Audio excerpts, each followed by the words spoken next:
Chapter 421. Yan Zhaoge was proficient in many languages, causing Feng Yunsheng, Su Fei and the others to be dazzled by his words. However, his true target always looked like he didn't understand what he was saying, causing Yan Zhaoge to not know whether to laugh or to cry. The other party seemed to have an explosive temper, finally unable to suppress his anger as he lunged towards Yan Zhaoge. As he made his move, the hearts of the Broad Creed Mountain martial practitioners here trembled slightly. The other party's speed was as fast as lightning, as he had already arrived before Yan Zhaoge in an instant. Su Fei and Ahu's gazes hardened as they saw numerous patterns of light actually light up on the surface of this person's skin. It was as though numerous runes had been inscribed on his body. On this person's fingers, numerous streams of light condensed, transforming into existences that resembled sharp claws as they clawed towards Yan Zhaoge.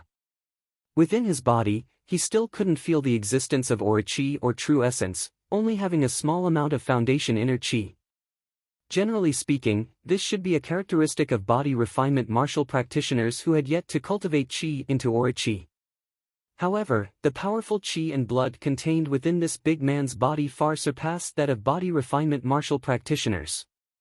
Feng Yunsheng stared fixedly at the other party's eyes, seeing that the big man's pupils had shockingly turned jade green at this moment, filled with brutality and bloodthirstiness, resembling that of a ferocious beast. Staring fixedly at Yan Zhaoge, the big man clawed out with his claws, light streaking through the air, leaving behind marks that did not dissipate even after a long time, as though space itself had been broken apart. The patterns of light flickering around his body suddenly transformed into surging thunderbolts, enveloping the surroundings. Those were true thunderbolts, snakes of electricity leaping about, seemingly unceasingly piercing through the air as a series of explosive crackling sounds resounded. The surrounding primitive forest began to be hacked into charcoal. Dark clouds filled the sky, the rumbling of thunder resounding as numerous streaks of lightning traversed the dark clouds. As the lightning appeared, the big man's speed increased once more. Where the lightning passed, it caused one's heart to feel numb and stiff. Yan Zhaoge was speechless. I haven't even said anything about capturing you and slowly interrogating you, and you've already made the first move? Feeling the piercingly cold winds and violent lightning shooting over, seeing the terrifying claws already grabbing at him, Yan Zhaoge shook his head. He raised his hands, accurately grabbing the other party's wrists, preventing those flickering claws from advancing any further. The burly man was shocked. He felt that his hands were tightly bound, and his wrists were almost broken. Yan Zhaoge smacked his lips, saying, "The first person I've met in this world, I had originally intended to interact amicably. Still, from the looks of it now, I can save myself the trouble."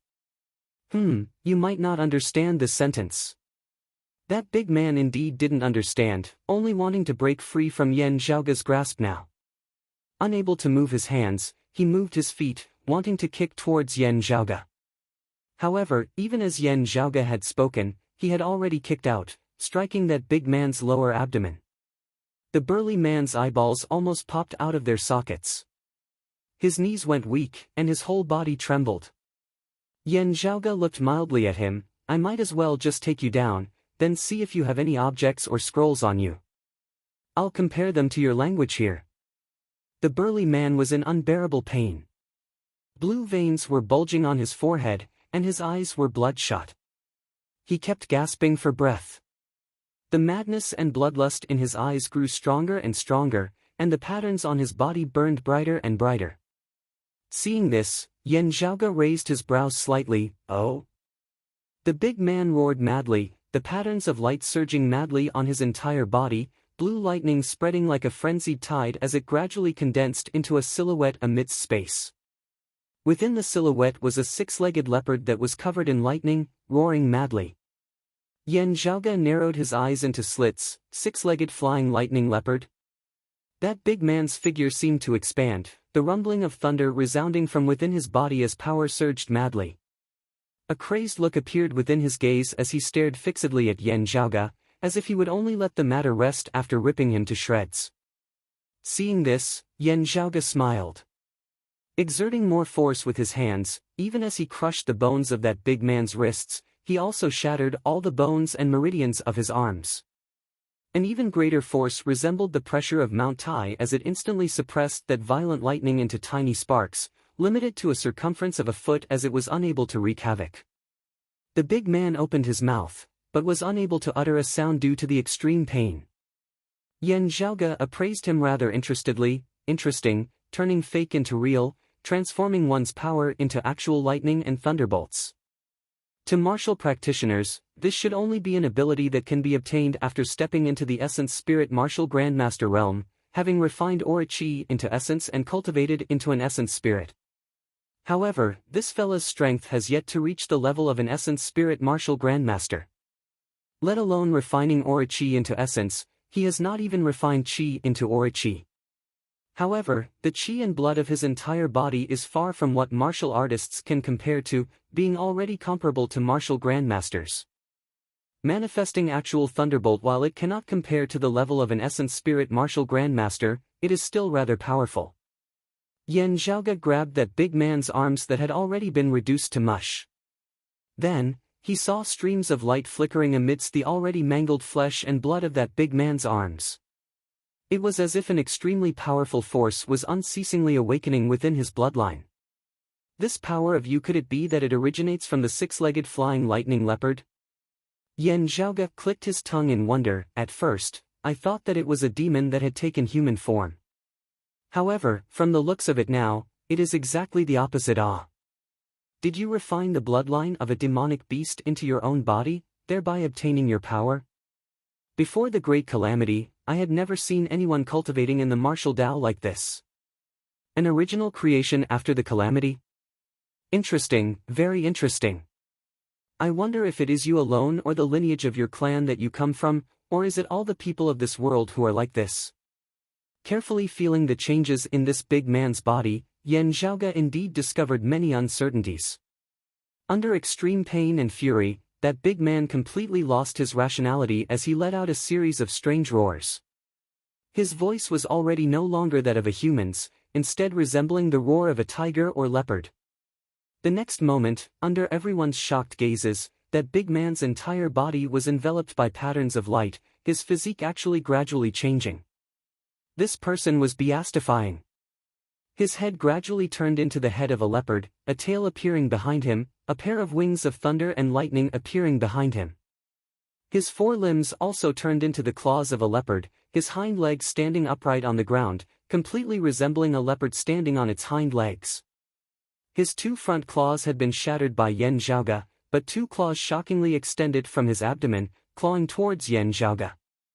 Enveloped by the patterns of light, the flesh and blood of this big man expanded, becoming extremely massive as he looked like he was about to transform into a six-legged flying lightning leopard that was several feet long, the size of a small mountain.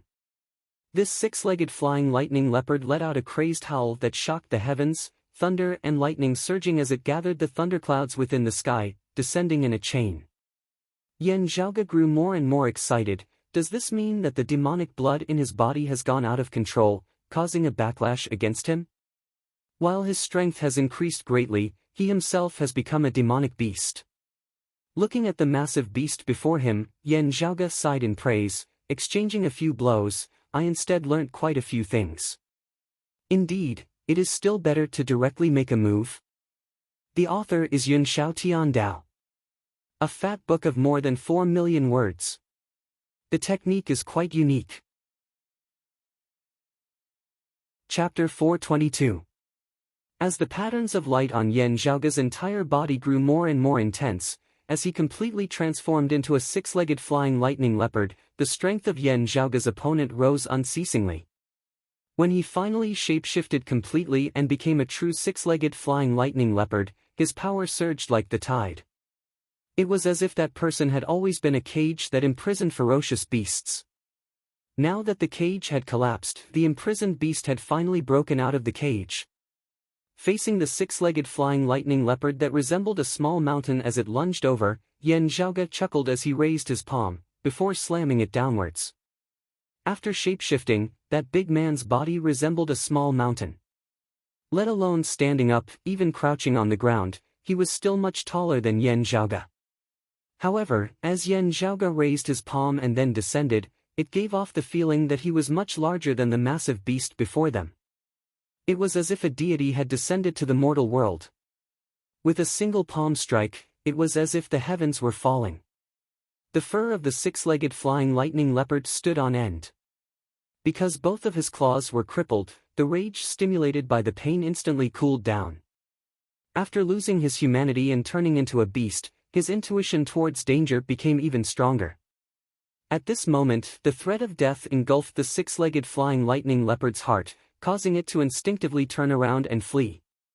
Therefore, everyone could only see the six-legged flying lightning leopard that had still been ferociously surging to the heavens a moment ago, resembling a ferocious beast that had escaped its cage, wanting to fight to the death and rip its opponent to shreds. At this moment, facing Yan Zhaoge's raised palm, it suddenly turned and fled. That speed was truly even swifter than when it had lunged towards Yan Zhaoge earlier. Seeing this, Yan Zhaoge could not help but be amused, losing their intelligence and becoming a demonic beast, instead becoming a little more intelligent. While Yan Zhaoge felt amused whilst also exasperated, Yan Zhaoge had no intention of letting the other party off. His palms still pressed downwards, a force that shook the heavens and the earth, directly breaking the spine of this six-legged flying lightning leopard. Amidst the rumbling, it was as if a thundercloud had exploded. The flying leopard howled and fell to the ground, its body twitching and unable to move. Looking at it, Yan Zhaoge sighed, "Why do you think this is necessary?" Even if they didn't speak the same language, they could still slowly try to communicate peacefully and amicably. Why did they have to fight? Although I also feel that it's more efficient to do it by hand. That six-legged flying lightning leopard's life force was indeed strong. While its body had virtually been broken into two by Yan Zhaoge, it was still not dead, as it even still had some strength remaining, streams of thunder flickering unceasingly on its body. However, at this moment, it had already completely lost all thoughts of resisting as it sprawled on the ground. Its gaze that was looking at Yan Zhaoge was filled with a pleading look. Yan Zhaoge sat down on its back nonchalantly, the flying leopard instantly letting out another mournful wail. "Let me see if you have anything valuable on you," Yan Zhaoge said as he extended his hand towards the ground. Previously, because the burly man had completely transformed into a six-legged flying lightning leopard, his luggage had been shattered by the fierce lightning. The items inside fell to the ground. Some of them were preserved, while others were blasted into powder by the lightning. Yan Zhaoge used his aura qi to draw the preserved items into his hands before beginning to inspect them. Feng Yunsheng, Su Fei, Hu, and Ing Longtun now approached as well, looking at the massive beast that Yan Zhaoge was seated on. "Senior apprentice brother Yan, this leopard was transformed from that person?" Han Long looked curiously at that six-legged flying lightning leopard. While inspecting the items within his hands, Yan Zhaoge casually answered, "That's right." Feng Yunsheng appraised it a few times before saying, "It's already completely a demonic beast. The spiritual qi within its flesh and blood is abundant, being completely different from that of a human." Weighing a seal within his hands, Yan Zhaoge said simply, "It's a special cultivation technique. I suspect that it is refining the demonic beast's bloodline into one's own body. Afterwards, one would no longer cultivate qi like us, instead using the power of the demonic beast's bloodline as a foundation to raise one's own strength. However, other than providing strength, this demonic beast bloodline should also be unceasingly affecting the cultivator's mind. If, due to this or that reason, a person's will collapses, their mind disappearing, the power of the demonic beast might then turn from guest to host, causing the person to finally become a demonic beast, no longer in human form." Yan Zhaoge spread his palms apart. "This person should have been seriously injured by me," his mind gradually dissipating, at the same time also being overwhelmed by rage and hatred. He wanted to live, wanted to resist, wanted to take revenge, finally surpassing his own limits, becoming like this in the end. Su Fei and the others all clicked their tongues in wonder. "Still, it really is a unique technique. Not having reached the Essence Spirit Martial Grandmaster realm, he is already able to control true thunder and lightning, also possessing some power." Yan Zhaoge smiled, 6 legs like flying, a pair of wings on his back, wind and thunder accompanying as he walks, innately able to control thunder and lightning. This is precisely the innate divine ability of the six-legged flying lightning leopard, just like how Pan Pan can control fire and water. The shrunken Pan Pan in Feng Yincheng's embrace blinked his eyes. Yan Zhaoge smiled, stroking Pan Pan's head before saying thoughtfully, "Earlier, I discovered that while the spiritual qi of this world has its own circulation path, it feels very thin." Right, no, it shouldn't be said to be thin, but that its circulation method is not beneficial for us human martial practitioners to cultivate in. Hearing his words, Su Fei looked at that six-legged flying lightning leopard. "You suspect that the spiritual qi here is more suitable for demonic beasts to breathe in and absorb? Therefore, this kind of cultivation technique that induces demonic blood into one's body for refinement, changing one's physique, might not be an exception, instead being very common in this world?" Yan Zhaoge clapped lightly, "I indeed suspect this." Saying thus, he leapt off the back of the six-legged flying lightning leopard, completely shattering its head with a single palm. Since it had already lost its humanity, even if they could communicate, it would still be impossible to get anything out of it. Yan Zhaoge naturally had no need to keep it alive. Not needing Yan Zhaoge's instructions, Ahu walked over happily, opening his shadow-shrinking pouch and keeping the corpse of this six-legged flying lightning leopard. "Young master, what do we do next?" Hearing Ahu's question, Yan Zhaoge sighed. "With the language barrier and the information we have on hand being too little, we should first think of a way to find some living people, letting me study their language and characters before understanding the situation of this world. Still, we have to be fast." There was already no longer anything of value left where they had been. After packing up a little, they left. Within the primordial forest, various demonic beasts of various kinds emerged in an endless stream, seemingly proving some of Yan Zhaoge's guesses. Leaving the primordial forest, they gradually entered the plains. Here, the human population began to gradually grow denser. However, due to the language barrier, Yan Zhaoge and the others were very low-key in their actions. Only when a large manor appeared before their eyes did Yan Zhaoge appraise it carefully for a moment, his eyes instantly lighting up. His gaze was focused on an exquisite loft within the manor. Looking through the open window, he could vaguely see a tall bookshelf as well as a dazzling collection of books. Seeing this, Ahu scratched his head. "Young master, could it be that you want to steal books?" Yan Zhaoge exasperatedly punched him. "How can you call it stealing when it's a scholar's business?"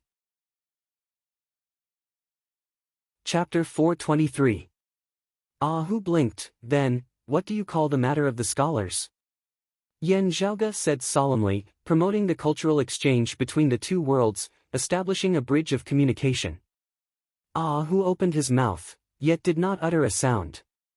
By the side, Feng Yunqing burst out laughing, while Xue Fei smiled bitterly, shaking his head.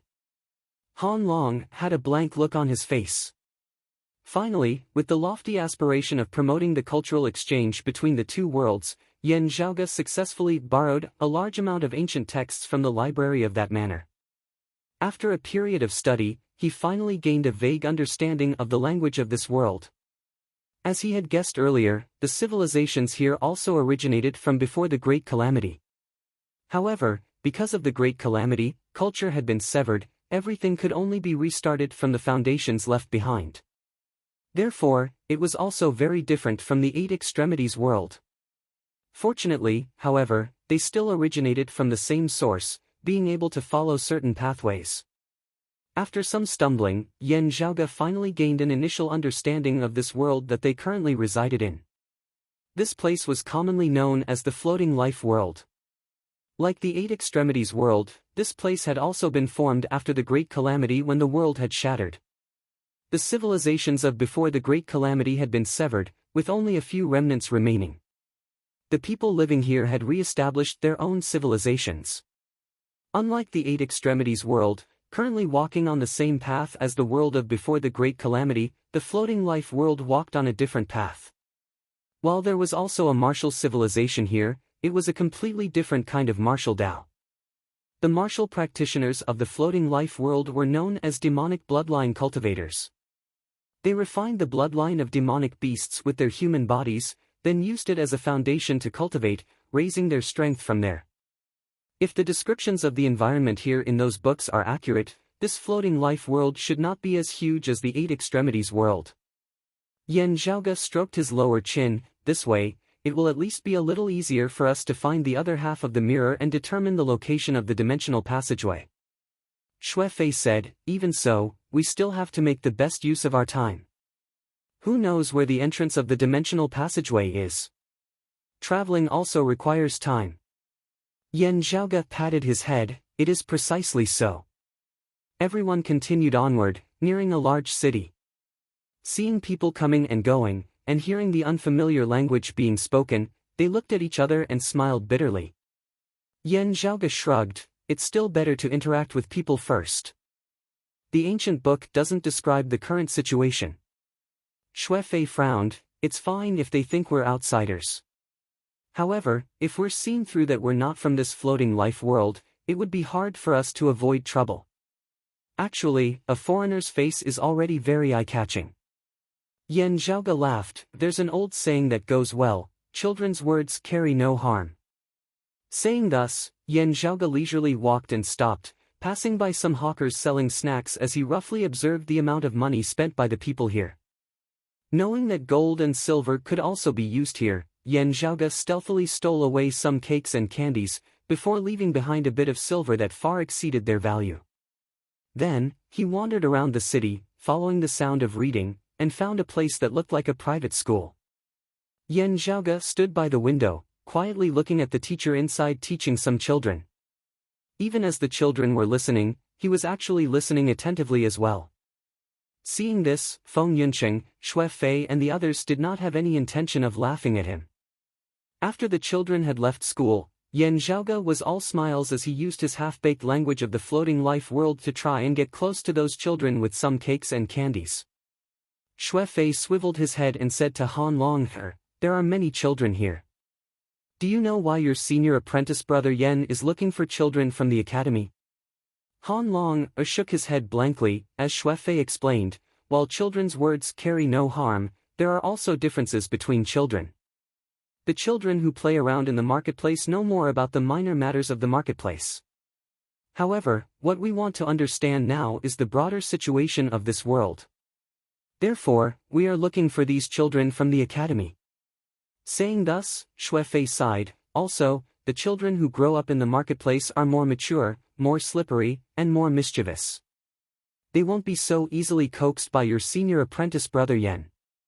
At the same time, news will spread quickly, and it will also be easy for news of us and our matters to be leaked. These children from the academy usually come into contact with simpler people. If it isn't the academy, it is their parents at home. Their hearts are also purer. Also, pay attention. The children that your senior apprentice brother Yan is looking for are all dressed in relatively simple clothes. These children's families are able to provide for their education, but they won't be too extravagant or rich. Most of their families are honest and dutiful, believing that it is better to avoid trouble. Even if the children return and mention the strange actions of strangers like us, the chances of news leaking out will also be lower. At the same time, their parents won't give them too much pocket money. Those children from wealthy families won't be easily bought over by your senior apprentice brother Yan with just a few pieces of cake. While he had mistakenly entered the floating life world and his future was uncertain, since he had brought Han Long out this time, Xue Fei would make good use of this chance to temper this junior apprentice brother of his. These were all insignificant matters, but Xue Fei mainly hoped that Ing Longtu's thoughts would become more flexible, becoming more and more enlightened. Hearing his words, Ing Longtu nodded thoughtfully. Hu grinned. It really must have been hard for young master not to be taken for a human trafficker. Feng Yunqing smiled. It should have been hard for him to be able to converse with the locals so quickly. Hu gave a simple and honest laugh. That's right. This time, I really admire young master to the point of prostrating myself in admiration. Yan Zhaoge was actually not relaxed at all at this moment.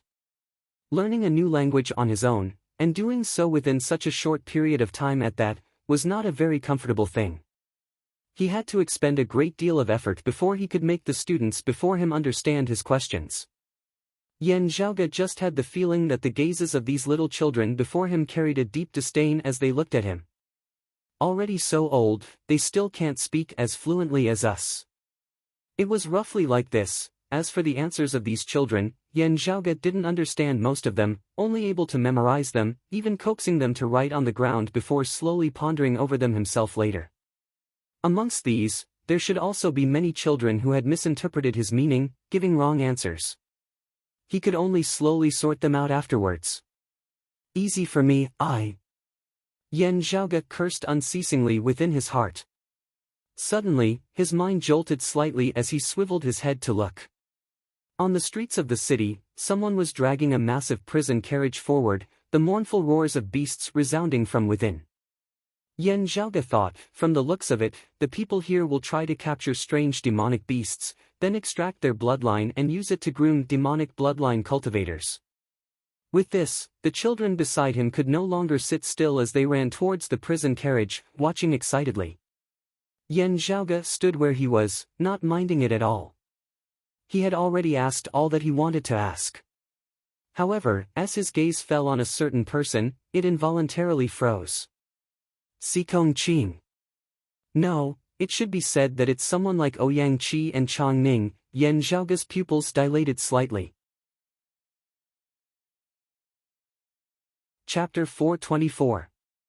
Gazing over, Yan Zhaoge saw that above those massive prisoner carriages, there was a pergola. Within the pergola sat people, who should be the demonic bloodline cultivators in charge of escorting these massive beasts. On the prisoner carriage which held the strongest demonic beast, a young girl sat within the pergola. Dressed in martial attire, her features were picturesque. While her hair accessories and makeup were different, her facial features were clearly exactly the same as Xikong Qing's. Seeing this Xikong Qing, the surrounding citizens all let out waves of cheers, appearing extremely reverent. Crossing his hands before his chest, Yan Zhaoge retracted his gaze. Unless we directly capture her, this is not a suitable time to interact with her. Having experienced the matters of Ouyang Qi and Chang Ning back then, Yan Zhaoge was already very calm when he saw similar people now. When he had first arrived in this floating life world, he had still been wondering if he might meet someone similar to Xikong Qing here, just that he had not thought that it would be so soon. Through reading through ancient texts and reading about the geography of this world, as well as conversing with the local children just now, Yan Zhaoge already knew that the place they were currently in was a rather remote corner of the entire floating life world. Yan Zhaoge didn't have much of an opinion about this Xikong Qing, just that he was rather interested in the rune that she might possess. There are already 4 known of them in the 8 extremities world. I wonder how many of them there are in the floating life world. Yan Zhaoge memorized the insignia on that girl's clothes, then no longer paid her any attention. They strolled around the city once more, trying to obtain as much information as they could.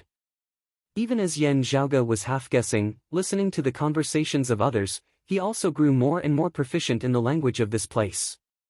This city is called Muzi. If you head north from this Muzi city, you'll reach the capital of the Furan Kingdom, Kangha City. Yan Zhaoge said to them, let's first head all the way to Kangha City before deciding on our next step.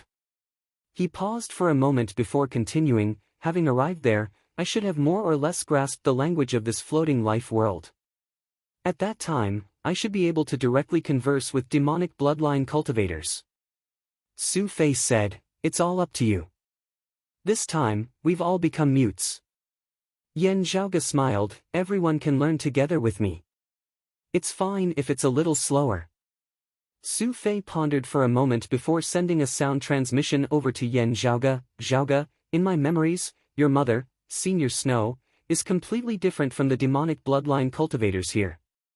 The martial Dao that she cultivates in is rather similar to that of our 8 extremities world. Did he only begin cultivating like us after arriving in the 8 extremities world, or is it that, hearing Xue Fei's question, Yan Zhaoge did not speak? He now held deep doubts about whether his mother, Xue Chuqing, had come from this floating life world. Perhaps, to this floating life world, Xue Chuqing was merely a passerby. Everyone headed north. In order to save time, those with higher cultivation bases led those with lower cultivation bases. Having already stepped into the Essence Spirit Martial Grandmaster realm, the immortal crane wings were no longer of much use to Yan Zhaoge. Thus, he just passed it down to Ahu. Ahu was quite happy and couldn't bear to part with it. He said happily, "Young master, does this count as adding wings to a tiger? A tiger with wings on its waist should be called a tiger, right?" The corners of Yan Zhaoga's mouth twitched as he laughed. "That's right, you really are a tiger." Traveling and stopping along the way, as they neared Kangha City, Yan Zhaoga already had a general grasp of the language of the floating life world. While his pronunciation might still be a little strange, he could at least understand most of the common words used here. He also had a greater understanding of the situation of the world before him. For example, the Furan kingdom before him was only a corner of the floating life world, located in the southern region.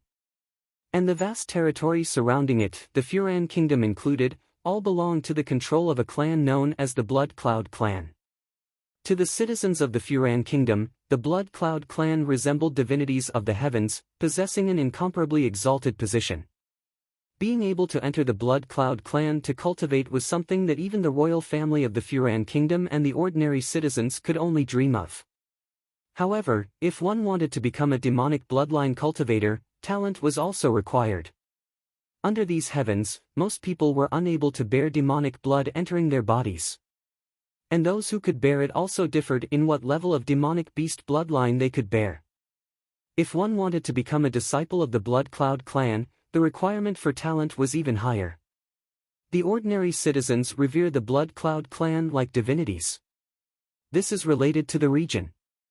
The Blood Cloud clan has always been the ruler of the Furan kingdom, their influence deeply rooted. Therefore, it is very hard to judge from their evaluation what level this Blood Cloud clan belongs to in the entire floating life world.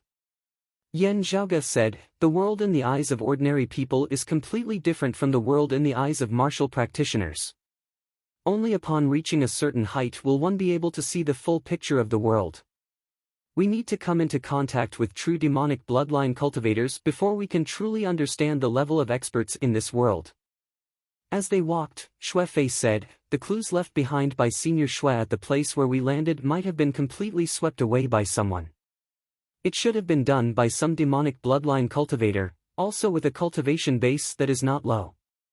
It is most likely to be the local tyrant of this region, a martial practitioner of the Furan kingdom or someone of the Blood Cloud clan."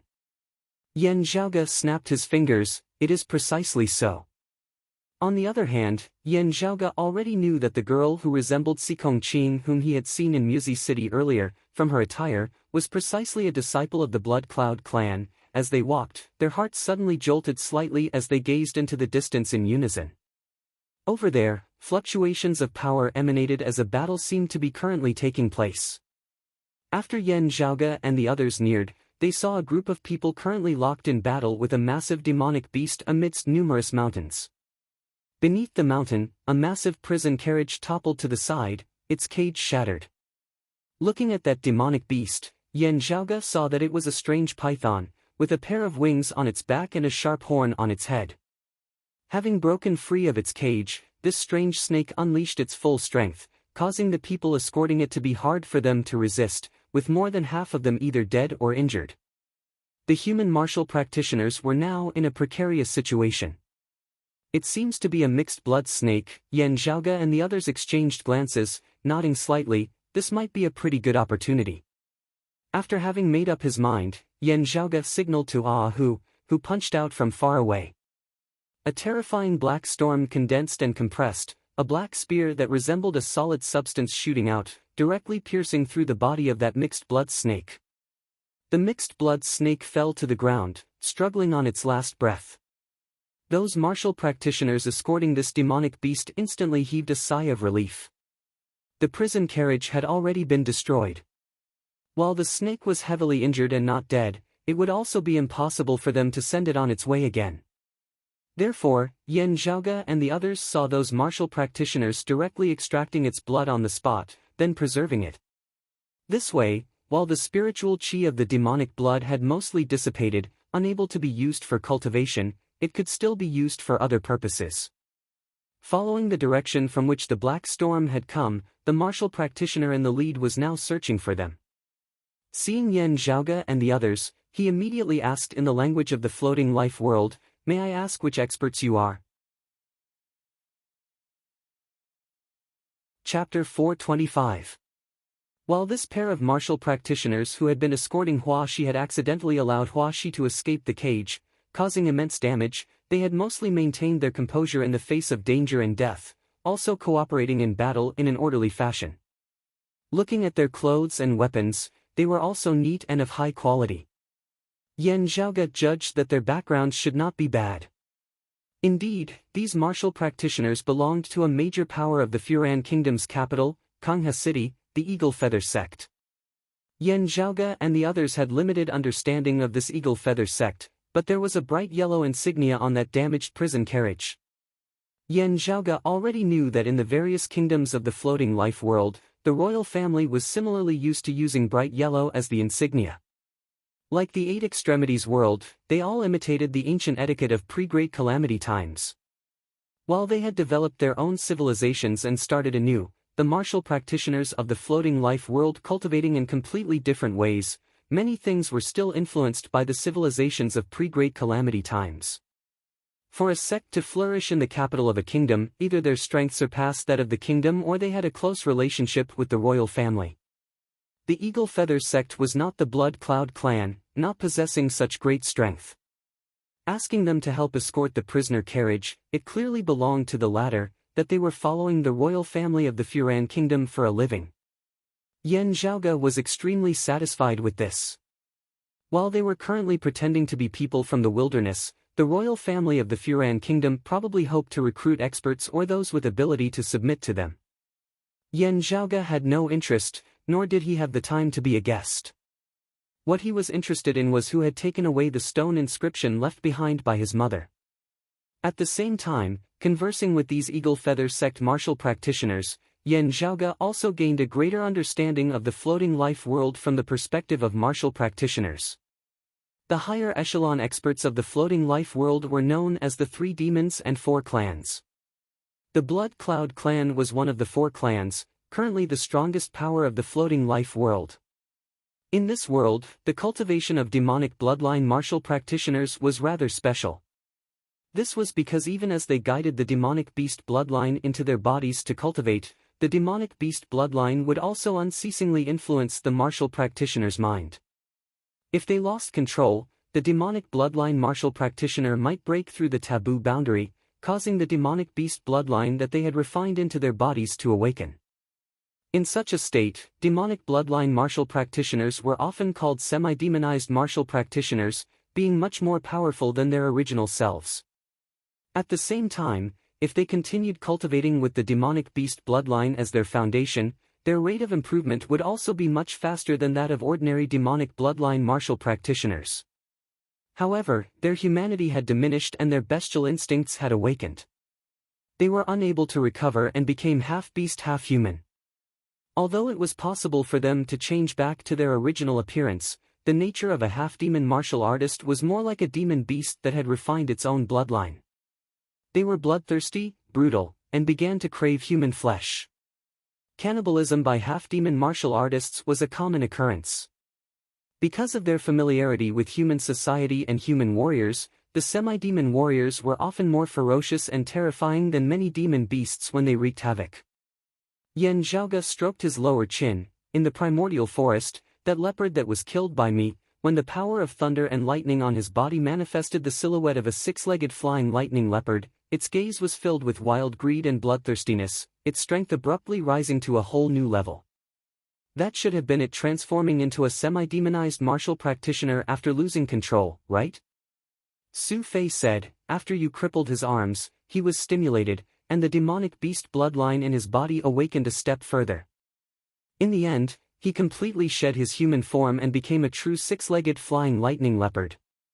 Although the temperament of a semi-demonized cultivator had changed greatly, they could still cultivate according to the demonic bloodline cultivator's methods and increase their strength.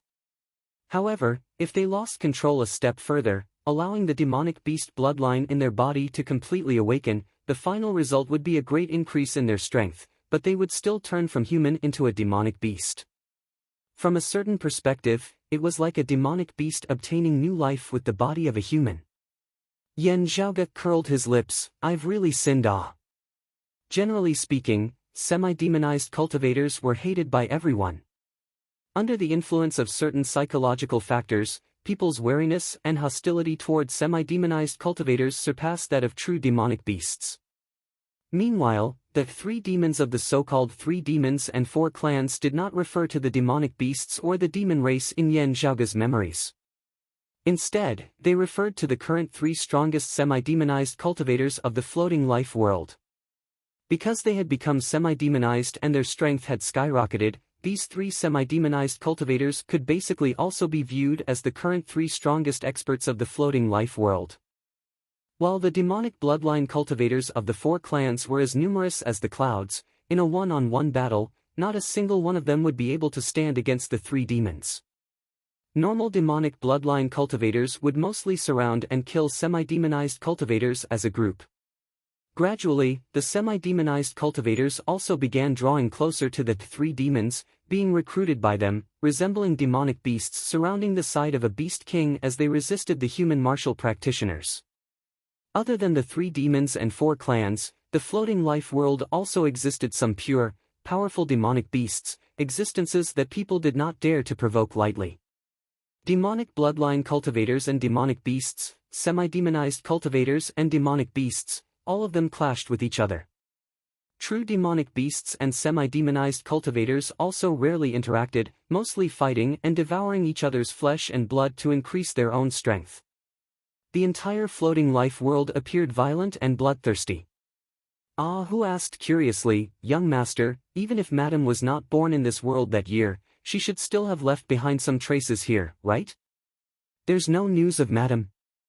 Yan Zhaoge shrugged. "At the very least, this person of the Eagle Feather sect indeed seems to be unaware of it. Of course, it would not be good for me to ask too deeply." Thus, they traveled together, entering the capital of the Furan Kingdom, Kangha City. While the architectural style of Kangha City also appeared crude, it was naturally much more prosperous than Muzi City by the southern border. That Eagle Feather sect martial practitioner Chen Shua was a rather forthright person as he treated Yan Zhaoge and the others courteously, also introducing them to his master, the chief of the Eagle Feather sect, Gao Fong. Gao Fong was an old man with white hair and a ruddy complexion, looking hale and hearty.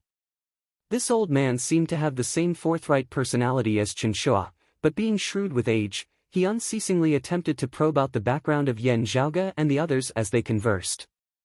The cultivation techniques of demonic bloodline cultivators were vastly different from the martial civilization of the 8 extremities world. If they were true demonic beasts, they would instead be able to deduce from the fluctuations of their demonic power and spiritual qi.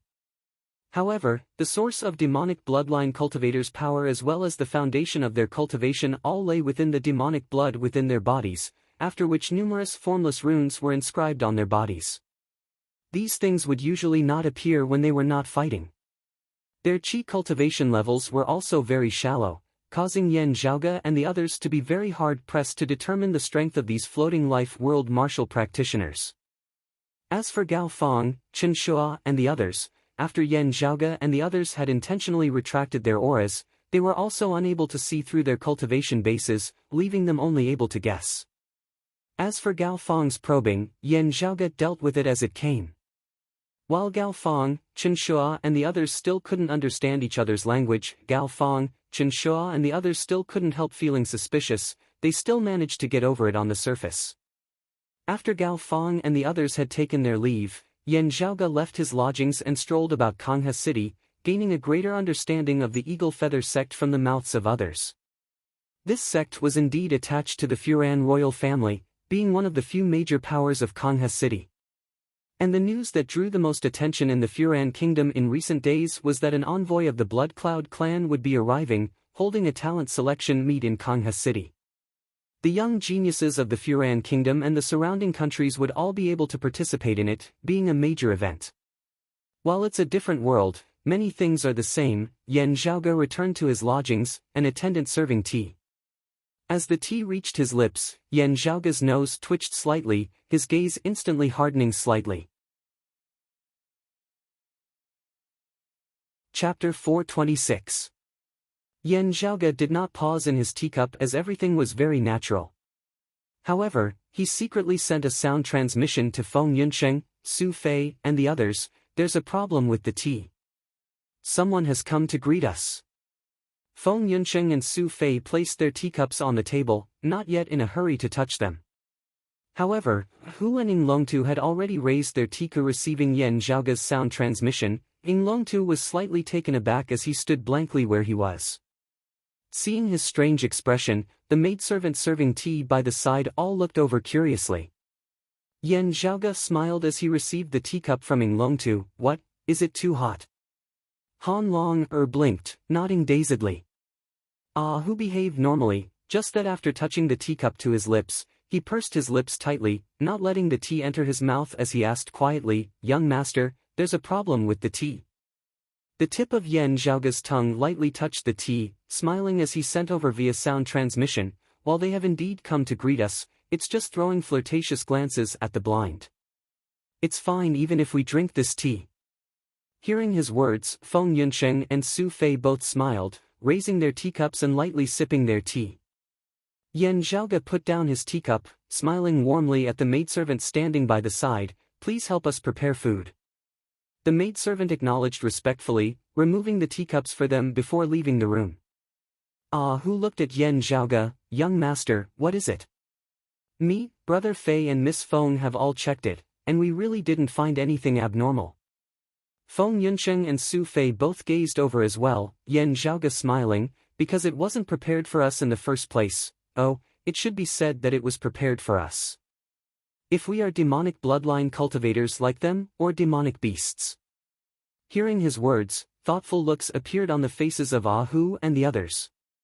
Because only Yan Zhaoga alone grasped the common language of the floating life world, the others were still learning it with great difficulty. Yan Zhaoga's explanation when interacting with Gao Feng and the others was that they were people of the wilderness, their ancestors having already lived in seclusion thousands of years ago. While Gao Feng and the others might not believe it, they had temporarily not thought that Yan Zhaoga and the others were not of the floating life world at all. Habitually, they still thought that Yan Zhaoga and the others were demonic bloodline cultivators like them. The combination of spinning top fragrance and grain essence grass has a very strong paralyzing effect on demonic beasts. It can weaken the spiritual power of demonic beasts, causing them to be in a weak state for a long time, unable to increase their strength. Yan Zhaoga shrugged. "It was originally used to capture beasts, but if I am not wrong, it should also be effective against demonic bloodline cultivators. But for us, it's like putting spices in our tea." Feng Yunqing frowned. "Using this means that they haven't seen through our origins." Xue Fei said quietly, "Biting the hand that feeds you. Drugging him should be the first step." Yan Zhaoga spread his hands apart, smiling. Beside him, Hu stood up, smiling savagely as he exercised his wrists and neck. "Have they all had tea?" Gao Feng stared at the maids in front of him like a hawk.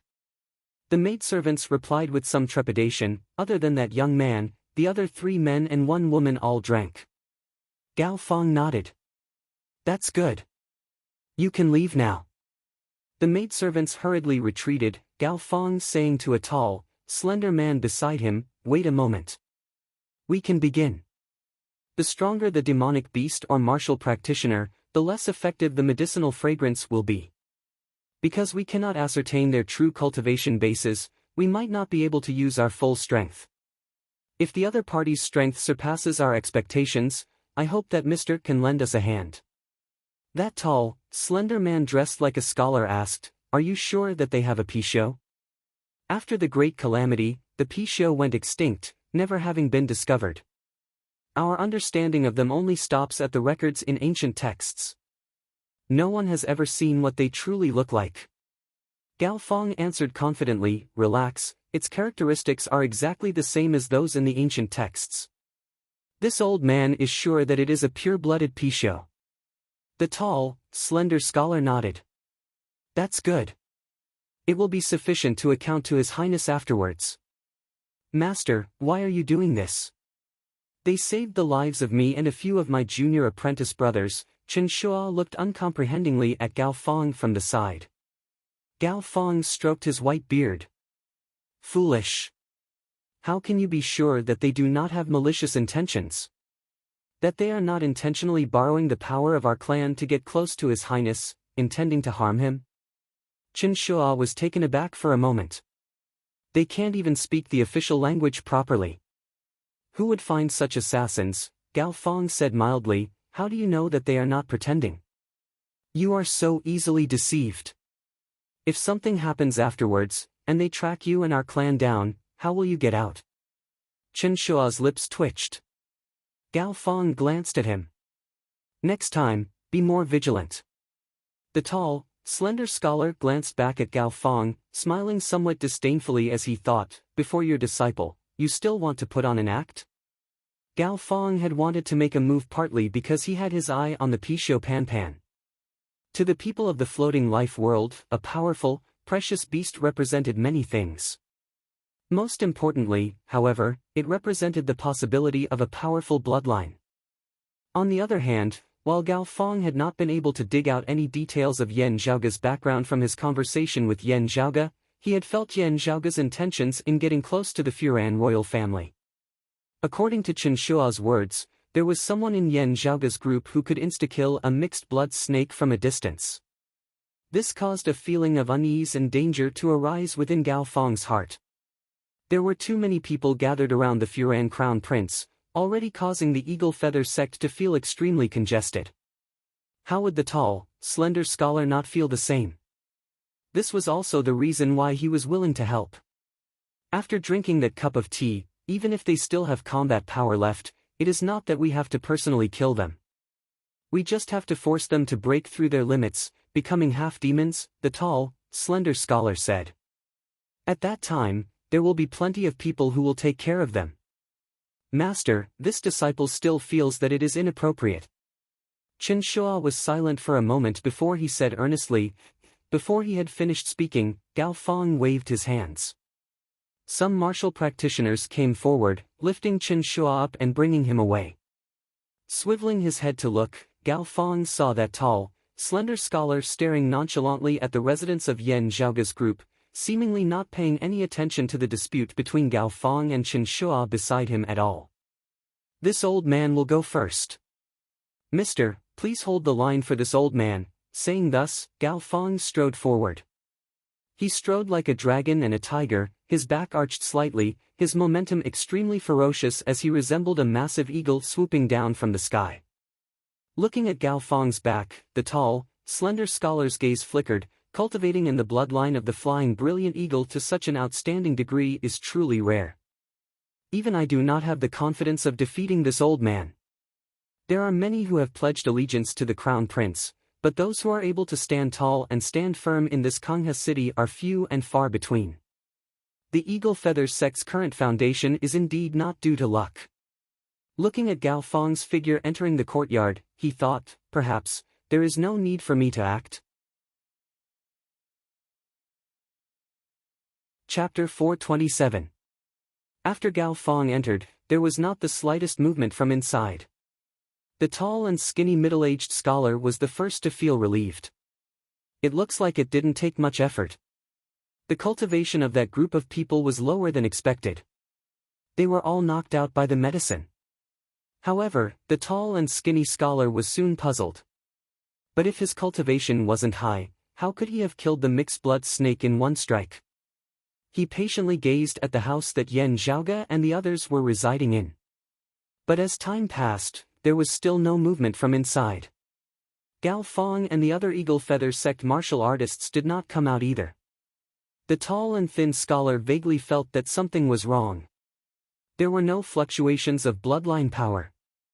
Not to mention the foreigners, even Gao Fong and the others didn't seem to have made a move. Although semi-demon martial artists were hated by everyone, when faced with the threat of death, there would always be people who would choose to half-awaken their bloodline and become semi-demon martial artists in order to obtain the power to turn defeat into victory or to survive when facing the threat of death. Based on the middle-aged scholar's understanding of Gao Fong, this old man's persistence in this aspect was not as stubborn as he usually appeared. However, let alone Yan Zhaoga and the others, the middle-aged scholar had not felt any signs of Gao Fong awakening his bloodline and transforming into a semi-demonized martial practitioner. Could it be that the other party is too powerful and killed Gao Fong in an instant, preventing him from even awakening his bloodline? The middle-aged scholar was startled by his own thoughts. I don't think so. Gao Fong is a well-known figure in Kangha City. Otherwise, how could he have a place in front of His Highness the Crown Prince?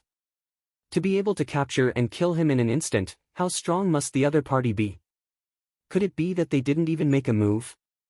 The middle-aged scholar's eyes narrowed into slits.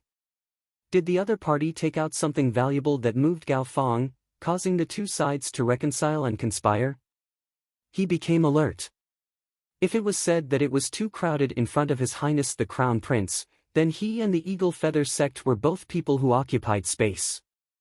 If he got rid of him, he would be able to make room. Thinking of this, the middle-aged scholar became even more vigilant. Regardless of the possibility, he had already made up his mind not to enter the door. However, knowing oneself and knowing the enemy, he had to know the truth of the matter. Only then could he plan his next move. It might be difficult for others, but not for me. The bloodline power I cultivate is the shadow snake. The middle-aged scholar sneered. His body did not move, but the power of his bloodline was activated. Runes of light lit up beneath his clothes. The formless shadow force turned into a line and probed the residence in front of him. It was silent and untraceable. The middle-aged scholar's pupils turned dark yellow, transforming into the vertical pupils of a snake. The scene in front of him became dim and blurry, as if he had gone blind. But in the next moment, scenes appeared one after another, as if they were burning, and then gradually became clear. As the power of darkness continued to seep forward, a distant voice rang out in the scholar's ears. The shadow power continued forward, entered the house, and arrived at the main hall.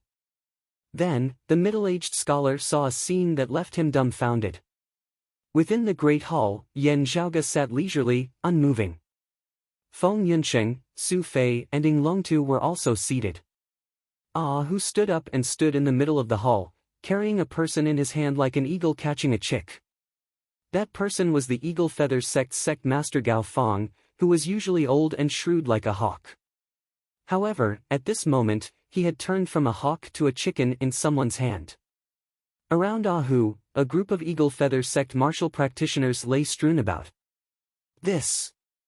While it was not the two sides plotting against him, the scene before him was instead even more shocking. The middle-aged scholar could only feel a chill surging up from the soles of his feet, shooting straight to the top of his head. Then, he saw Yan Zhaoge looking over at him. The middle-aged scholar unconsciously wanted to stop his probing power of darkness, but before he could do so, he saw Yan Zhaoge's figure flicker, stomping over. Then, the middle-aged scholar discovered that he was unable to retract his probing bloodline power, even feeling as if his entire person had been stomped on by Yan Zhaoge as a result, unable to move. Who exactly are they? The middle-aged scholar was shocked. Yan Zhaoge's current expression was also rather strange as he lowered his head to look at the shadow beneath his feet that resembled a living being, before swiveling his head to look at the dispirited and listless Gao Fong in Ahu's grasp. Why does it feel like something is wrong? Yan Zhaoge muttered. Feng Yunsheng looked at the shadow beneath Yan Zhaoge's feet. It shouldn't be a demonic beast like the dark shadow snake, but a demonic bloodline cultivator who has refined the dark shadow snake's bloodline? Yan Zhaoge smiled, won't you know after you take a look? Saying thus, he made a grabbing motion within the air, instantly grabbing that shadow within his hand. As his true essence surged, this illusory shadow seemed to turn tangible. Then, like tugging on a rope, Yan Zhaoge tugged on this shadow. Outside the mansion, the middle-aged scholar was immediately dragged into the mansion involuntarily. He wanted to struggle, yet felt as light as a strand of straw, completely unable to resist the immense force emanating from within. He wanted to completely sever the connection between his body and the released power of darkness, yet was similarly unsuccessful. At this moment, he didn't even have the time to awaken his bloodline and become a semi-demonized martial practitioner before he was dragged away. The other Eagle Feather sect martial practitioners who were standing guard outside the manor watched in shock as the middle-aged scholar resembled a fish that had bitten the hook as it was pulled up by someone, being dragged into the manor. While he had always been a loner, this middle-aged scholar had always been on equal footing with their chief, his reputation in this Kangha city. Now, however, he was being dragged away like a dead fish. How could this not cause all the Eagle Feather sect martial practitioners here to stare wide-eyed and tongue-tied? They saw this middle-aged scholar being dragged along the ground, smashing through the walls of the manor before vanishing amidst the smoke and dust. Dragged to the ground, the middle-aged scholar felt his body being dragged across the lawn of the garden, along the long corridor of steps before his head knocked against the doorsill of the great hall within the manor, breaking it apart as he was dragged straight into the great hall. Stroking his lower chin, Yan Zhaoge looked first at this middle-aged scholar and then at Gao Feng before slowly asking, "The two of you, in this Furan Kingdom's Kangha city, what exactly are your martial practitioners at?" The middle-aged scholar's face was ashen as he felt that even if he awakened his bloodline and became a semi-demonized martial practitioner, or even completely awakened into a demonic beast, he would still be powerless to stand against Yan Zhaoge. He could only make a final struggle. "Chief Gao and I are both retainers of the Crown Prince. While you are powerful, wanting to rampage in Kangha City would only be courting your own destruction." Hearing his words, Yan Zhaoge could not help but laugh. "You came to plot against me, and I stretched out my neck to be slaughtered, wouldn't I die?" The middle-aged scholar hurriedly said, "We do not have any intention of killing you. To tell you the truth, we just fancy your Pixiu, wanting to wrest it away and offer it to the Crown Prince. In saving the Eagle Feather sect martial practitioners, you are also merely seeking a chance to come into contact with the Crown Prince. Offering up the Pixiu is precisely the best way to advance. You are powerful. We will naturally make amends later, even introducing you to the Crown Prince." Looking at him, Yan Zhaoge asked, "The two of you can speak before the Furan Crown Prince?" Thinking that Yan Zhaoge was moved, the middle-aged scholar immediately said, "Before the Crown Prince, Chief Gao and I are ranked among the 6 ministers most trusted." He paused for a moment before saying, "Still, with your strength, even the king would probably view you as an esteemed guest. Of course, the Crown Prince is a heaven's favored son who has hopes of entering the Blood Cloud clan." Yan Zhaoge waved his hands, interrupting him, "No need to go through so much trouble." The middle-aged scholar was taken aback. Returning to his seat neither hurriedly nor slowly, Yan Zhaoge suddenly broke into a smile. "Since the Furan Crown Prince values you so much, with me keeping you here, he should take the initiative to ask about this matter, right? I'll wait for him here." Chapter 428. The middle-aged scholar and Gao Feng were captured by Hu, one in each hand, resembling an eagle catching chicks. Sitting on a chair, Yan Zhaoge raised his head and gazed at the ceiling, his gaze unfocused as he instead felt like his mind was wandering beyond the heavens. Suddenly, his expression changed slightly. "Oh, a lot of people?" Within Yan Zhaoge's senses, a large number of martial practitioners were currently surrounding the house he was in, their imposing aura also emanating a sense of orderly solemnity. Yan Zhaoge could not help but laugh, shaking his head. "Great army? Are they taking us as demonic beasts to surround and capture?" Feng Yunsheng, Su Fei and the others exchanged looks. They had already known earlier that in this floating life world, in order to deal with semi-demonized practitioners, in order to actively hunt powerful demonic beasts to obtain the power of their bloodline, demonic bloodline cultivators would often form formations together. It was not just the Furan Kingdom. Even large sects like the Blood Cloud clan would specially train in grand formations, forming them to face enemies together when the need arose. Su Fei said slowly, "While our 8 extremities world also has formations, most of them are established based on geographical advantage, rarely forming battle formations with many people." Yan Zhaoge said, "This is a difference brought about by different cultivation methods. The people forming battle formations here mostly cultivate in the same or similar type of demonic beast bloodline. This way, their power can be linked together, guided by the battle formation. It is not suitable for our side. There were some battle formations before the Great Calamity, but they all had their own unique requirements, not being so easily realized.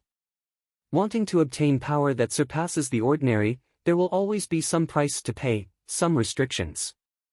Yan Zhaoge smacked his lips, not knowing whether to laugh or to cry. This brother does know some pretty good battle formations, but the problem is that they are all too high-end. Ahu asked from the side, "Young master, is the other side intending to win by numbers?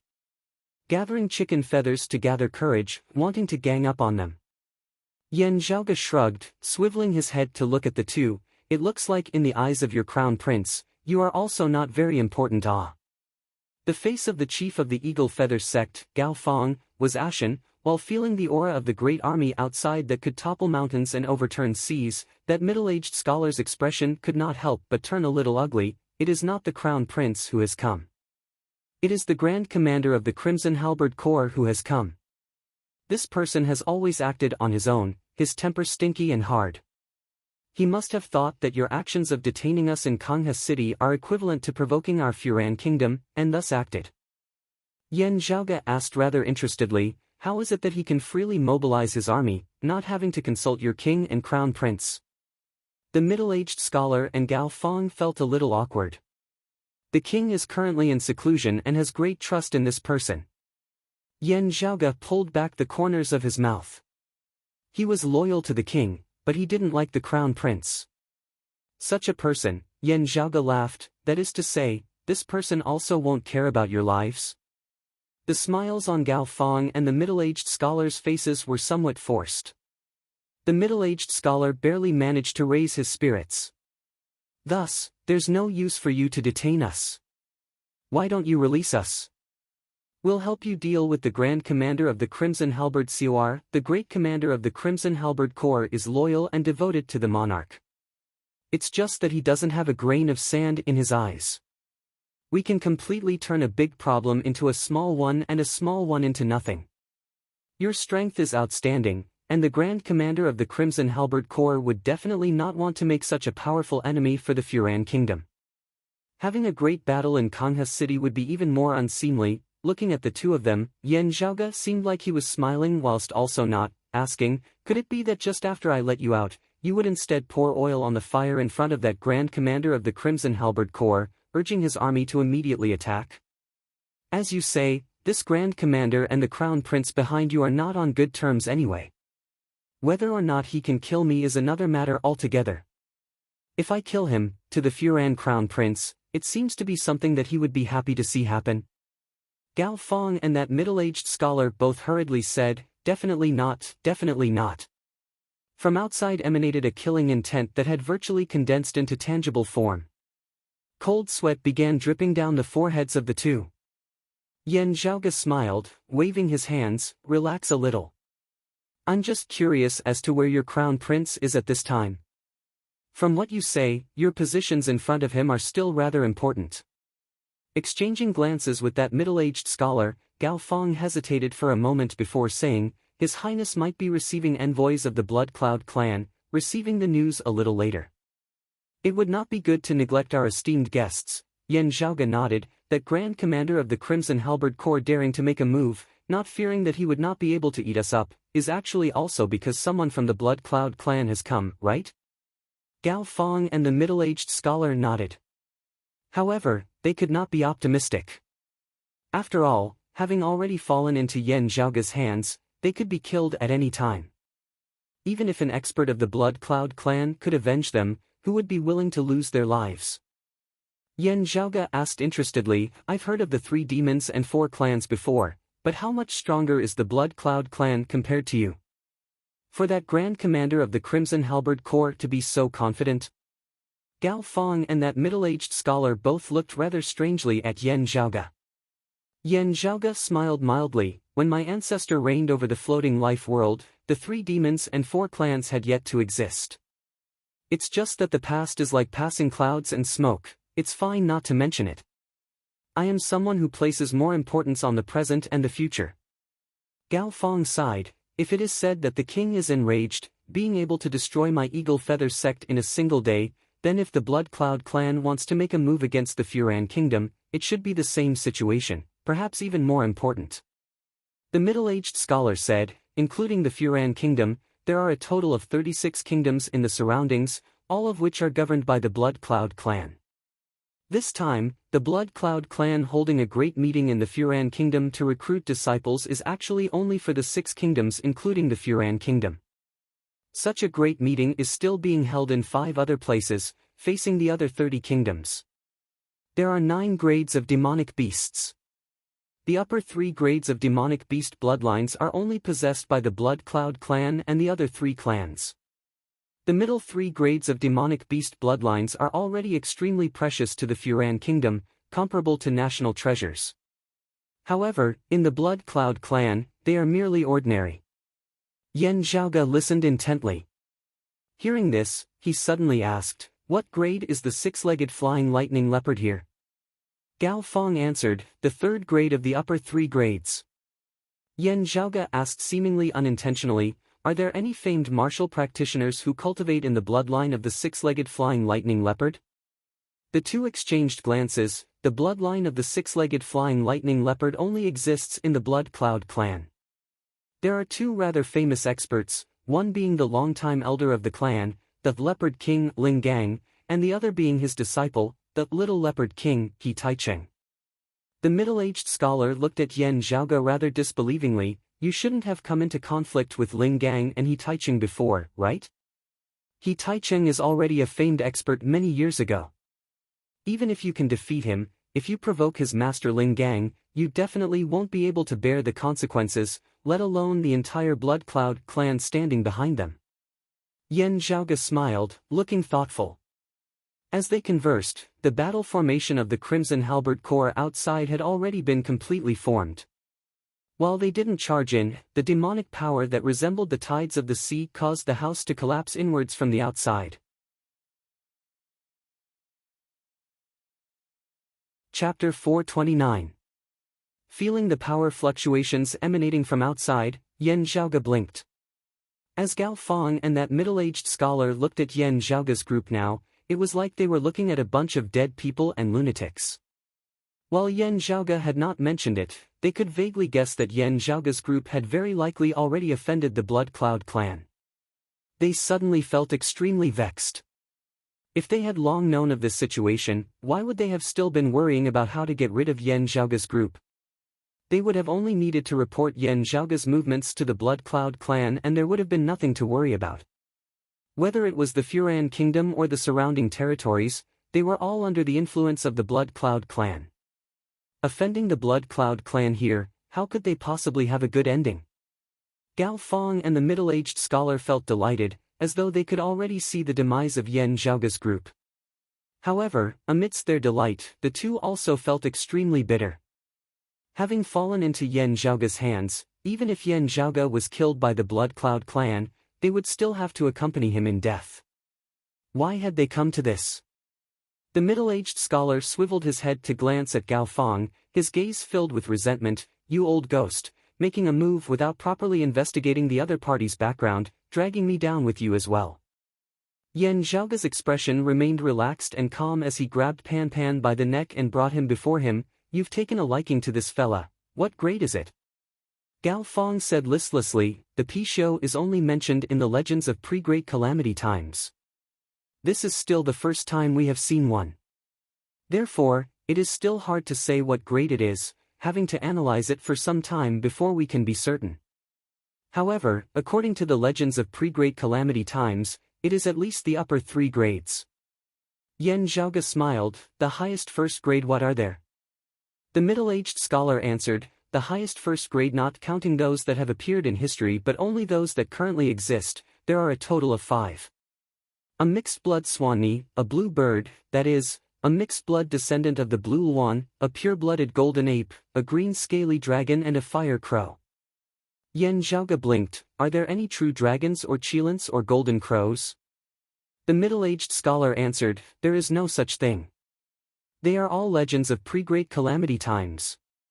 Yan Zhaoge laughed, throwing Pan Pan back to Feng Yunsheng as he said in the language of the 8 extremities world, "This lazy fella's bloodline, amongst the bloodlines that martial practitioners of the floating life world are able to come into contact with, can already be considered a top-grade existence. However, although most of them are of mixed blood, there are more mutated beasts here than in our world. No wonder they can't walk the normal path of martial arts, so they have to cultivate the bloodline of demonic beasts." As they spoke, the courtyard outside had completely collapsed and was razed to the ground. Dust flew everywhere. Only the hall that everyone was in seemed to be protected by an invisible force and remained motionless. The demonic energy outside fluctuated a little. A cold voice rang out, "Ignorant fool, quickly come out and surrender. Don't make a mistake." Yan Zhaoge swiveled his head to look at the two, smiling. "This is the Grand Commander of the Crimson Halberd Corps?" The two nodded. "That's right, the Grand Commander of the Crimson Halberd Corps, Liang Han. He is one of the top 5 experts of Kangha City, cultivating in the 4th grade bloodline, the bloodline of the Crimson-Eyed Golden Eagle. The Crimson Halberd Corps under his command mostly cultivate in the bloodline of the Crimson-Eyed Golden Eagle, being able to form the Crimson-Feathered Great Halberd Battle Formation." Yan Zhaoge nodded slightly, saying mildly, "Commander Liang, is it?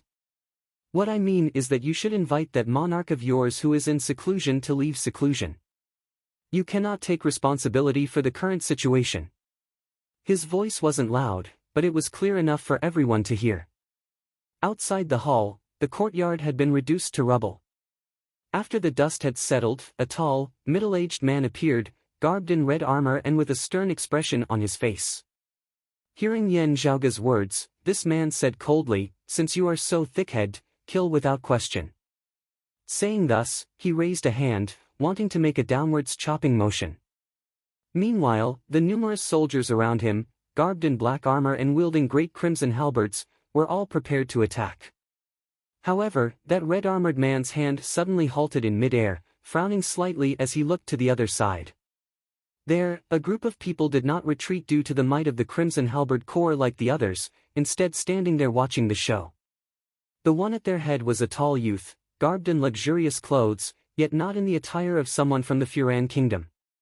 Seeing the red-armored man look over, this youth could not help but smile. "Please continue, Commander Liang. This solitude is very happy being able to see such a good show in coming to Kangha City." The red-armored man, Liang Han, had already recognized the other party's identity. It was the crown prince of the neighboring Ziyu Kingdom. The Furan Kingdom and the Ziyu Kingdom had always been at odds with each other, often having waged war with each other. The youth before him was an old enemy of the Furan crown prince, the two having fought since young. They were also direct competitors in the Blood Cloud clan's disciple recruitment this time. While Liang Han was not on good terms with the Furan crown prince, towards the Ziyu crown prince before him, their relationship was even more so. "The people inside, are they from your Ziyu kingdom?" Liang Han asked coldly. The Ziyu crown prince chuckled, "No, but this solitude admires them very much now." Before Liang Han could speak, a voice resounded from afar, "They will be dead very soon." The Ziyu crown prince snorted lightly before the crowd parted, a group of people led by a sinister-looking youth arriving before them. Liang Han paused for a moment before bowing, "Elder Rong, Crown Prince." This sinister-looking youth was the Furan Crown Prince. Beside him was an old man who looked old, but whether it was the Furan Crown Prince or Liang Han, they were both extremely respectful towards him. He was the elder of the Blood Cloud clan who had come to preside over the great meet this time. The Ziyu Crown Prince smiled as he bowed, "Elder Rong." Elder Rong nodded mildly before looking in the direction of the Great Hall where Yan Zhaoge and the others were, asking the Furan Crown Prince, "Your subordinates have reported that the other party is able to freeze illusory demonic power, transforming it into a tangible rope and dragging people in?" The Furan Crown Prince answered, "Yes."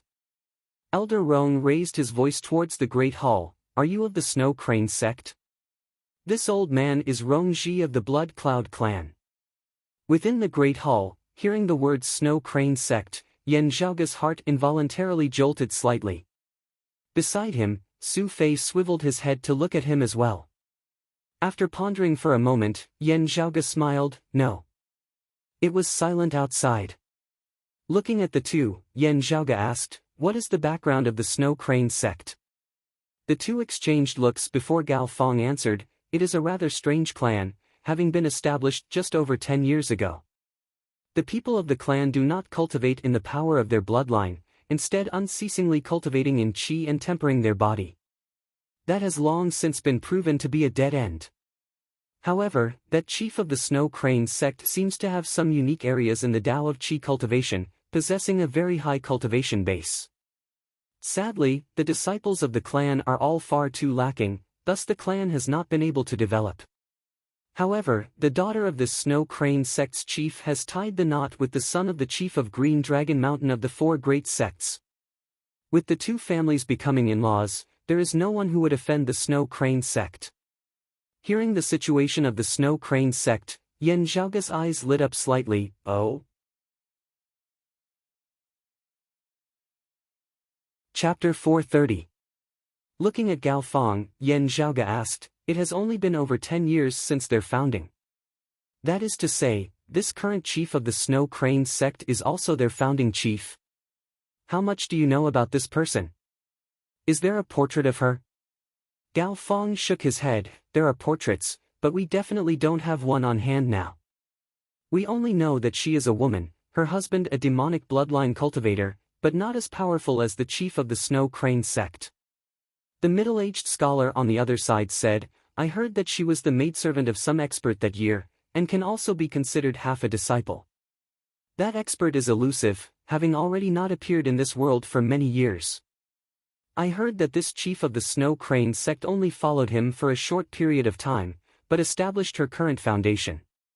The chief of the Snow Crane sect does not hide this past, instead feeling proud of it. The more she is like this, the more curious everyone is about that expert. However, there is very little news about him." Yan Zhaoge narrowed his eyes. "This expert, was he a man or a woman?" "It is rumored that he was also a woman." Yan Zhaoge asked, "What exactly was his cultivation base like?" Gao Feng and the middle-aged scholar opened their mouths, but paused before they both said rather awkwardly, "Actually, we don't really know much about him, just guessing based on the current chief's cultivation base." Yan Zhaoge asked again, "How long has it been since she last appeared?" "About 30 years, Gao Feng thought for a moment before answering. Yan Zhaoge continued asking, "Never appeared again?" The middle-aged scholar answered, "At the very least, we have never heard of him again." Yan Zhaoge was silent for a moment before he smiled slightly. "One last question. How is the relationship between the Blood Cloud clan and Green Dragon Mountain with the Snow Crane sect?" The faces of Gao Feng and the middle-aged scholar both stiffened. Before they could answer, intense fluctuations of demonic power emanated from outside. The Crimson Feather Great Halberd battle formation of the Crimson Halberd Corps was instantly unleashed to the maximum, at the same time also surging with demonic power even stronger than this. Looking at the two, Yan Zhaoge could not help but laugh. "All right, you don't have to answer. I already know the answer." While Yan Zhaoge had already denied that he was of the Snow Crane sect, Rongji clearly still believed that he was related to it. Yan Zhaoge felt that from a certain perspective, the other party's guess was actually not completely wrong. He turned to look at Xue Fei and the others and said, "We've found some unexpected clues, but it has also brought us some trouble." Before he finished speaking, the violent demonic energy had already bombarded the roof of the hull. A gigantic red-eyed golden condor flapped its wings and soared into the sky. Its feathers, which were made of light, turned crimson. It clawed at the roof of the hull with its claws, as if it was going to tear the entire hull apart. The Crown Prince of Ziyu stood with his hands behind his back. His expression did not change as he watched the scene unfold before him. However, his gaze had already turned rather solemn at this moment. The reputation of the Furan Kingdom's Crimson Halberd Corps is well-deserved. Manifesting the silhouette of demonic beasts is a characteristic of half-demons. However, these soldiers of the Crimson Halberd Legion haven't awakened their bloodline yet. They're relying on the special power of the battle formation to manifest the silhouette of the crimson-eyed golden condor. The Crown Prince of Ziyu felt solemn within his heart. With a grand commander like Liang Han as their commander, their strength is already no longer just a matter of accumulating numbers. Instead, it is an increase in their intrinsic quality. Looking at the hull beneath the claws of the golden condor, he thought, "You can also be considered to have died a worthy death." At least, this solitude can witness the true strength of the Furan Kingdom's Crimson Halberd Corps. Just as he thought of this, he abruptly stared wide-eyed as he saw a black storm suddenly arise around that lonely hull, enveloping it. Isolated by the black hurricane, the massive condor was completely unable to approach at all. Beneath its claws, they were unceasingly sliced apart by the black hurricane, riddled with wounds as they were on the verge of breaking apart. The crown prince of Ziyu could not help but be dazed. Liang Han's eyes looked on the verge of imploding. The Furan crown prince's face darkened. Even the elder of the Blood Cloud clan, Rong Ji, frowned at this. Within the hall, Ahu asked, "Young master, is there still a need for us to remain in the Furan kingdom?"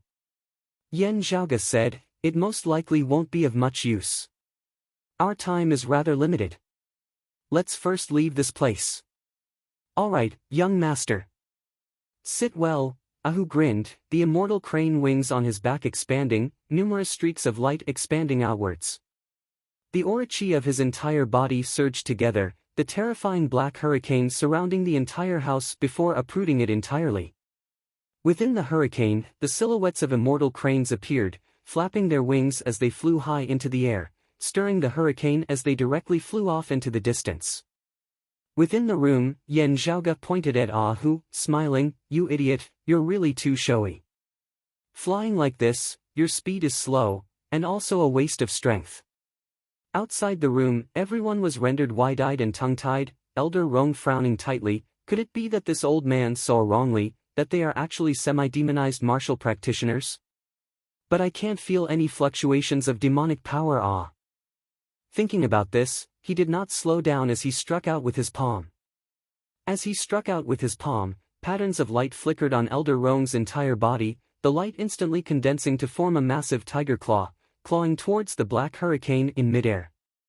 Liang Han's face was livid, his gaze filled with fury as he drew upon the power of the Crimson Feather Great Halberd battle formation, the massive condor spreading its wings, shooting straight into the clouds. Within the black hurricane, another dense aura-chi suddenly surged. The aura-chi condensed to form a massive palm, clashing with Elder Rong's tiger claw in midair. As soon as they clashed, Elder Rong felt as though a great mountain was pressing down on him. As the power of his demonic blood clashed with it, he felt as though he was unable to bear the heavy burden. That power was massive and heavy to the extreme, boundlessly heavy as the great earth, as towering as a great mountain, seemingly unshakable. In virtually just an instant, the tiger claw formed of patterns of light was directly smashed apart by that massive palm. Elder Rong was shocked by this. Luckily, that palm did not pursue him. After smashing apart the tiger claw, it struck towards the incoming massive condor from the other side. A great boom resounded as countless crimson feathers shattered, transforming into an all-encompassing rain of light that scattered all over the ground. The massive condor emitted a mournful, enraged howl as it struggled unceasingly. The figures of Liang Han and the Crimson Halberd Corps soldiers beside him all swayed for a moment, blood spurting out of their mouths. They forcibly persevered, the massive condor flapping its wings as it fought to the death, not retreating as it lunged towards the black hurricane once more. In the end, that massive palm slammed down once more, splitting mountains and breaking rivers as it completely sent the massive condor plummeting back to the ground. Liang Han and the others were no longer able to persevere now as they spat out another mouthful of blood. Other than the Grand Commander Liang Han, who had the highest cultivation base, the others all collapsed onto the ground, unconscious. Liang Han was also no longer able to hold on as he knelt down on one knee. Within the hall, Xue Fei retracted his great heaven-earth palm, sitting down once more. Gao Feng and the other two looked dazedly at Ahu and Xue Fei. Yan Zhaoge stroked his lower chin, a pondering look appearing on his face. On this day, the people of Kangha City all witnessed a bizarre scene. A black wind swept along a house, sending it flying out of the city. Now, from the distant Furan Kingdom's royal palace, powerful fluctuations emanated. "Who is causing trouble in my Furan Kingdom?"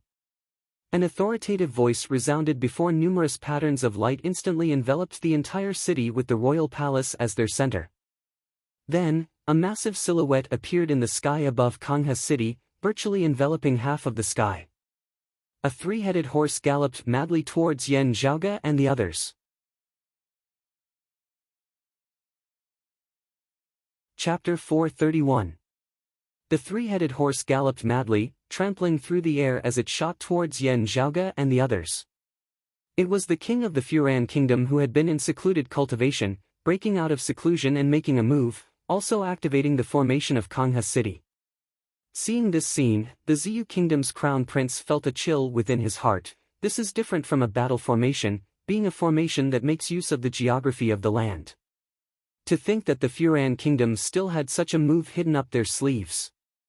If my Ziyu attacks the Furan Kingdom, with its geography of the land, it will be hard for us to take down Kangha City.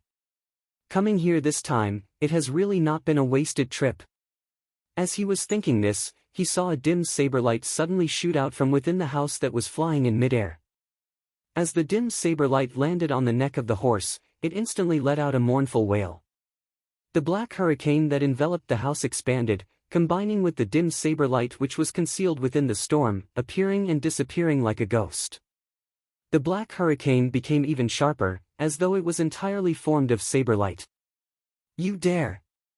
The king of the Furan Kingdom roared furiously, the three heads of that horse neighing together, blazing fire simultaneously spurting out of its mouths. The flames clashed with the black hurricane, transforming into a sea of flames that enveloped the horizon, wanting to trap the house within. Within the house, Ahu scratched the back of his head, swiveling his head to look at Yen Zhaoge. Young master, it looks like we still have to tear the house down. Yen Zhaoge glanced at him. Weren't you pretty good at acting just now? Ahu gave a simple and honest laugh. Wasn't this thinking of learning from young master? Is that all I have? Yen Zhaoge pinched the corner of his forehead, yet saw that other than Han Long, who had no reaction, Feng Yunsheng, Ahu, and Su Fei were all looking at him earnestly before nodding in unison. Yen Zhaoge shook his head exasperatedly before saying, since it's already flying, what would it look like to tear the house down now? Not moving from his seat, Yen Zhaoge lightly clapped his palms together. Opening his shadow shrinking pouch, a short stone rod flew out, instantly enlarging within the hall as it took on the original appearance of the Pillar of the Divine Palace. The Pillar of the Divine Palace controlled its size, becoming exactly the same height as the ceiling of the hall before gradually merging with it, becoming its pillar. Uprooted by Ahu, its entire frame shook. The house which had originally been on the brink of collapse due to Ahu's Orochi instantly stabilized, emanating a concept of indestructibility. The entire house seemed to have become completely different at this moment. Just hit it directly. Yen Zhaoge raised his right hand, flicking his wrist as he pointed forward, his tone light and casual. All right, young master. Ahu grinned widely and laughed happily. In the next moment, the black tornado, along with the middle-grade spirit artifact, the serene clear sunlight saber, and the house that everyone was in, collided with the enormous three-headed horse. The incomparably huge three-headed steed shattered with a loud bang. The black tornado shook violently, but the house in the storm was different. It flew steadily in the air, not swaying at all. Feng Yunsheng quietly sensed the energy fluctuations during the collision and judged the strength of the other party's formation. It doesn't feel that outstanding. Yen Zhaoge said mildly, the people of the floating life world should just play with battle formations. They are not proficient in setting up grand formations based on geography. Of course, this is the evaluation of us of the eight extremities world. If it was against others of the floating life world, choosing a general from a dwarf might be a great weapon. Seeing the image of the three-headed steed shatter, the Furan Crown Prince and the Grand Commander of the Crimson Halberd Corps, Liang Han, were both dazed. The hearts of Elder Rong and the Ziyu Crown Prince both sunk. Above the distant royal palace, the figure of a middle-aged man dressed in a dragon robe appeared, his gaze fixated on the black tornado. He snorted coldly, bringing his palms together before striking out towards the distant royal palace down below. Seeing this, Liang Han was instantly greatly shocked. Your Majesty, you can't. The expression of the Furan Crown Prince changed as well. Royal Father? The royal palace shook mightily, a loud, clear roar resounding. Then, amidst infinite radiance, a true three-headed steed galloped madly out. This three-headed steed was tens of feet tall, each of its heads resembling the size of a small house, a demonic light flickering within its massive pupils. As the steed galloped madly, roiling waves of fire surged about, the surrounding great earth quaking as its hooves moved. Three-headed blazing flames howling wind beast. The Ziyu Crown Prince sucked in a breath of cold air, the Furan's guardian beast. It's easy to let this thing out, but it will be hard to take it back. The Furan family is going all out this time. Aren't they afraid that half of Kangha City will be destroyed afterwards? Seeing this, Elder Rong of the Blood Cloud clan flew up, chasing after Yan Zhaoga's group.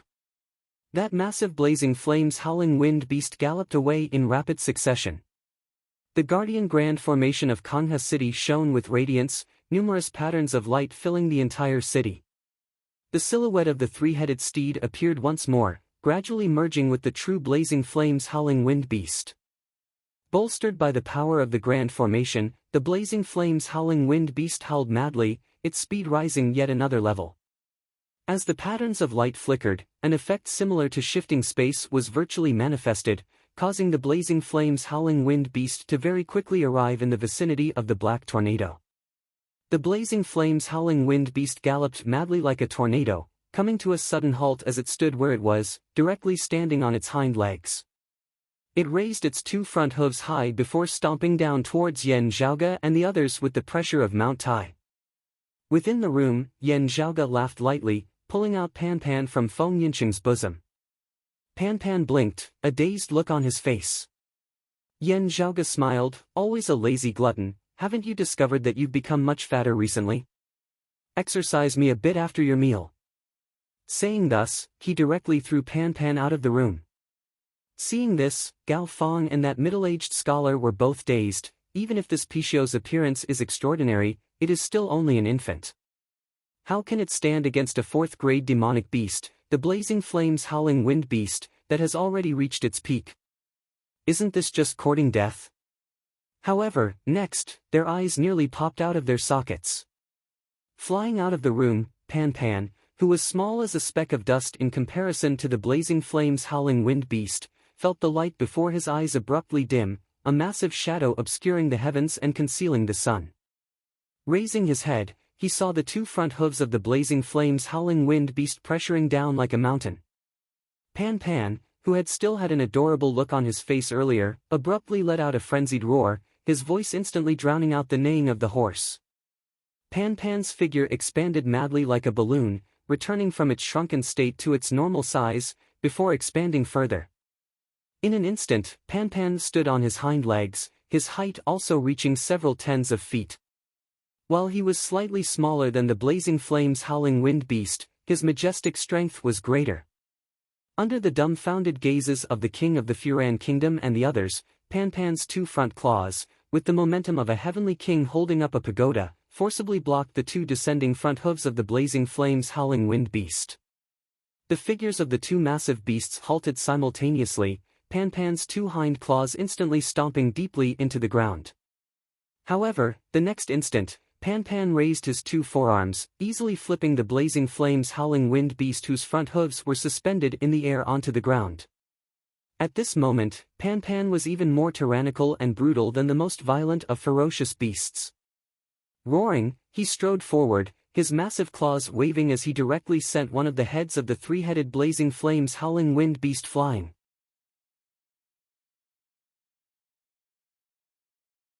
Chapter 432. The blazing flames howling wind beast was flipped over by Pan Pan. Just as it was struggling to get up, Pan Pan rushed over and slammed it into the ground with a palm. Of the three massive heads, one of them had its neck directly broken by Pan Pan's palm strike, its head flying outwards and smashing heavily onto the ground. In the distant imperial palace, the face of the king of the Furan kingdom was sunken. When the blazing flames howling wind beast had been flipped onto the ground by Pan Pan, the Furan crown prince, the grand commander of the Crimson Halberd Corps, Yang Han and the others looked as if they had lost their parents, while the king of the Furan kingdom had instead been extraordinarily calm. There was even a hint of excitement in his eyes. The hands of the king of the Furan kingdom stretched out horizontally, also letting out a low roar. The light patterns of the grand formation that enveloped Kangha city rippled like water, enveloping the severed head and injured body of the blazing flames howling wind beast. However, with a roar, Pan Pan sent one of the blazing flames howling wind beast's heads flying with a single palm strike. The numerous patterns of light circulating on the grand formation were continuously shattered by Pan Pan's claws. Seeing this scene, the expression of the king of the Furan kingdom changed slightly as he flew away from the skies above the imperial palace, hurrying over to where Pan Pan and the blazing flames howling wind beast were. At this moment, Pan Pan was standing on the ground, raising one of his hind claws and stomping heavily on the body of the blazing flames howling wind beast, which only had 2 heads left. The blazing flames howling wind beast instantly let out a long howl filled with pain as it was stepped on by Pan Pan, unable to move.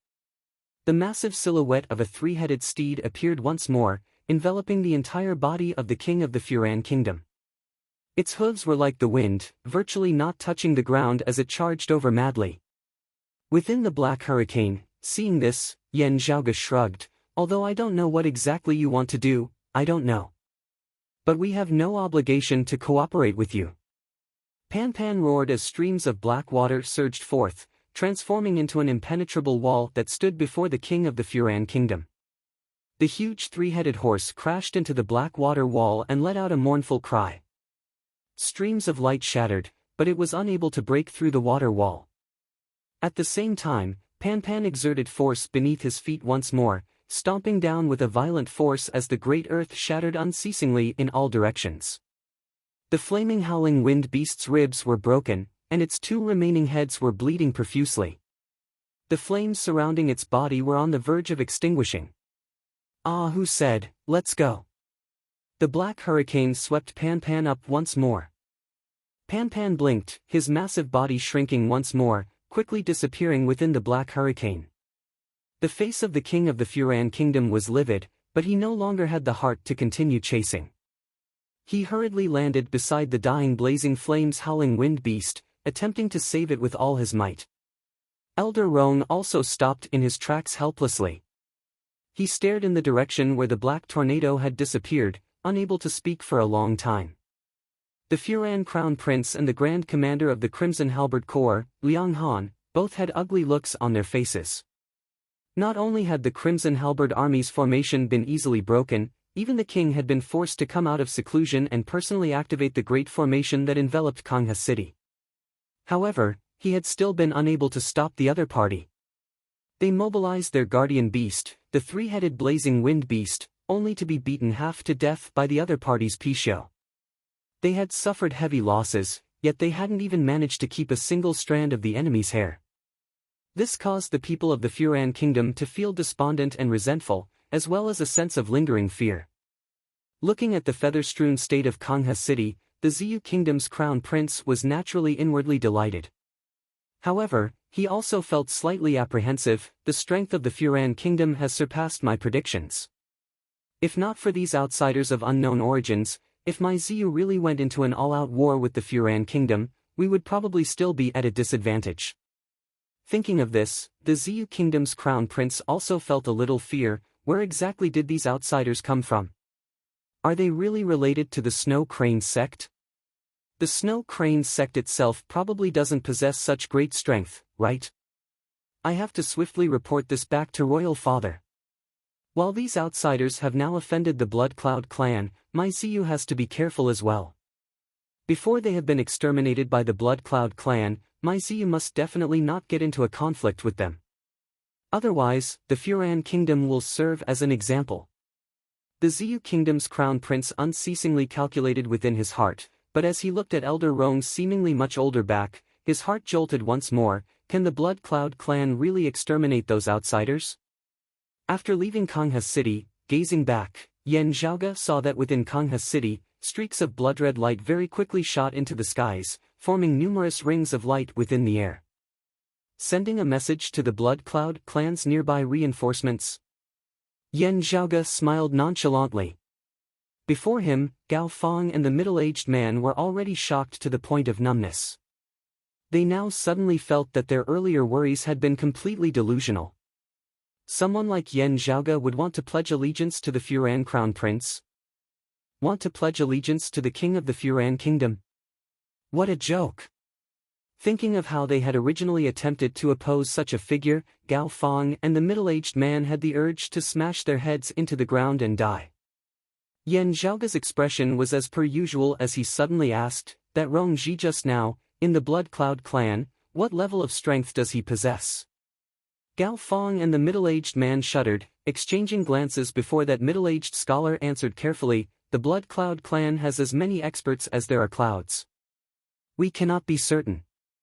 After all, Elder Rong and the others are at a much higher level than us.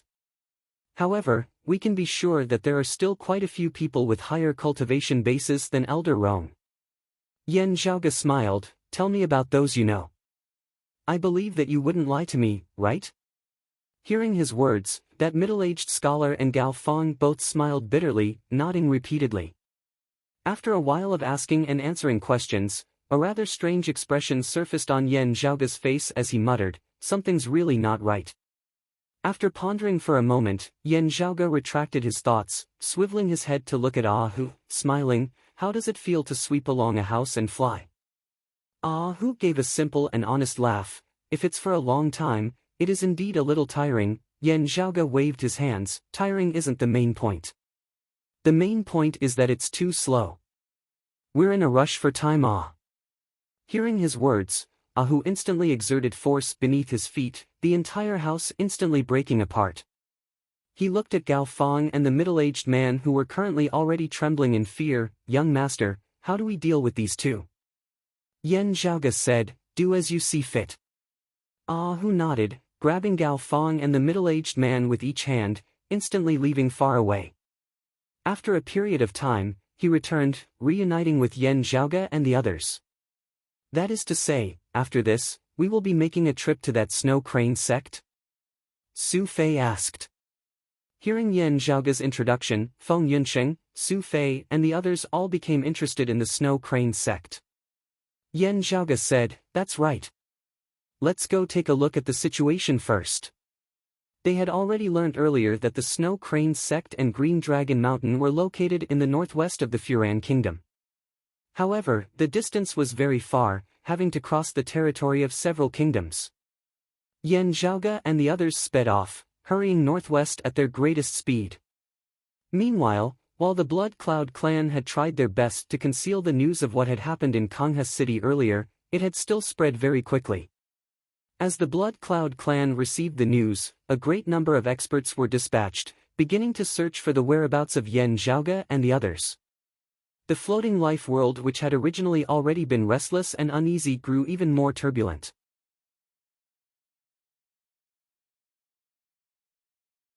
Chapter 433. The capital of the Furan Kingdom, Kangha City, had fallen into chaos. The Blood Cloud clan that dominated the southern border of the floating life world had been enraged. The Pishio mountain that had only existed in legends after the Great Calamity had appeared. The various powers of the floating life world all paid attention to this news. The vast western region of the floating life world had always been the sphere of influence of Green Dragon Mountain. Meanwhile, the Snow Crane sect was located amidst the numerous mountains in the west, occupying the Jade Ridge Snowy Mountains where it had been established. It had only been over 10 years since the sect had opened its doors, but it had already become a major sect that was renowned far and wide. Other than the daughter of their chief, Jade Crane, Su Yun, who had married the son of the chief of Green Dragon Mountain, Su Yun herself possessed outstanding strength, also being admired by the nearby heroes as she was not inferior to any man. Yan Zhaoge and the others headed northwest, heading straight for the Jade Ridge Snowy Mountains. The spiritual chi flow of this floating life world is not suitable for martial practitioners of our generation to absorb and refine. Normally speaking, while cultivating here is not necessarily useless, one would definitely have to expend multiple times the amount of time and effort. As they walked, Su Fei said, "There is a limit to one's lifespan. If one cannot break through in time and increase their longevity, they may very well die of old age." Saying thus, he sighed, "If not for a heaven-defying fortuitous encounter, this Chief Su would probably be known as a peerless genius." Hearing his words, Yan Zhaoge smiled. "It is still unclear exactly what her cultivation base is." Su Fei said, "It shouldn't be too low. Also, it has only been over 10 years since she rose to fame. Considering the difficulty of cultivating in this floating life world, it should already be very difficult. Especially when, according to you, the others of the Snow Crane sect seem rather mediocre. In comparison, they are even more extraordinary." Feng Yunsheng, Ahu, and Ing Longtu had also generally understood the situation now. Feng Yunsheng now said, compared to the difficulty of cultivating in here, the mediocrity of the others might be the norm. They all nodded. Yan Zhaoge pondered for a moment before saying, it has yet to be discovered in the Eight Extremities world after the Great Calamity. However, before the Great Calamity, there were once records of a strange physique that appeared, known as the living source body, also known as the living water of exhausted source or the bitter sea traversing body. Hearing this, Feng Yunsheng, Su Fei and the others all grew interested as they swiveled their heads to look at Yan Zhaoge. Yan Zhaoge recalled as he said, under normal circumstances, there is nothing special about the living source physique as it would be no different from an ordinary person. However, in the era of doom where spiritual energy is extremely scarce and almost dry, it will be difficult for normal people to absorb and refine spiritual energy. But the warriors who boast the living source body can train as usual. It's like a dry field that has a source of fresh water. To put it simply, if there is such a person who possesses the living source physique, he might appear very ordinary in our current Eight Extremities world. Of course, it's also possible that your aptitude is still outstanding, but that will depend on your innate aptitude in other aspects. It has nothing to do with the living source body. However, when this person came to this floating life world along with the others, while it would be difficult for others to even take a single step, having to put in hundreds of times more effort than cultivating in the Eight Extremities world, this person who possesses the living source physique is able to do so as though it is flat ground, no different from cultivating in the Eight Extremities world. When everyone heard this, they all clicked their tongues in wonder. The boundless universe is truly full of wonders and mysteries. Su Fei asked, you suspect that Chief Su is of the living source physique? Yan Zhaoge said, this is merely one possibility. It is also possible that this Chief Su's aptitude is extremely outstanding, far surpassing our imaginations, or that she has had some heaven-defying fortuitous encounter. As they spoke, they advanced. After a long and arduous journey, the pure white snowy mountains had already appeared in the distance. Yan Zhaoge's gaze swept over.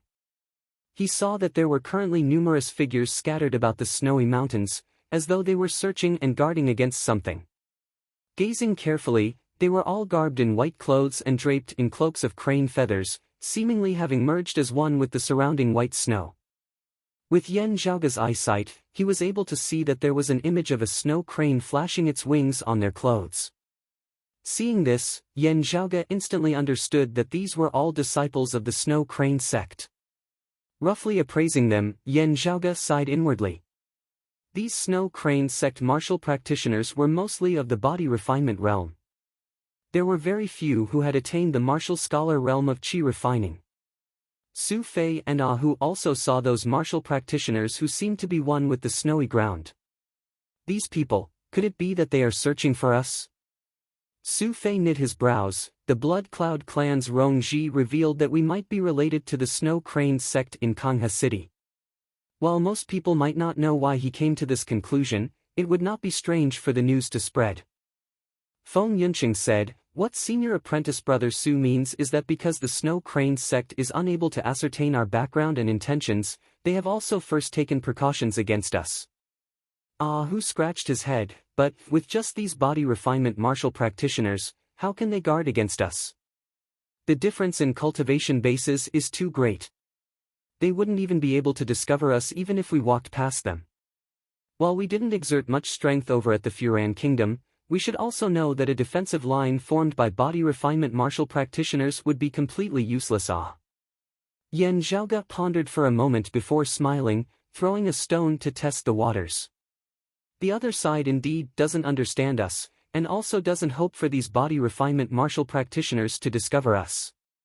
What they are hoping for is that we can discover these Snow Crane sect martial practitioners. Feng Yunqing murmured, if we had come for the Snow Crane sect, we would naturally have taken the initiative to contact them, introducing them to Chief Su Yun through these Snow Crane sect disciples.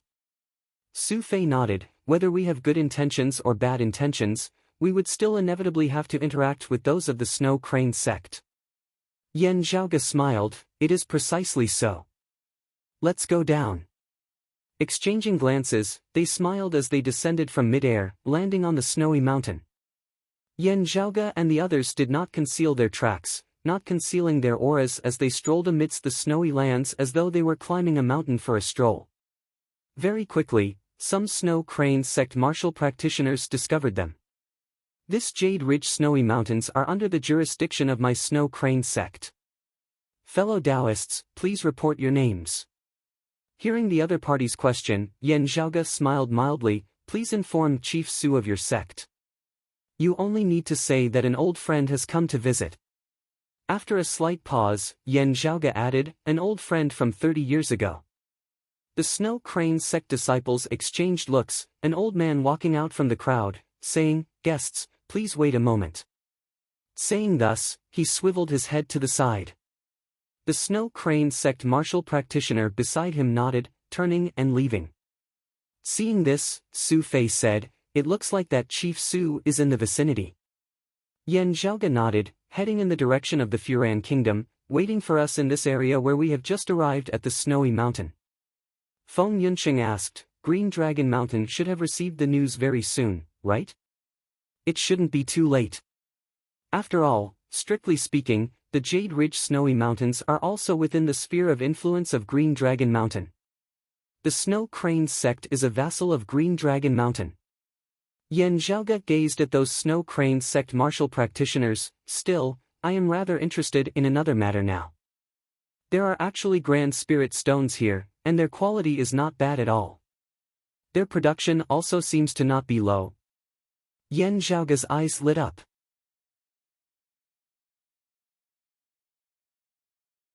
Chapter 434. Yan Zhaoge's gaze fell on the jade pendants hanging from the waists of the Snow Crane sect martial practitioners. The jade pendant seemed to be made of white jade. The workmanship was exquisite and unique, and it was lifelike. What caught Yan Zhaoge's attention was that every Snow Crane sect martial practitioner had one, seemingly a symbol of their identity. Carefully feeling the spiritual chi fluctuations emanating from these jade pendants, Yan Zhaoge's eyes could not help but gradually light up. It really is a Grand Spirit stone, and it's even a Grand Spirit stone essence condensed from its essence. Yan Zhaoge muttered to himself, as a symbol of identity, it seems that everyone who enters the clan has one. This means that this thing is not especially rare here. Feng Yunsheng, Ahu, Su Fei and Ing Longtu looked at each other. Yan Zhaoge's current slightly miserly appearance was rather rare. Xue Fei thought for a moment, then quietly asked, why does Zhaoge mind so much? I have also heard of the Grand Spirit Stone. It is already extinct in our 8 extremities world, having been extremely rare in pre-Great Calamity times. Still, it doesn't seem to be a particularly valuable item. Yan Zhaoge laughed, that is because very few people know that these Grand Spirit Stones have great uses. Senior Apprentice Brother Su, the people of the floating life world do not specialize in setting up spirit formations that make use of geographical advantages.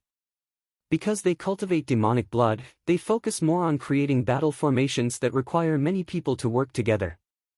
However, because they have only been developing for a short period of time, their battle formations are still rather crude.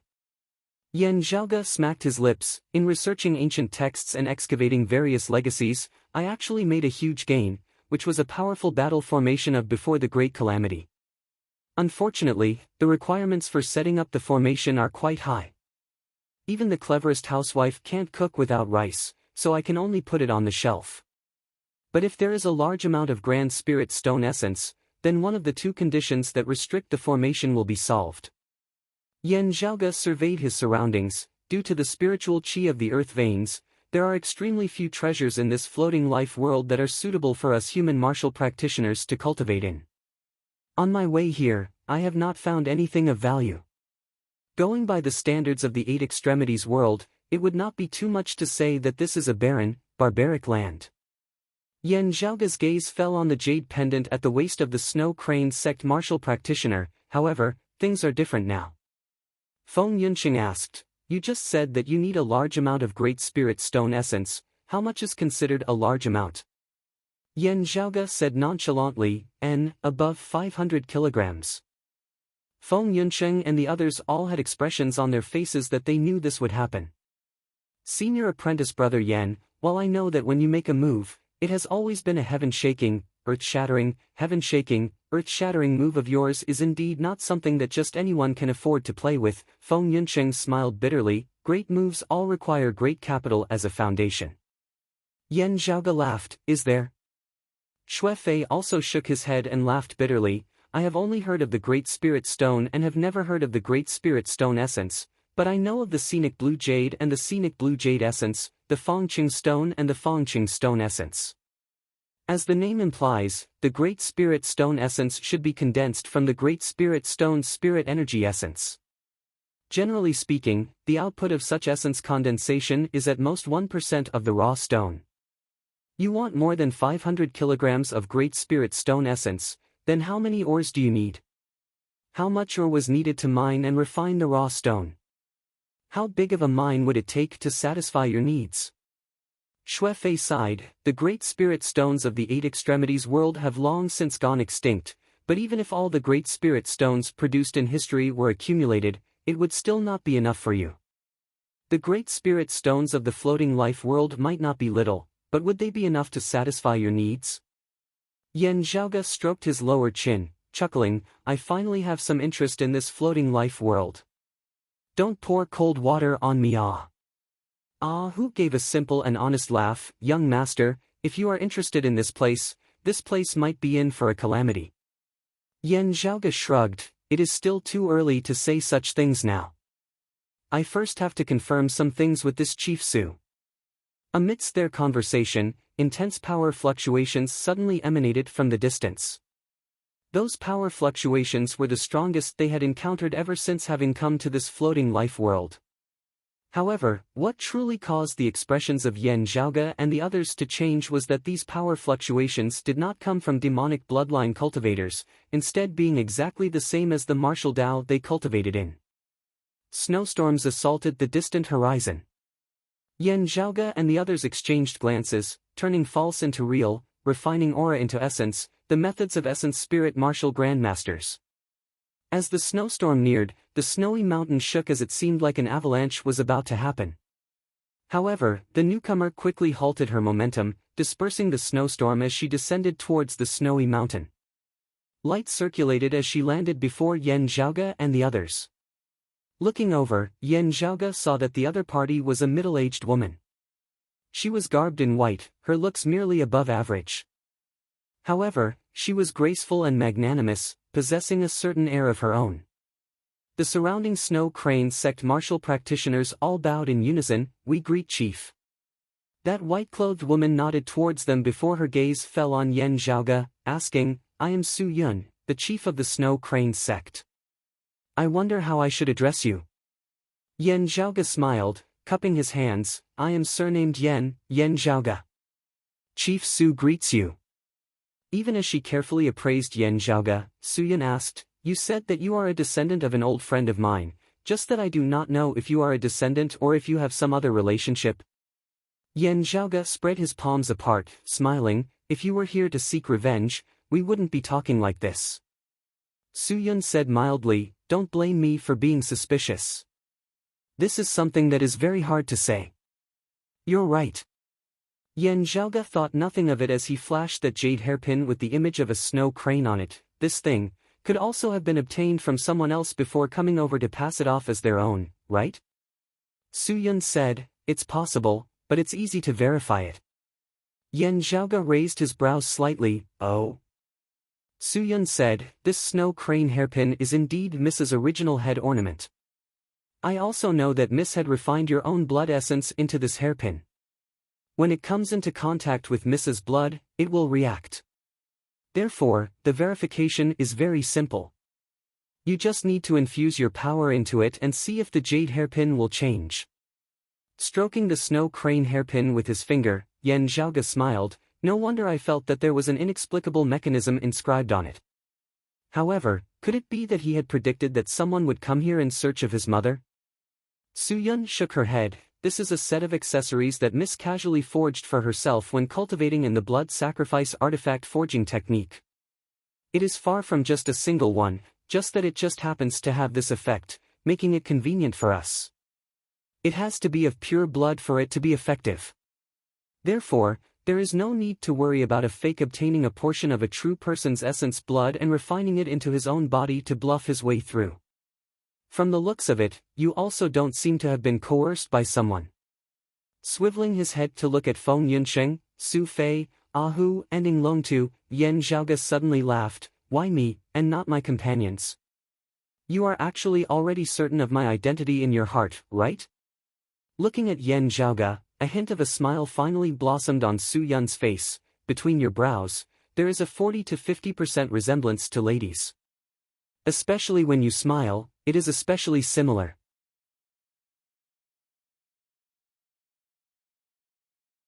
Chapter 435. Holding the snow crane hairpin, Yan Zhaoge had a leisurely expression on his face. From what I know, my mother has no other blood relatives. Su Yun nodded. That is also what I know. Therefore, if she does, it would be a descendant. Yan Zhaoge asked rather interestedly, if it is my father who comes looking for her, what then? Su Yun smiled. If it is son-in-law who comes looking for her, I would have no way of distinguishing him, only able to reject him outright.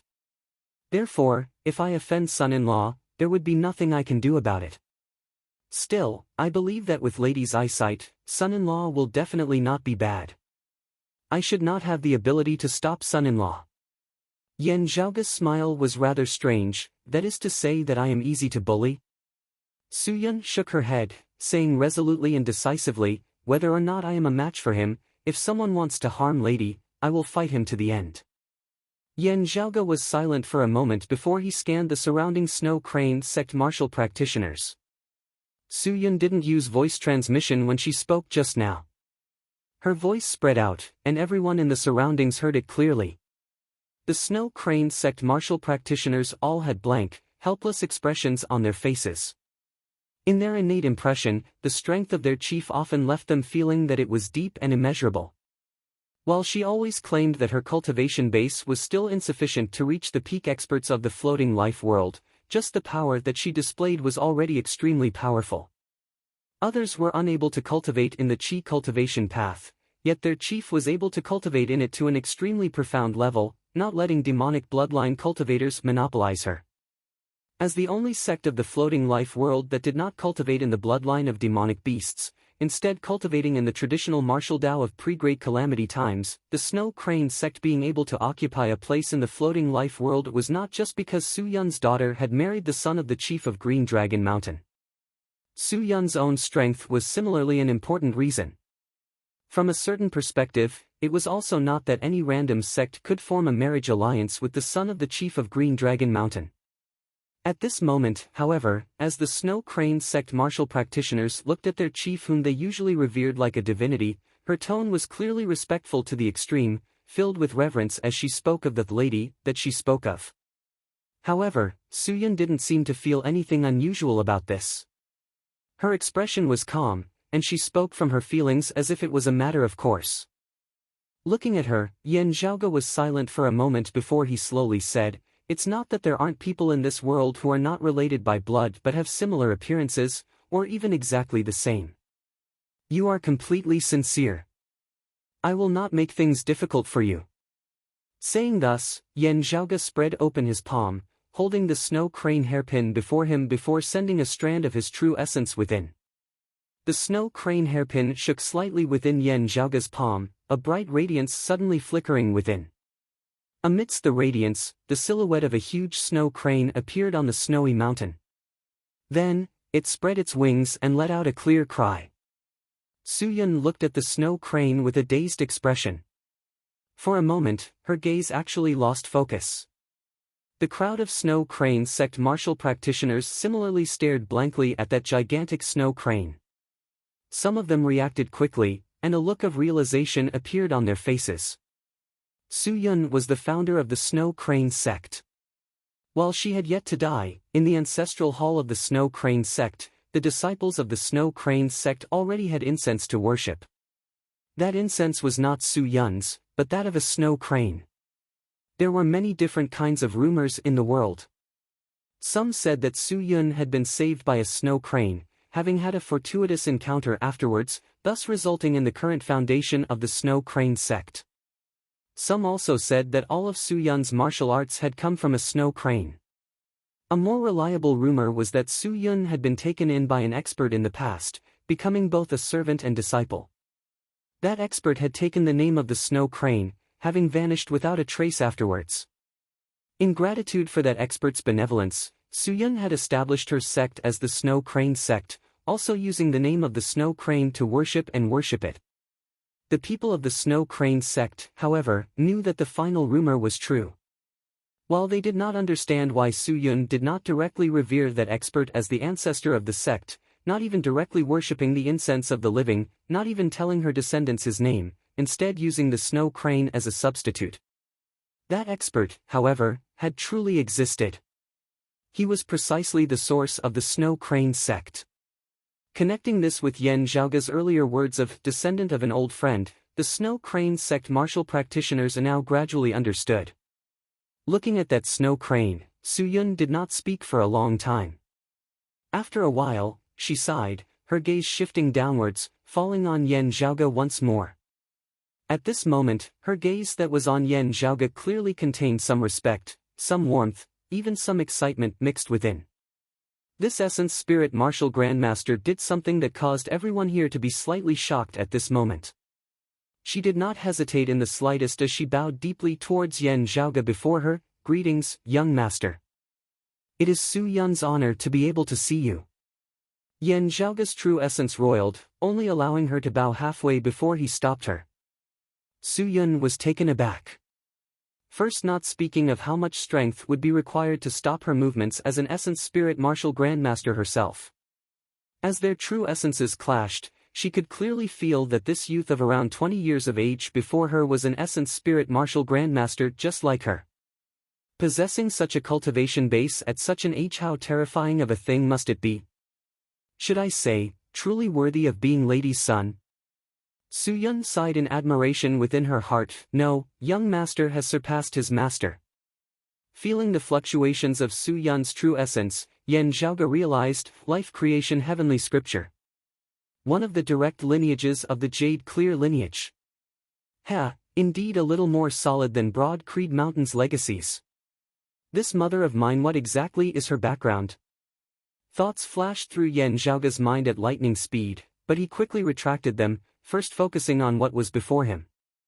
Looking calmly at Su Yun, he said, in imparting the life creation heavenly scripture to you, Mother did not view you as a maidservant. She did not take you as a disciple. You two are similar in age, so I will just call you Aunt Yun. Looking at Yan Zhaoge, Su Yun smiled. Young master is too kind to Su Yun. At this moment, she was already completely devoid of her previous solemnity. Having confirmed Yan Zhaoge's identity, she was completely as warm as a spring breeze. The people of the Snow Crane sect all felt rather awkward now. Earlier, they had been like facing a great enemy, yet their chief had been so humble at this moment, leaving them rather at a loss as to what to do. Su Yun's authority was unshakable. Even after experiencing today's events, the people of the Snow Crane sect were still unable to feel dissatisfied with her. However, some people were unable to come to terms with this, feeling despondent within their hearts yet having nowhere to vent it. A well-built man of around 30 years of age swiveled his head to look at the people by his side, shaking his head slightly before bowing towards Yan Zhaoge. Snow Crane sect's Chang'en greets young Master Yan. His etiquette was also extremely humble and courteous. Eldest apprentice brother. The other Snow Crane sect martial practitioners were even more shocked as they looked at their eldest apprentice brother. Chang'en's lips did not move as he sent a sound transmission through his aura chi to his fellow disciples. Even if we do not look at their background, we also have to look at their cultivation bases. Not knowing how to send sound transmissions, the person beside him asked softly, eldest apprentice brother, you can see through their depths? Chang'en wished he could stuff his mouth as he smiled at Yan Zhaoge and the others while continuing to send via sound transmission. I can't see through the others at all. I can only see that child's cultivation base. That child is at least an early outer or a martial scholar. Chang'en virtually said each word at a time. What cultivation base do you think the person leading him would have?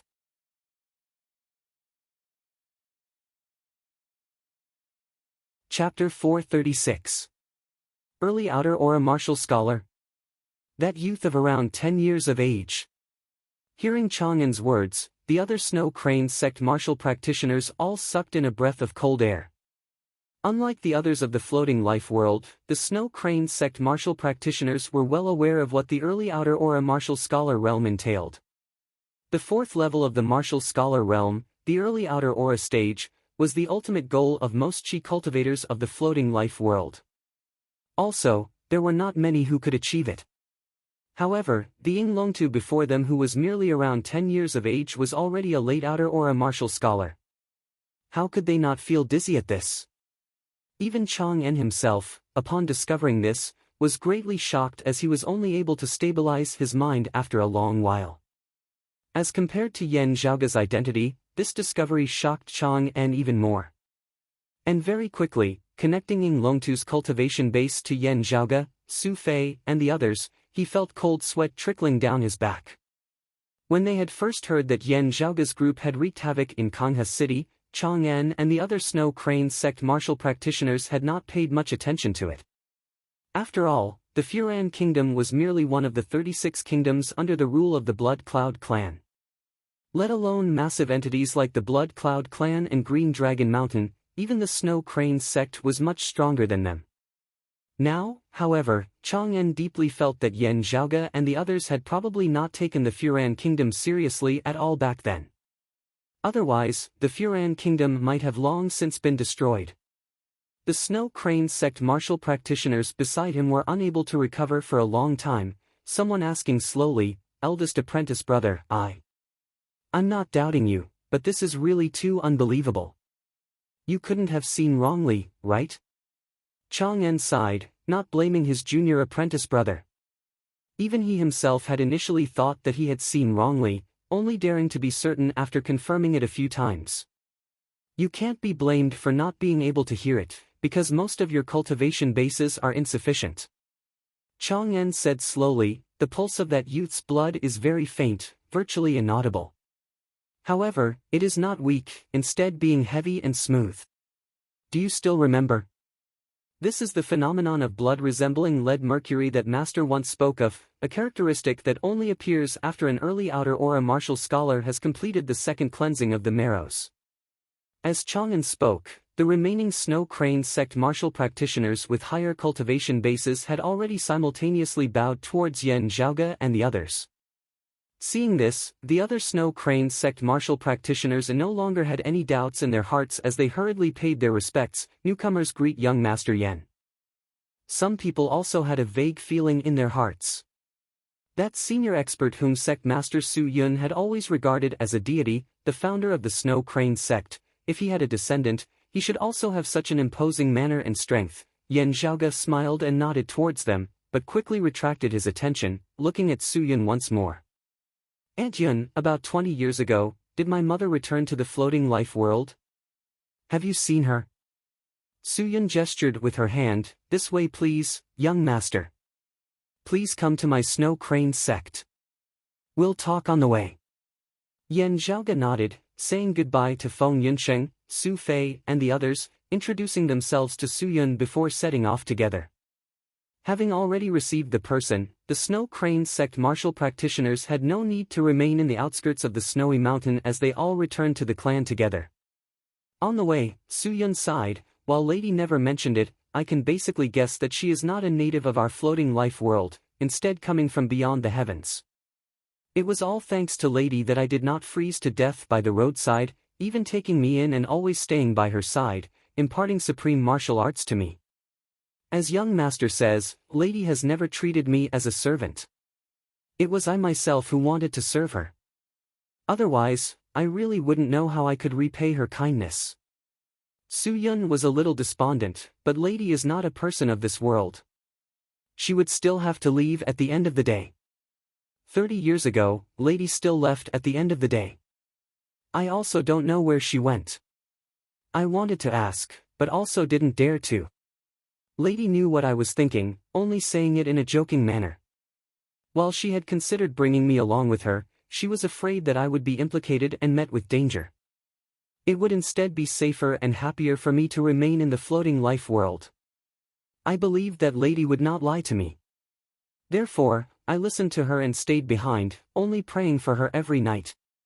Hearing this, Yan Zhaoge's eyes narrowed slightly into slits, met with danger. Thoughts flashed within his mind, but Yan Zhaoge did not speak as he continued listening to Su Yun. He heard Su Yun say, "Young master asked me whether lady had returned after leaving. I dare not be certain, because ever since lady left 30 years ago, I have not been able to see her again. However, I feel that lady has returned before." Yan Zhaoge raised his brows slightly. "Was it 20 years ago?" Su Yun said, "I am also not certain of the exact time. It was around 16 years ago that I went to the southern territory. In a primordial forest there, I saw some things that felt like they were left behind by lady." Yan Zhaoge's spirits rose. Over the past few days of study, while they were still not proficient in it, they could already generally understand some of the language of the floating life world. Hearing her words, they could not help but exchange looks as they thought of that half-broken stone carving that had been shoveled away. "Indeed," Su Yun said, "that was a stone carving that was left on a cliff. Because I went there 20 years ago, I knew that when lady left 30 years ago, these stone carvings were not there. Therefore, I guessed that lady had once returned to this floating life world. The meaning of the stone carving is hard to understand, seemingly possessing infinite profundities that I was unable to comprehend. Thinking about it now, perhaps it was left behind by lady and young master. I was blinded for a moment, cutting it off and taking it away, delaying young master's matters. Please punish me, young master." Yan Zhaoge shook his head. "While you made me run a little longer, it was also because you missed my mother too much, not having known about it beforehand. How could I blame you? Instead, is this stone carving still in Aunt Yun's hands?" Su Yun answered, "It is enshrined in our Snow Crane sect's ancestral hall. Young master, following me back to the clan, you will immediately be able to see it." The group traversed the Jade-rich snowy mountains, finally arriving at the main peak of the mountain range. The headquarters of the Snow Crane sect was established here. The entire clan was not large. After all, in the floating life world, qi cultivation and body cultivation were not mainstream. Those who could go against the flow like Su Yun were few and far between. "This is my husband, Shen Nua." At the entrance, Su Yun introduced Yan Zhaoge and the others to a middle-aged man with a resolute expression on his face. This Shen Nua was a demonic bloodline cultivator. Seeing Yan Zhaoge, he bowed neither obsequiously nor haughtily. "Young Master Yan." Yan Zhaoge nodded. "Mr. Shen." Su Yun said, "I will bring young master into the ancestral hall to see what lady left behind. If people from the outside world come, please temporarily receive them, husband." Shen Noa had a steady personality as she nodded. "You can rest easy." "Young master, please follow me." Su Yun led Yan Zhaoge's group straight into the Snow Crane sect's ancestral hall. Raising his head and gazing over, what entered Yan Zhaoge's eyes was an ice sculpture of a snow crane, wishing to soar high into the sky.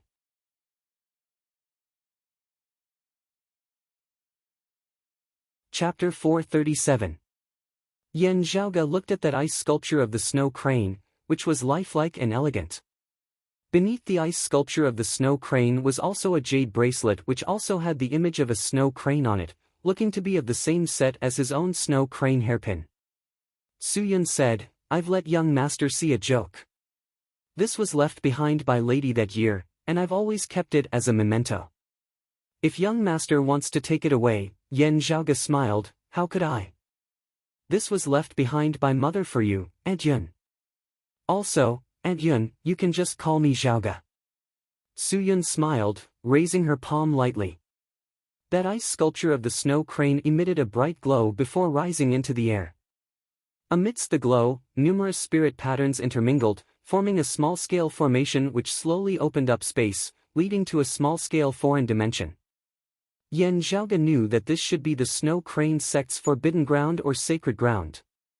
Entering alongside Su Yun, a massive mountain rock appeared within the foreign dimension. Yan Zhaoge's gaze hardened slightly as he gazed at the mountain rock, seeing a large amount of strangely shaped characters inscribed upon it. "Oh, something like a secret code. Yan Zhaoga's thoughts flashed at lightning speed as he recalled that before he had left Broad Creed Mountain back then, his father Yan Di had once told him many things. These things might not actually all be useful, but Yan Di also didn't know what exactly his son might encounter. Therefore, there was no harm in being prepared as he poured out everything that might be useful to Yan Zhaoga. After pondering for a moment, Yan Zhaoga extended his palm, infusing his true essence within the mountain rock. The characters on the mountain rock began rapidly changing. Yan Zhaoga extended his other hand, writing within the air with his finger. Numerous silhouettes seemed to have been inscribed onto the surface of the mountain rock, merging as one with the original spirit patterns. Su Yun looked at this scene rather curiously. After a while, Yan Zhaoga ceased his actions, the silhouettes intersecting and changing before finally coming to a halt. Meanwhile, the characters left behind on the surface of the mountain rock had already completely changed. Looking at those lines of characters, Yan Zhaoga nodded slowly. While there are some differences, they are extremely similar to the characters of before the Great Calamity, being even more ancient than the ones of the Eight Extremities world and the Floating Life world. Their lineage is clearer. Yan Zhaoga smiled. In his few memories, this mother of his had been extremely happy to delve into ancient texts and ancient characters. His interest in ancient texts and characters stemmed from what his mother, Xue Chuqing, had seen and heard when he was young. Perhaps this language that was extremely similar to the common language of pre-Great Calamity times was what Xue Chuqing had been used to before coming to the Floating Life world and the Eight Extremities world.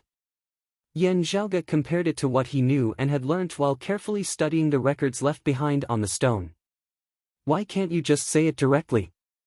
Do you have to go through so many twists and turns? If it's really inappropriate and inconvenient to talk about it, there's no need to leave a message, right? Yan Zhaoga pondered within his heart before analyzing the characters on the stone, his expression becoming increasingly strange the more he read. There are a total of 2 paths to the world beyond worlds. The most basic method is to reach the 4th level of the Martial Saint Realm, surpassing the limits of the Great Thousand Worlds. Why don't you learn from me? With an artifact that can stabilize the dimension rift to protect yourself, you'll be able to search for the wounds of the sky. The corners of Yan Zhaoga's mouth twitched unceasingly. This tone, why does it sound like you're reminding me to bring an umbrella when it's raining outside? Also, this isn't a very important matter, but you suddenly remembered that you had forgotten to mention it, therefore casually leaving a message behind. What's with that feeling? Yan Zhaoga sighed. Father, what kind of wife did you find that year? Still. Yan Zhaoga's gaze turned slightly solemn. World beyond worlds. Wounds of the sky. What exactly has the original world become after the Great Calamity? Yan Zhaoga stroked his lower chin, pondering as a hint of a smile gradually appeared at the corners of his mouth. I'm getting more and more interested. After pondering for a moment, Yan Zhaoga retracted his thoughts. He already had a general idea of the contents of the characters on the stone. Still, Yan Zhaoga did not retract his palm as he instead continued infusing his true essence within. After a while, a change suddenly occurred on the stone. The originally tough stone suddenly became like soft mud. The stone caved in, forming a circular indentation. Yan Zhaoga observed the size of the indentation before taking out that half-round mirror that he had obtained when he had first arrived in the Floating Life world. When they had come over, they had been drawn in by the mechanism that his mother Xue Chuqing had left behind. This half-round mirror was the core of that mechanism. After activating the mechanism, this half-round mirror had temporarily lost its effects. Yan Zhaoga had always kept it by his side, hoping to find some clues to find the other half of the mirror. At this moment, this half-round mirror was accurately embedded within that circular indentation, occupying half of its space. Looking over, Yan Zhaoga saw that flowing water was actually gradually forming out of nowhere within the other half of the empty indentation, filling it up. Numerous scenes seemed to flicker on the surface of the water. Still, they were not stable enough as they were strange and dazzling, making it hard for one to clearly see them. Yan Zhaoga crossed his arms before his chest. It looks like I'll have to wait for some time. Su Yun had been quietly waiting by the side all this time. Looking at Yan Zhaoga, a warm smile appeared at the corners of her lips as she seemed to see Xue Chuqing whom she had once served and followed on Yan Zhaoga's body. Yan Zhaoge swiveled his head, "Aunt Yun, it looks like I'll still have to trouble you for some time." Su Yun smiled, "Young master can stay as long as he wants." Yan Zhaoge asked, "Right, Aunt Yun, are things like grand spirit stones very common in the floating life world?" Su Yun said, "They can't be said to be common, but their production is still not bad." Yan Zhaoge pondered for a moment before asking, "Where can I find them?" Su Yun answered, "The mines are rather scattered. There aren't any especially large ones, all of them being small and medium-sized, scattered all over the place." Yan Zhaoge nodded slowly. Now, a voice suddenly resounded from outside, "Mother. It's my daughter, Shenrong." Su Yun first explained to Yan Zhaoge, who smiled and nodded, "I'll go out with you. Please don't let anyone else in for the time being, Aunt Yun." Su Yun said, "That is only natural." Leaving the flowing water by the cliff to accumulate on its own, Yan Zhaoge and Su Yun exited the foreign dimension together, returning to the Snow Crane Sect's ancestral temple in the outside world. A girl in her 20s was waiting there, looking extremely similar to Su Yun. Seeing Yan Zhaoge, Shenrong's gaze was rather curious. Still, she first bowed, "Shenrong greets. Young master." From the way she addressed him, it was clear that she had already received instructions from her father, Shen Noa. Also, even though she had already married into Green Dragon Mountain, Su Yun's status in her heart was extremely high. At the very least, she did not dare to act rashly in the slightest in front of Su Yun. Yan Zhaoge smiled, greeting her, "No need to be so polite. I'm older than you, you can just call me brother." Su Yun asked, "Rong, is there something over at Green Dragon Mountain?" Shenrong nodded, "Yes. Father-in-law and the others have already received news of the arrival of Brother Yan's group. Father-in-law sent me and husband over to send a letter, inviting you and senior apprentice Brother Yan to Green Dragon Mountain together."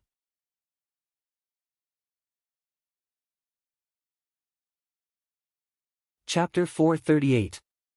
Su Yun asked, "Other than inviting us as guests, is there any other news?" Glancing rather worriedly at Yan Zhaoge, Shenrong answered, "Yes, mother. Green Dragon Mountain has received news that the chief of the Blood Cloud clan has personally left the mountain and headed west. He has already entered the western domain governed by Green Dragon Mountain." Yan Zhaoge laughed lightly, "Coming for me?" Shenrong nodded, "That is how it is rumored." Yan Zhaoge smiled, not continuing on this topic as he instead appraised Shenrong with a glance, "Oh, late inner aura martial scholar. You can already prepare for your breakthrough into the outer aura martial scholar realm." Swiveling his head to look at Su Yun, he smiled, "Aunt Yun, are you mother and daughter the legendary living source physique?" Shenrong looked rather quizzically at Yan Zhaoge, Su Yun feeling rather taken aback as well. From their earlier conversation, Su Yun had been able to tell that Xue Chuqing had not mentioned the matter of her and the floating life world to Yan Zhaoge and Yan Di. Yan Zhaoge should not have known of her existence at the start, naturally not having understood her situation in detail. Replying to young master, "I indeed possess the living source physique. Inheriting my bloodline, Rong also possesses the living source physique." Su Yun sighed emotionally. Lady once said that the living source physique might not necessarily be passed down to her bloodline descendants. Afterwards, it was proven that this was indeed the case. "My husband and I had a total of 3 children, but of the 3 of them, only Rong alone inherited my living source physique." Yan Zhaoge smiled, "The possibility of the first child inheriting it is the greatest. At the same time, if your first child has already inherited your living source physique, your subsequent children would basically have no hope of inheriting it at all." Looking at Shenrong, he asked slowly, "Possessing the living source physique, cultivating in the martial Tao in this floating life world is exceptionally convenient. Of those under your tutelage, only Rong can inherit your legacy. Being able to attempt a breakthrough into the outer aura martial scholar realm at this age is something that only an extremely small number of people in my world can accomplish." Su Yun replied, "Young master is too kind. To us qi and body cultivators, this floating life world is extremely lacking in spiritual qi, and resources are also very poor. But because there are too few qi and body refining martial artists, the resources are evenly distributed to everyone, which makes it seem very rich. Roeng, in addition to having the living source body, also has some talent in martial arts cultivation. She can comprehend a thing or two from the supreme art that Miss left behind, which is why she has her current achievements. Yan Zhaoge asked, still, of your lineage's disciples, only Roeng stands out. Wouldn't this arouse the suspicions of others? Su Yun smiled faintly. In the past, Miss had said that you wouldn't forbid me from taking in disciples. Hence, the reason why I established the sect was to pass on the legacy of Miss' lost art. Before the disciples enter the sect, they have already made it clear that learning is not easy, and they may not succeed. Those who are able to stay and persevere have relatively strong temperaments. Of course, there are also people who think that I am biased towards my daughter. Regarding this, I have my own way of dealing with it. Hearing her words, Yan Zhaoge smiled as well. The Su Yun who appeared benevolent in front of him might not necessarily be like this in front of her disciples. Aunt Yun, has the living source body been considered in the marriage alliance between Green Dragon Mountain and the Snow Crane sect? After laughing, Yan Zhaoge asked mildly. Su Yun answered, more or less, this has always been taken into consideration. To tell you the truth, I have had many interactions with Green Dragon Mountain all these years. While it does not involve the secret arts that Miss taught me, I have imparted much of what I have gained in the process of cultivation to those of Green Dragon Mountain. As demonic bloodline cultivators, they are not too deeply versed in chi cultivation techniques. However, the stones of other mountains can be used to attack jade. Green Dragon Mountain has gained quite a bit from my Snow Crane sect. Su Yun smiled, shaking her head. The chief of Green Dragon Mountain, that in-law of mine, has always concealed himself deeply. Actually, he has improved quite a bit over the years. While he cannot compare to the three demons, he is already gradually showing signs of surpassing the experts of the four clans. Perhaps Green Dragon Mountain really does have some thoughts about the child that Roeng gives birth to in the future, hoping to have a descendant who possesses the strengths of both sides. However, Roeng and her husband are rather in love with each other. That son-in-law of mine, I can tell that he is not faking it. Otherwise, I would also not have agreed to this marriage. Of course, Roeng has not revealed Miss' direct lineage to Green Dragon Mountain. Shen Roeng nodded lightly by the side. Yan Zhaoge nodded slightly. If that is the case, it would be for the best. Su Yun said, young master, if you do not wish to attend Green Dragon Mountain's invitation, I will reject it for you. Smiling noncommittally, Yan Zhaoge suddenly said, right, Aunt Yun, I have always had a question that I have wanted to ask you. I was too busy just now and forgot about it. Su Yun said, ask away, young master. Yan Zhaoge's gaze flickered dimly. Aunt Yun, you are at the 4th level of the Martial Grandmaster realm, an early essence spirit Martial Grandmaster. In Green Dragon Mountain, or perhaps in this floating life world, what level do you stand at? How many are there who are stronger than you or who are on the same level as you? Other than that, there is something else. Saying thus, Yan Zhaoge swiped his finger in midair, forming an image of light. Within the image of light was a middle-aged man with a shrewd appearance. This man was precisely that person whom Yan Zhaoge and the others had met in the primordial forest when they had just arrived in the floating life world. This person cultivates in the bloodline of the six-legged flying lightning leopard. I wonder if Aunt Yun knows who he is? As Yan Zhaoge and the others were guests at the Snow Crane sect, winds were currently surging and clouds were surging in the floating life world. The lands of the West Domain had always been the territory of Green Dragon Mountain. However, currently in the West Domain, gazing towards the southeast towards the south, numerous crimson clouds of blood could be seen appearing in the horizon. A martial practitioner of Green Dragon Mountain gazed at the clouds of blood that were sweeping over from the southeast, asking in a heavy tone, what is it that Chief Lu has personally come to the West Domain without informing us? The clouds of blood broke apart, green light flickering as a long-bearded middle-aged man appeared. Behind him, numerous figures were indistinctly visible amidst the clouds of blood. The long-bearded middle-aged man said coldly, someone of the Snow Crane sect under the protection of your Green Dragon Mountain caused a great disturbance in the south, starting a fight first. Yet, you have come to feign ignorance now. If you wish to incriminate someone, you can always find a pretext. As the martial practitioner of Green Dragon Mountain said this, his attention was not placed on the long-bearded middle-aged man as he instead looked behind him. Amidst the numerous figures, the figure of a white-haired old man was indistinctly visible. A deep sense of fear appeared within the gaze of the martial practitioner of Green Dragon Mountain. That white-haired old man was the chief of the Blood Cloud clan, Lu Ming, one of the few experts of the floating life world. That long-bearded middle-aged man had still wanted to speak when an ancient voice suddenly resounded from within the clouds of blood. What need is there to say? Saying thus, a streak of green light shot out from within the clouds of blood. That Green Dragon Mountain martial practitioner exclaimed in shock, unable to react in time. His body was already cleaved apart at the waist by the green light.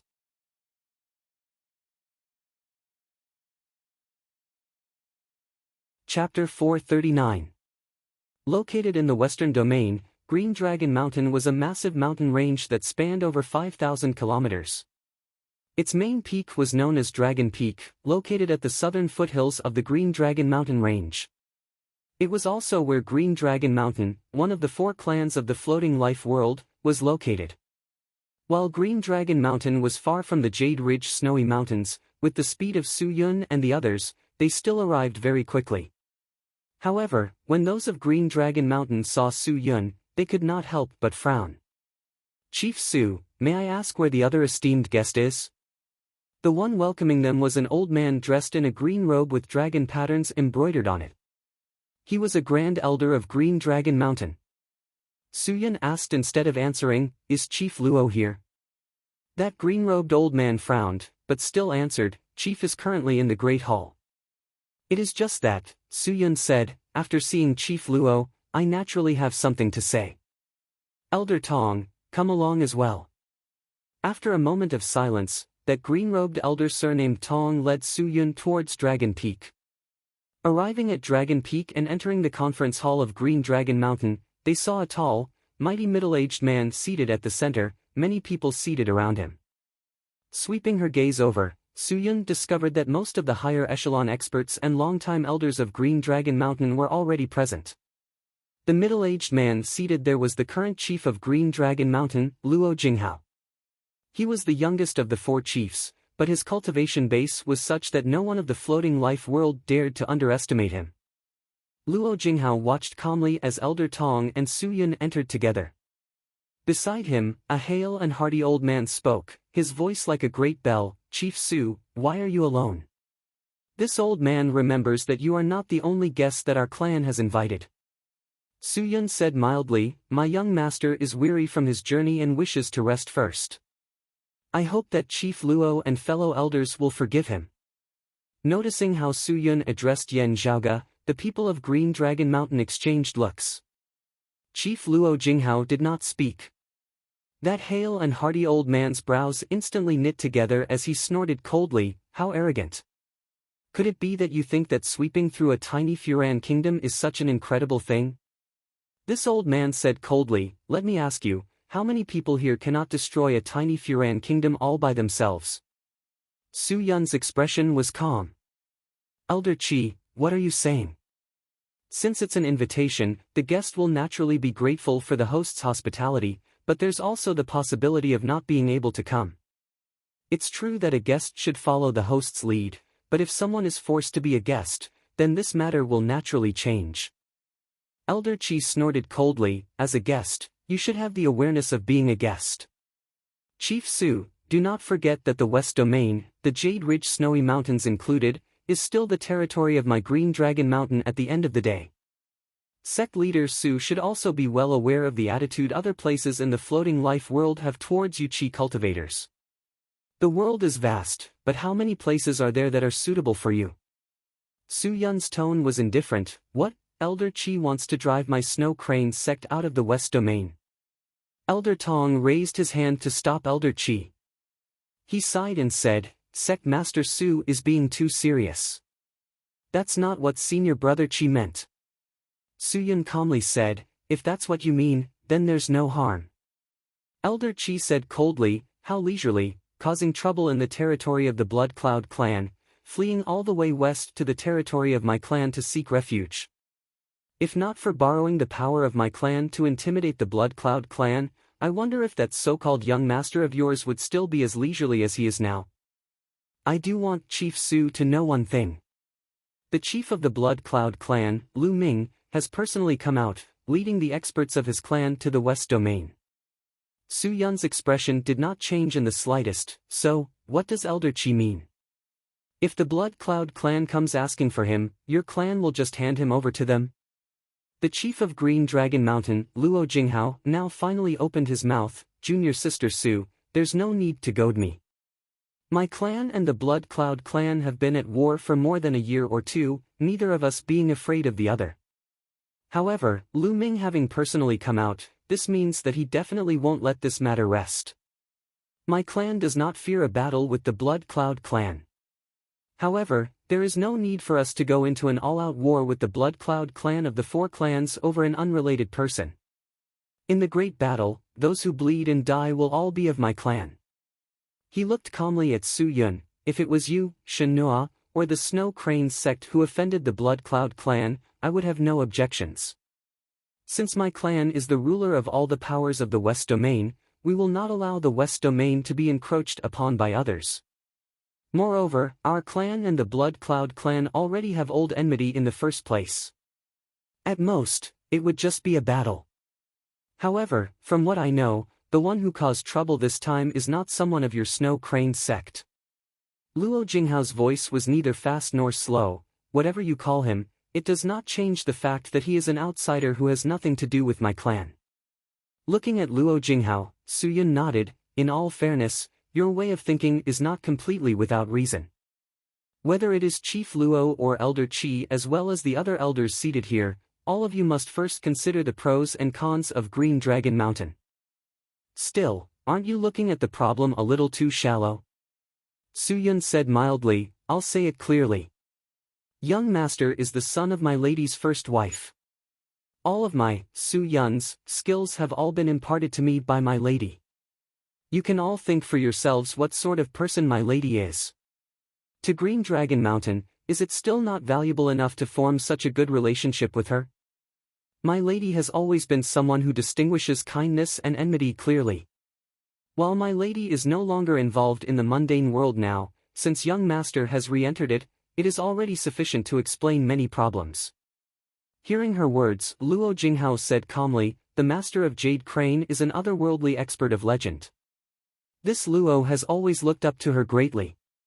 Being able to form a good relationship with her is naturally a good thing.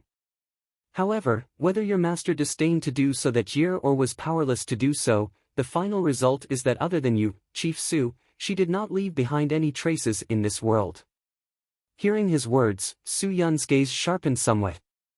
Luo Jinghao's expression was calm as ever as he said mildly, your master and disciple lineage are both Qi cultivators.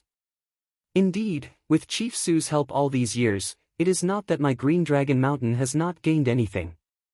However, at the end of the day, we are all demonic bloodline cultivators, and the floating life world is the world of demonic bloodline cultivators.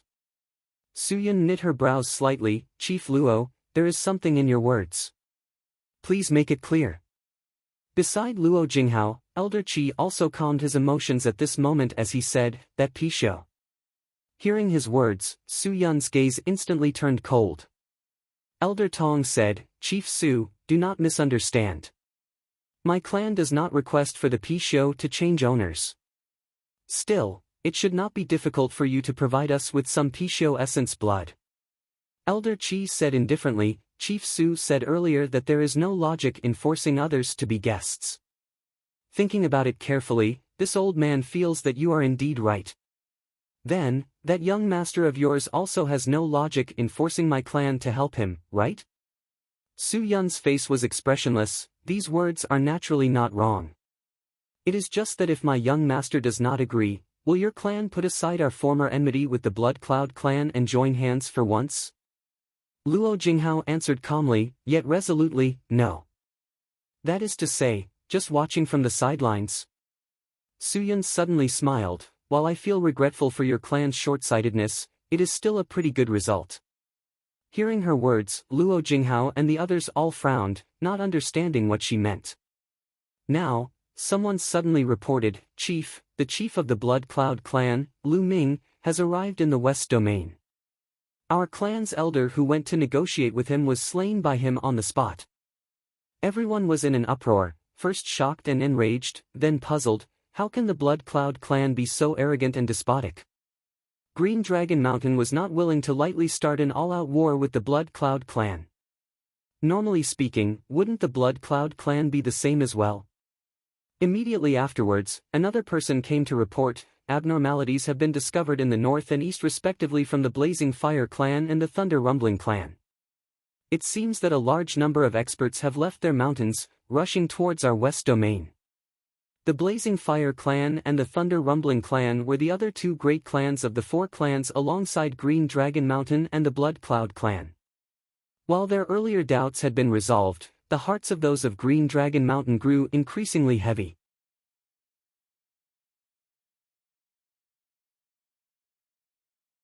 Chapter 440. It was not just the Blood Cloud clan.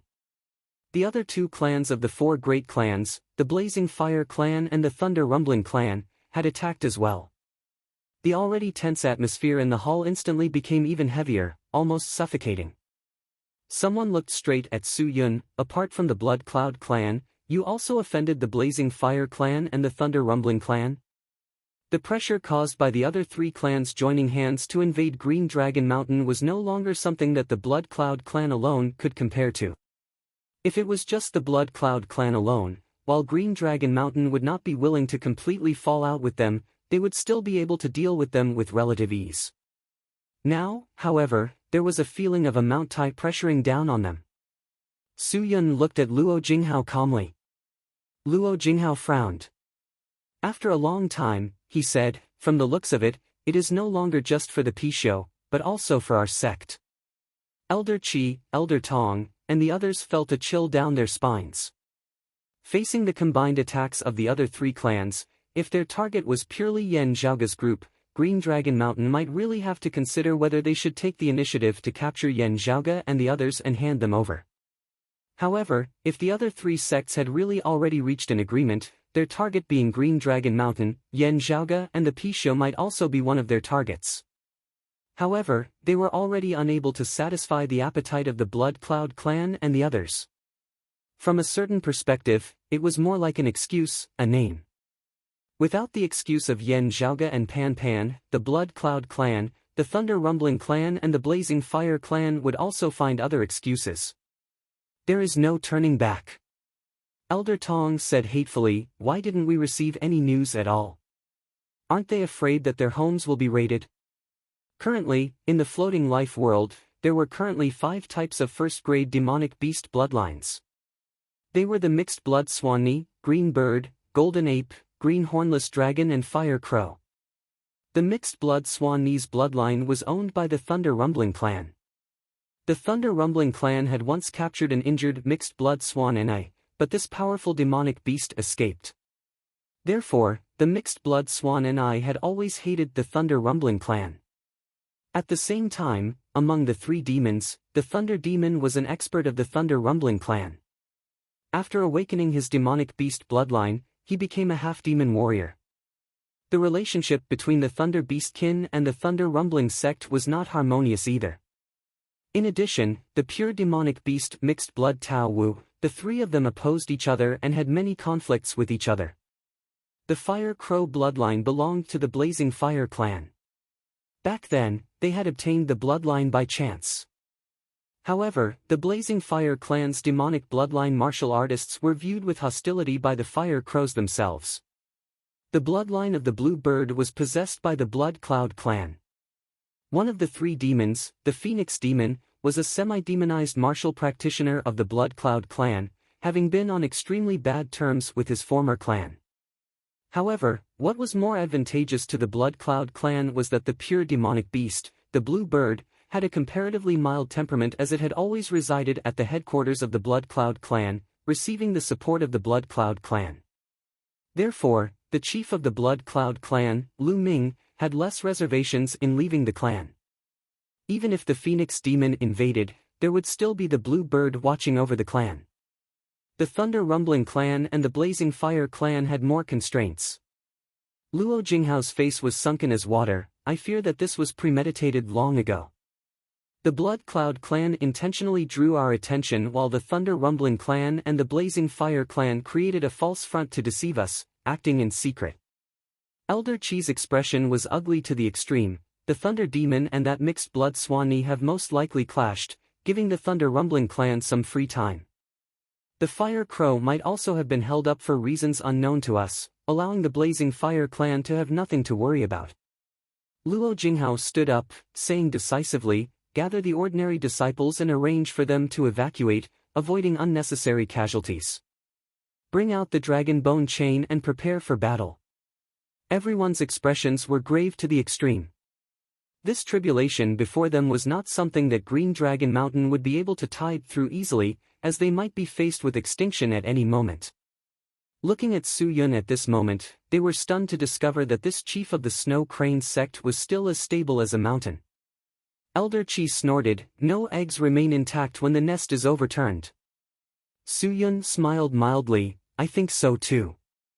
Hearing her words, everyone was even more taken aback. In the lands of the West Domain, blood clouds obscured the sky, temporarily not advancing. A white-haired old man sat at the center of the blood clouds, surrounded by a crowd of Blood Cloud clan martial practitioners. Before the old man was placed a blood-red treasured gourd, patterns of auspicious clouds engraved on its surface. From the mouth of the gourd rose a blood-red mist, merging into the surrounding blood clouds. After a long time, the white-haired old man who was resting with his eyes closed suddenly opened his eyes, first gazing towards the east. There, the roiling sound of thunder resounded, deafening to the ears.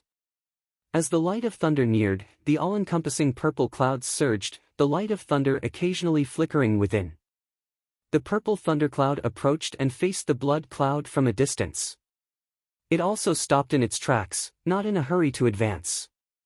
The white-haired old man nodded slightly, closing his eyes and resting once more. Both sides seemed not to care about the crux of speed in war. After who knew how long, an all-encompassing great fire suddenly swept over from the northern horizon, the roiling fiery light instantly transforming into a sea of flames. Within the sea of flames, numerous fire crows appeared, forming a formation that seemed as though they wanted to incinerate the heavens and boil the sea. That momentum actually seemed even more violent and ferocious than that of the blood clouds and thunderclouds. The white-haired old man opened his eyes once more, slowly saying, "Now that the three clans have all arrived, let us make our move." From within the Fire Crow Grand Formation, a voice resounded, "Before we make our move, let's first settle things, lest we end up becoming a laughingstock for Green Dragon Mountain when the time comes. Is everything as previously agreed?" The white-haired old man within the blood cloud said, "That's right. Everyone has a share of the Pishio's essence blood. My Blood Cloud clan wants to safeguard that Pishio. In exchange, my clan will give up the green scaly dragon bloodline and its supreme treasure, the dragon bone chain." From within the thunderclouds, the roiling sound of thunder resounded, "Other than the Pishio's essence blood, my Thunder Rumbling clan also wants the dragon bone chain." The voice from within the Fire Crow Grand Formation resounded once more, "My Blazing Fire clan wants the Pishio's essence blood and the green scaly dragon bloodline of Green Dragon Mountain." The white-haired old man said, "The lands of the West Domain shall be divided equally between the three clans. Everything as previously agreed, Green Dragon Mountain and the Snow Crane sect shall become history this time. As for the other powers attached to Green Dragon Mountain, those who submit shall prosper, those who resist shall perish." Amidst his words, the previously still blood clouds, thunderclouds and sea of flames mightily shuddered together, merging into a destructive torrent as they simultaneously headed west. There were those who resisted along the way. As the blood clouds, thunderclouds and sea of flames surged forward, everything was instantly reduced to nothingness. There were Green Dragon Mountain disciples who stood firm and unyielding, swearing not to retreat even in death as they resisted the invading enemies. However, the gap between the two sides was just too great. With a flash of green light amidst the blood clouds, that Green Dragon Mountain martial practitioner's head was separated from his body. Seeing that the enemy's momentum was too great, some could only retreat and flee. However, as the light of thunder flickered, they caught up to the retreating Green Dragon Mountain disciples, blasting them into smithereens, not leaving any survivors. As some Snow Crane sect disciples fled, a cold snort resounded amidst the surging sea of flames. Chi cultivator? Swept by the great flames, that Snow Crane sect disciple was instantly burnt into charcoal, not even his bones remaining. The destructive torrent swept through the great lands of the West Domain, shooting straight towards the Green Dragon Mountain range. All those of Green Dragon Mountain and the Snow Crane sect were slaughtered to the last. Those of other powers who dared to stand in their way were also slaughtered without mercy. Wherever the torrent crushed down, the voice of the god of death resounded. Green Dragon Mountain and the Snow Crane sect have harbored a calamity that will bring calamity to our entire floating life world. Today, our three clans will join hands to suppress the Green Dragon sect, bringing order to the world. Everyone else, do not make a mistake. The bigwigs of the three clans were seated. Suddenly, their gazes flickered slightly as they gazed into the distance. In the distant horizon, lights suddenly lit up. Who goes there? The white-haired old man roared coldly. From the light in the horizon, a mild voice resounded, "Me? I should be the calamity that you speak of, the one that will bring calamity to the entire floating life world."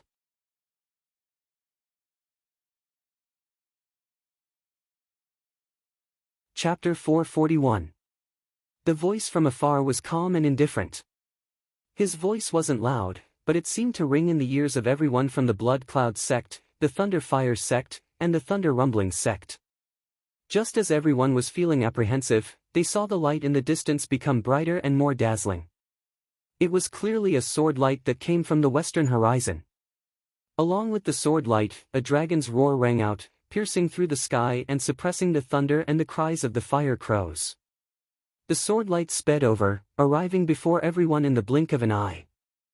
It was first aimed at those of the Blood Cloud clan, a single sword cleaving through the blood-colored smoke. The white-haired old man's heart sank slightly. Back in the Furan kingdom, these foreigners indeed did not go all out. The sword light flashed and suddenly disappeared. What appeared in front of everyone was a young man wearing a white robe and a blue robe with a black border. This youth was naturally Yen Zhaoga. Looking at Yen Zhaoga, the white-haired old man asked, "You are that outsider who is related to the Snow Crane sect?" Yen Zhaoga said mildly, "That's right." The white-haired old man asked, "Then, you have appeared here on your own accord so as not to implicate the Snow Crane sect and Green Dragon Mountain?" Yen Zhaoga tilted his head, looking at the people of the three floating live sects before him. "What you have said is merely to find a dignified excuse for kicking down Green Dragon Mountain's headquarters. Whether or not I appear here, you will still be going to attack Dragon Peak and the Jade Ridge Snowy Mountains." The sound of rolling thunder could be heard from within the thunderclouds.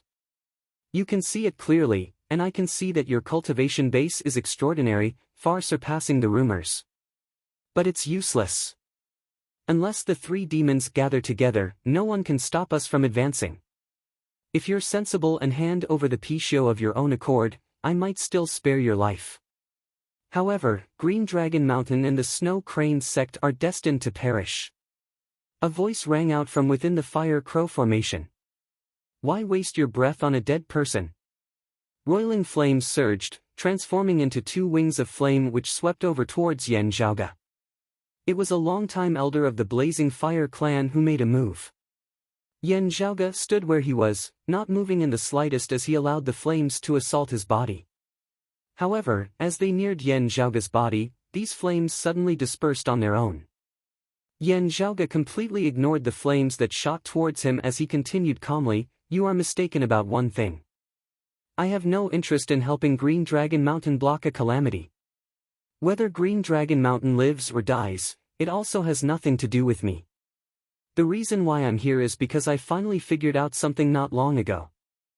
As Yen Zhaoga spoke, a cold snort resounded from within the grand formation of fire crows, flames that were much more violent than before surging into the skies, assaulting him. The chief of the Blazing Fire clan, one of the top 10 human experts of the floating life world, had made his move. True, violent flames enveloped the heavens and covered the earth as they swept over towards Yan Zhaoge. Looking at the all-encompassing flames, Yan Zhaoge faced them calmly, the acupoints of his entire body shuddering as his entire true essence turned into extreme coldness. Numerous streams of icy cold, bone-piercing chi were born from Yan Zhaoge's acupoints, before transforming into numerous ice dragons, roaring in unison. Being roared by these ice dragons, all the demonic blood martial artists present, including the masters of Shuiyun, Lei Ming, and raging fire sects, regardless of their cultivation, felt a shiver from the depths of their souls. It was as if a subject was meeting their king, and the fear and subservience they felt was uncontrollable. True dragon bloodline. How is this possible? Could it be that he is also a demonic blood martial artist? Or is it a true dragon bloodline that surpasses the first grade and has been refined into his body? Everyone was momentarily taken aback, but what followed next was endless greed. Now, not just the chief of the Blazing Fire clan, even the chief of the Blood Cloud clan, that white-haired old man Lu Ming, and the chief of the Thunder Rumbling clan all grew restless. Yan Zhaoge's expression remained calm as the power that had been born from refining the flesh and blood essence of the ice dragon corpse was completely transformed into his own true essence, a terrifying extreme coldness instantly sealing the heavens and the earth. The blazing fire unleashed by the chief of the Blazing Fire clan also seemed to have substance as it was frozen along with it. The extreme coldness caused the blazing fire in everyone's hearts to cool down slightly. Yan Zhaoge continued, "There were a few times earlier when I had felt that something was very wrong, just that I had never been able to confirm it. Not long ago, I finally verified the suspicions within my heart." As he said thus, Yan Zhaoge raised his hand, his index and middle fingers forming a sword as a sword light formed of his true essence chopped out. Numerous ice dragons roared as they flew upwards, the sword light taking the form of a dragon as it pierced through the horizon, heading straight for the chief of the Blazing Fire clan. Under everyone's shocked gazes, the protective flames of the chief of the Blazing Fire clan were directly extinguished. Patterns of light surfaced all over his body, his pupils turning a dazzling fiery red. However, he was still powerless to resist the vigorous sword light that roared like a dragon. Amidst the roar of the dragon was Yan Zhaoge's mild voice, "Having arrived in a world that is completely foreign to me, I chose to keep a low profile, first observing patiently and gathering information, understanding the situation. Only then would I be able to accurately determine my position. After all, this is not like the place where I was born, where I have the supportive seniors of my clan." The sword light shocked the heavens as the chief of the Blazing Fire clan was powerless to resist it. He let out a strange howl as the Fire Crow Grand formation behind him moved up together, bolstering him with their power as they helped their chief resist this terrifying coiling dragon sleeve of Yan Zhaoge's. The Blazing Fire clan was not like Green Dragon Mountain who had the Dragon Bone Chain, the Blood Cloud clan who had the Blood Cloud Gourd and the Blue Bird. What they relied on to stand tall in the Floating Life World was the #1 battle formation in the Floating Life World, the Raging Inferno Demon Slaughtering Formation. His sword light being blocked, Yan Zhaoge didn't care in the slightest, but actually, I don't really like this style of being careful in everything. Being unrestrained is my true nature. When I first came here, I was worried. I hoped that this place wouldn't pose any threat to the place I was born in. Yan Zhaoge's sword light circulated as he casually brandished it, but afterwards, I gradually discovered that it was not like that at all. As Yan Zhaoge said this, he threw out a skeleton. Seeing this, the pupils of those of the Blood Cloud clan all dilated. It was clearly the skeleton of a huge six-legged flying lightning leopard. Yan Zhaoge said neither hurriedly nor slowly, "I heard that the Blood Cloud clan has a pair of master and disciple who both cultivate in the bloodline of the six-legged flying lightning leopard. The master, the Leopard King Ling Gang, is a longtime elder of the clan, possessing some ability. The disciple, the Little Leopard King He Taicheng, is also a famed expert long ago. Because of this, I've always thought that the person I killed so easily was He Taicheng." Yan Zhaoge drew the outline of the first demonic bloodline cultivator he had clashed with back then. In the end, only recently did I learn that this person was not the disciple, the Little Leopard King, but the master, the Leopard King, the so-called longtime elder of the Blood Cloud clan. Yan Zhaoge gazed at the chief of the Blood Cloud clan, Lu Ming. Do you know how I feel now? Lu Ming's gaze tightened as he saw Yan Zhaoge suddenly flick his right hand, a clear sword light flying out from within his sleeve, its blade flickering crimson. High-grade spirit artifact, the Green Abyss Sword. Yan Zhaoge forced the Blazing Fire Demon slaughtering grand formation of the Blazing Fire clan into retreat with a single sword, his second sword chopping towards the Blood Cloud clan. The blood clouds immediately shattered, the terrifying sword light directly chopping down on that blood-red treasured gourd. The corners of Yan Zhaoge's mouth now arched slightly upwards. Just now, you seem to say that I am a tribulation that will bring calamity upon the entire floating life world? Actually, I think what you said makes sense.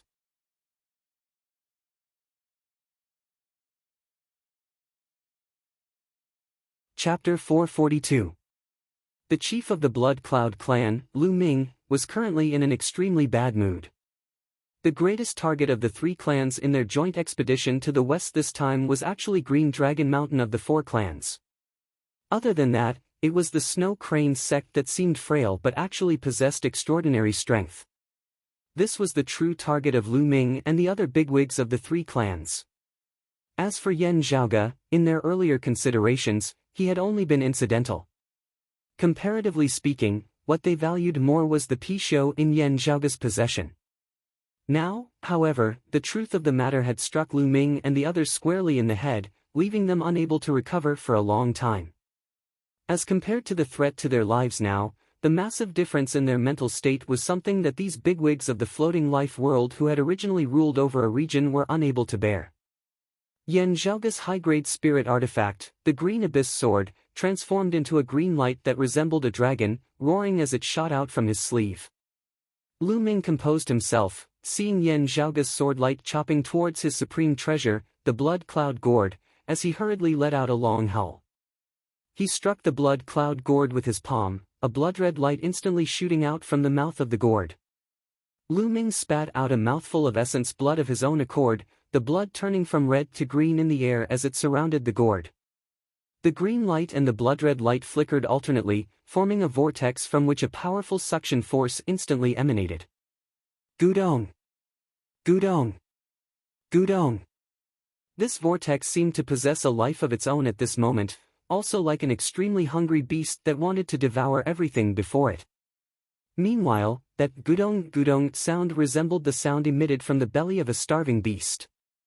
At the same time, with this white-haired old man Lu Ming at their head, numerous dazzling patterns of light surfaced all over the bodies of all the Blood Cloud clan martial practitioners at this moment, traversing the surface of their bodies unceasingly. As the patterns of light flickered, numerous streaks of green light intermingled before transforming into a massive silhouette of a green bird at the center of the blood clouds above their heads, spreading its wings.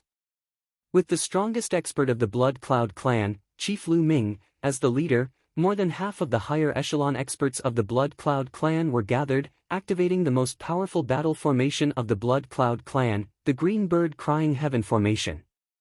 The silhouette of the green bird let out a long, clear cry, shaking its wings, expanding to the sides, enveloping the heavens and covering the earth, as it shot towards Yan Zhaoge. At the same time, thunder roared in the distant dark clouds. Seeing Yan Zhaoge being so ferocious, the chief of the Thunder Rumbling clan no longer cared about anything else as he hurriedly led the martial practitioners of his clan in attacking together. As bolts of lightning flashed, the silhouette of a giant beast that looked like a lion and breathed clouds of smoke appeared in the thunderclouds. It looked exactly like Swanee. Although the Thunder Rumbling sect's best bloodline, the Swanee bloodline, was mixed, it was still incomparably powerful, not the slightest bit inferior to the Blue Bird and the Fire Crow. The Thunder Drake roared as the grand formation expanded, violent thunderbolts surging madly towards Yan Zhaoge. The light of thunder resembled tides that surged to the heavens as they roared, wanting to drown Yan Zhaoge within. The thunder is loud, but the raindrops are small. Seeing this, Yan Zhaoge laughed lightly, a strange silvery white light of thunder suddenly flickering on his body. Silver-white lightning flashed, and in the next moment, a black shadow flew out, enveloping the Swanee shadow that was rushing towards him. Everyone from the Thunder Rumbling clan felt their vision darken. It was pitch black. The deafening sound of thunder from before also instantly subsided and became completely silent. Immediately after, the silver-white lightning erupted once more, and then it directly blasted the Swanee silhouette into pieces. Thunder of eternal night. Trapped within the boundless, deathly stillness of eternal night, the enemy would only be able to see the light of day once more as the rumble of thunder resounded and a bolt of lightning exploded. And the day they saw the light of day once more would also be the day their enemies were destroyed. After releasing the eternal night thunder sword to block the thunder drake roar grand formation, Yan Zhaoge laughed, his swordlight circulating as it resembled the appearance of a true dragon. The dragon opened its eyes, letting out a long roar that pierced through the clouds and split rocks. The dragon's body shook, its scales pulsing as the illusory sword light of the green dragon erupted with an authentic, tough, masculine chi and blood. It was as though a true, ancient dragon had awakened from its slumber, erupting with flames of fury that could destroy the heavens and extinguish the earth towards those who dare defend it. The entire heavens and the earth, the sky and the earth, trembled amidst the roar of the dragon. Yan Zhaoge's true essence and the sword light of the green abyss sword merged together within this coiling dragon sleeve sword technique. Where the true dragon passed, all life forms bowed their heads, the silhouette of the blue bird directly dissipating. That vortex that resembled a hungry beast attempted to devour the true dragon. The green sword light shot into that vortex, then spun and twisted. A terrifying force erupted from the depths of the vortex, from the inside outwards. The vortex was instantly unable to withstand it, collapsing completely. The sword light that resembled a dragon seemed to want to rip apart the 9 heavens of the sky, riding the clouds as after breaking through the vortex, it did not stop as it continued chopping towards the blood cloud gourd. The blood cloud gourd emitted a mournful wail, resembling a true living being as it evaded in fear. However, it was all in vain. Paw! A crisp sound resounded as the supreme treasure of the Blood Cloud clan that had always been acclaimed alongside the bloodline of the blue bird, the Blood Cloud gourd, was directly split into 2. This was the killing technique born of the coiling dragon sleeve after Yan Zhaoge had stepped into the essence spirit martial grandmaster realm, the 9 heavens change. A dragon's roar reached the 9 heavens, and the world changed color. A rain of blood instantly descended from the sky as Lu Ming and the other Blood Cloud clan martial practitioners simultaneously spat out blood. Some of the Blood Cloud clan martial practitioners with lower cultivation bases were directly ripped apart by the powerful force, perishing on the spot. As the Blood Cloud gourd shattered, the dense blood-red smoke within the sky instantly dissipated. Losing their support, the Blood Cloud clan martial practitioners plummeted downwards like rain. The chief of the Blazing Fire clan let out a long howl, controlling the Blazing Fire demon slaughtering grand formation to attack once more. The all-encompassing Blazing Fire was even more powerful than the Blue Bird Crying Heaven formation and the Thunder Swanee Roaring Grand formation. The all-encompassing fire crows soared high into the sky, shooting towards Yan Zhaoge with the momentum of obscuring the heavens and obscuring the sun. That scene resembled an all-encompassing fireball, densely filling the entire sky. Yan Zhaoge, however, did not care about this in the slightest. The green light retracted, purple light appearing.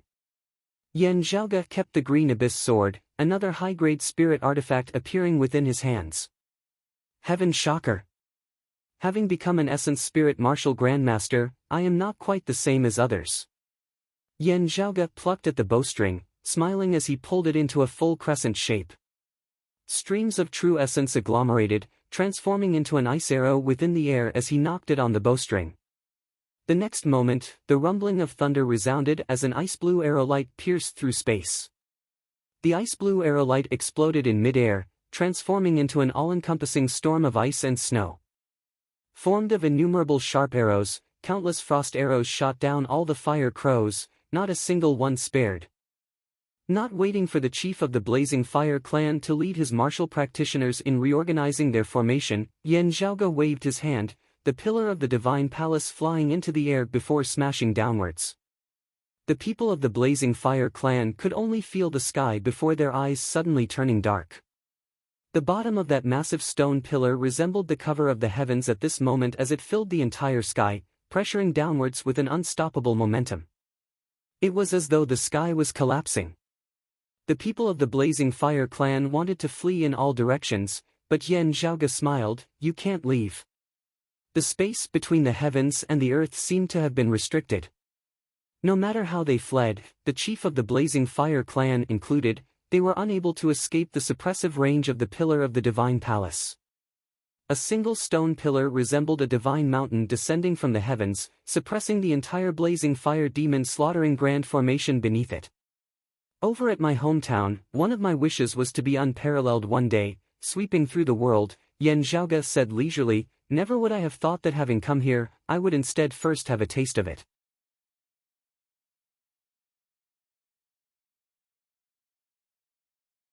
Chapter 443. As Yan Zhaoge was clashing with the Blood Cloud, Thunder Rumbling and Blazing Fire clans, those of Green Dragon Mountain had also arrived in the vicinity. Seeing the Blood Clouds, Thunder Clouds, and the Sea of Flames standing in a single line in the distance, resembling a torrent that devoured the heavens and devoured the earth, the hearts of those of Green Dragon Mountain all felt heavy to the extreme. This was a force that was sufficient to destroy Green Dragon Mountain. Just looking at their formation, Luo Jinghao and the others knew that this would be the greatest tribulation that Green Dragon Mountain had ever faced since its founding. Luo Jinghao tightly gripped the supreme treasure of Green Dragon Mountain, the Dragon Bone Chain, already prepared himself for a battle to the death. The faces of Elder Qi, Elder Tong and the others were similarly sunken as water. Just as their hearts were filled with tragic emotions, they saw the scene of Yan Zhaoge sending the chief of the Blazing Fire clan into retreat with a single sword. The emotions of those of Green Dragon Mountain were instantly stifled, not rising or falling as they hung suspended in midair. Feeling the powerful qi and blood of Yan Zhaoge that originated from a true dragon, those of Green Dragon Mountain were similarly stunned beyond compare. True dragon? Heavens, it's actually a true dragon! Elder Tong exclaimed in shock. No one laughed at him for making a fuss over nothing, because beside him, all the martial practitioners of Green Dragon Mountain were currently wide-eyed and tongue-tied as they stared dazedly at the numerous silhouettes of ice dragons revolving around Yan Zhaoge's body. As compared to the Blood Cloud, Thunder Rumbling and Blazing Fire clans, those of Green Dragon Mountain felt the bloodline of a true dragon more intensely. Unlike the Blue Bird, the mixed bloodline Swanee and the Fire Crow, while they were completely suppressed by the bloodline of a true dragon, they were still not of the same race at the end of the day. The peak bloodline that Green Dragon Mountain martial practitioners could cultivate in was the Green Scaly Dragon, a race of impure dragons. Facing a pure-blooded true dragon now, they immediately felt the urge to prostrate themselves in worship. From a certain perspective, it was like a descendant meeting their ancestor. If the descendant was extremely powerful while the ancestor was extremely weak, it would still be fine. However, the true dragon bloodline before them was ridiculously powerful to the point that the green scaly dragon bloodline of Luo Jinghao and the others could do nothing about it at all. Even the chief of Green Dragon Mountain, Luo Jinghao, could no longer remain calm as he muttered unceasingly to himself, "True dragon bloodline, true dragon bloodline." When they saw the Blazing Fire demon slaughtering formation of the Blazing Fire sect being activated, Luo Jinghao and the others, who had been shaken by the true dragon bloodline, quickly regained their senses. Everyone's expressions were solemn. The Blazing Fire demon slaughtering grand formation is currently the strongest battle formation of the floating life world, surpassing our clan's rampaging dragon grand formation, the Thunder Rumbling clan's Thunder Swanee roaring grand formation and the Blood Cloud clan's Blue Bird crying heaven formation. If we want to fight against it, we must borrow the power of the Dragon Bone Chain. Just as Luo Jinghao and the others were thinking at this point, they saw Yan Zhaoge's green abyss sword leave its sheath, green light flashing as it forced the flock of fire crows to hurriedly retreat, fluttering and scurrying. Seeing this, those of Green Dragon Mountain could not help but be rendered speechless. At this moment, the allied forces of the three clans had already realized Yan Zhaoge's strength. They immediately and decisively gave up on the idea of fighting him alone, beginning to join forces to surround and attack him. The expressions of Luo Jinghao and the others turned serious. The situation before them was exactly what they were worried about. The combined might of the three sects was akin to a calamity, able to destroy any single individual in the floating life world without the slightest doubt. While Yan Zhaoge had displayed shocking power just now, wanting to face the combined might of the three clans. It was probably still, halfway through their thoughts, they saw the strange silvery light of thunder flickering on Yan Zhaoga's body. Next, a dark shadow flew out, instantly devouring the silhouette of the Swanee formed of the Thunder Rumbling Clan's Thunder Swanee Roaring Grand Formation. Meanwhile, facing the Blood Cloud Clan's Blue Bird Crying Heaven Formation, Yan Zhaoga's sword light resembled a soaring dragon, directly ripping that mixed blood Blue Phoenix apart. After ripping apart the Blue Phoenix, the dragon-shaped sword light seemed unsatisfied as it chopped down on the vortex spurted out of the Blood Cloud Clan's supreme treasure, the Blood Cloud Gourd. The vortex exploded, but the sword light actually did not cease as it continued forward, completely cleaving the Blood Cloud Gourd into two. Luo Jinghao and the others nearly bit their own tongues. The Blood Cloud Gourd was the supreme treasure of the Blood Cloud Clan. Its importance to the Blood Cloud Clan was like that of the Dragon Bone Chain to Green Dragon Mountain.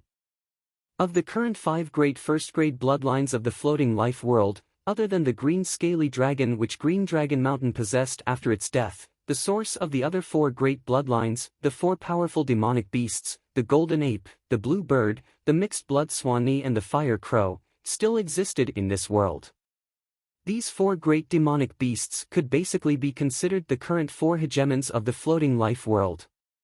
Amongst them, the mixed blood swanee and the fire crow were like fire and water with the Thunder Rumbling Clan and Blazing Fire Clan who respectively possessed their bloodlines. It was only the blue bird who instead had a rather harmonious relationship with the Blood Cloud Clan who possessed its bloodline. The blue bird had also received the support of the Blood Cloud Clan, residing permanently at their headquarters.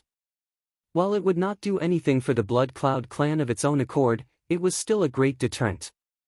Whoever wanted to attack the headquarters of the Blood Cloud Clan, that blue bird who stood at the peak of the floating life world's demonic beasts was an unavoidable problem. Other than the blue bird's relatively mild temperament, another very important reason was that the Blood Cloud Clan nourished and worshipped it with the Blood Cloud Gourd. The Blood Cloud Clan was not like Green Dragon Mountain, the Blazing Fire Clan and the Thunder Rumbling Clan, whose name was usually related to the first-grade bloodline they possessed. Other than respecting and currying favor with the blue bird, the fact that it was named after the Blood Cloud Gourd was sufficient to prove the significance of this treasure to the Blood Cloud Clan. The Blood Cloud Gourd can forcibly steal the essence blood of other people or demonic beasts, sometimes even being able to refine their bloodlines. Such a powerful treasure, actually. Elder Qi stared blankly at the 2 halves of the Blood Cloud Gourd. As a longtime elder of Green Dragon Mountain, Elder Qi had prayed for the destruction of the Blood Cloud Gourd countless times. Destroying the Blood Cloud Gourd was equivalent to breaking off more than half of the Blood Cloud Clan's wings. While the Blood Cloud Clan was currently joining hands with the Thunder Rumbling Clan and the Blazing Fire Clan on a westward expedition, their cooperation incomparably close. Even the Blazing Fire Clan and the Thunder Rumbling Clan similarly secretly wished for the Blood Cloud Gourd to be destroyed or obtained. Now, the scene that countless people yearned for in their dreams was happening right before their eyes. Yet, they all felt disbelief. One of the 3 great treasures of the floating life world, the Blood Cloud Gourd that countless people hated to the bone yet desired to possess, was gone just like that. Elder Qi felt like he was collapsing. Luo Jinghao felt like he was collapsing. Those of Green Dragon Mountain felt like they were collapsing. When they had seen Yan Zhaoga break through the fire crow with a single arrow and the pillar of the divine palace suppressing the blazing fire demon slaughtering grand formation, Luo Jinghao and the others had virtually collapsed to the point of numbness. As bystanders were like this, it was even more so for the allied forces of the 3 clans facing Yan Zhaoga. An extremely conflicted expression appeared on the face of the chief of the Thunder Rumbling Clan. After hesitating many times, he finally could no longer hold back as he threw out a stone tablet. He opened his mouth and spat out a mouthful of his essence blood, landing on the stone tablet. The stone tablet instantly shook intensely. Amidst the shaking, the stone tablet mightily split apart from the center. After splitting apart, incomparably violent thunderbolts surged from within, causing a chain of explosions to erupt amidst space. Amidst the light of thunder, a purple orb the size of a chicken egg appeared, shaking the surrounding area. "You forced me to do this." The chief of the Thunder Rumbling Clan roared, spitting out another mouthful of essence blood which landed on that purple orb. The infinite pure chi of thunderbolts contained within the purple orb instantly grew even more violent, about to explode. The chief of the Thunder Rumbling clan immediately retreated. Because of this treasure, he was also unable to control its power. Therefore, he had never been willing to use it. Now, however, he was being forced by Yan Zhaoge to the point of going all out. Seeing this, Yan Zhaoge instead laughed loudly. An unexpected surprise, an unexpected surprise. I thank you. Amidst his laughter, the purple light of thunder similarly flickered within Yan Zhaoge's right eye, an even larger purple orb appearing within. Next, under the virtually dazed gazes of the chief of the Thunder Rumbling clan and everyone else, the purple orb that shot out from the stone tablet shot towards Yan Zhaoge's eye of the Thunder Emperor fragment like a child returning to the embrace of its parents. The two purple orbs, one large, one small, merged together, transforming into an even larger orb before it was retracted into Yan Zhaoge's right eye. The body of the chief of the Thunder Rumbling clan swayed in midair, nearly plummeting straight towards the ground.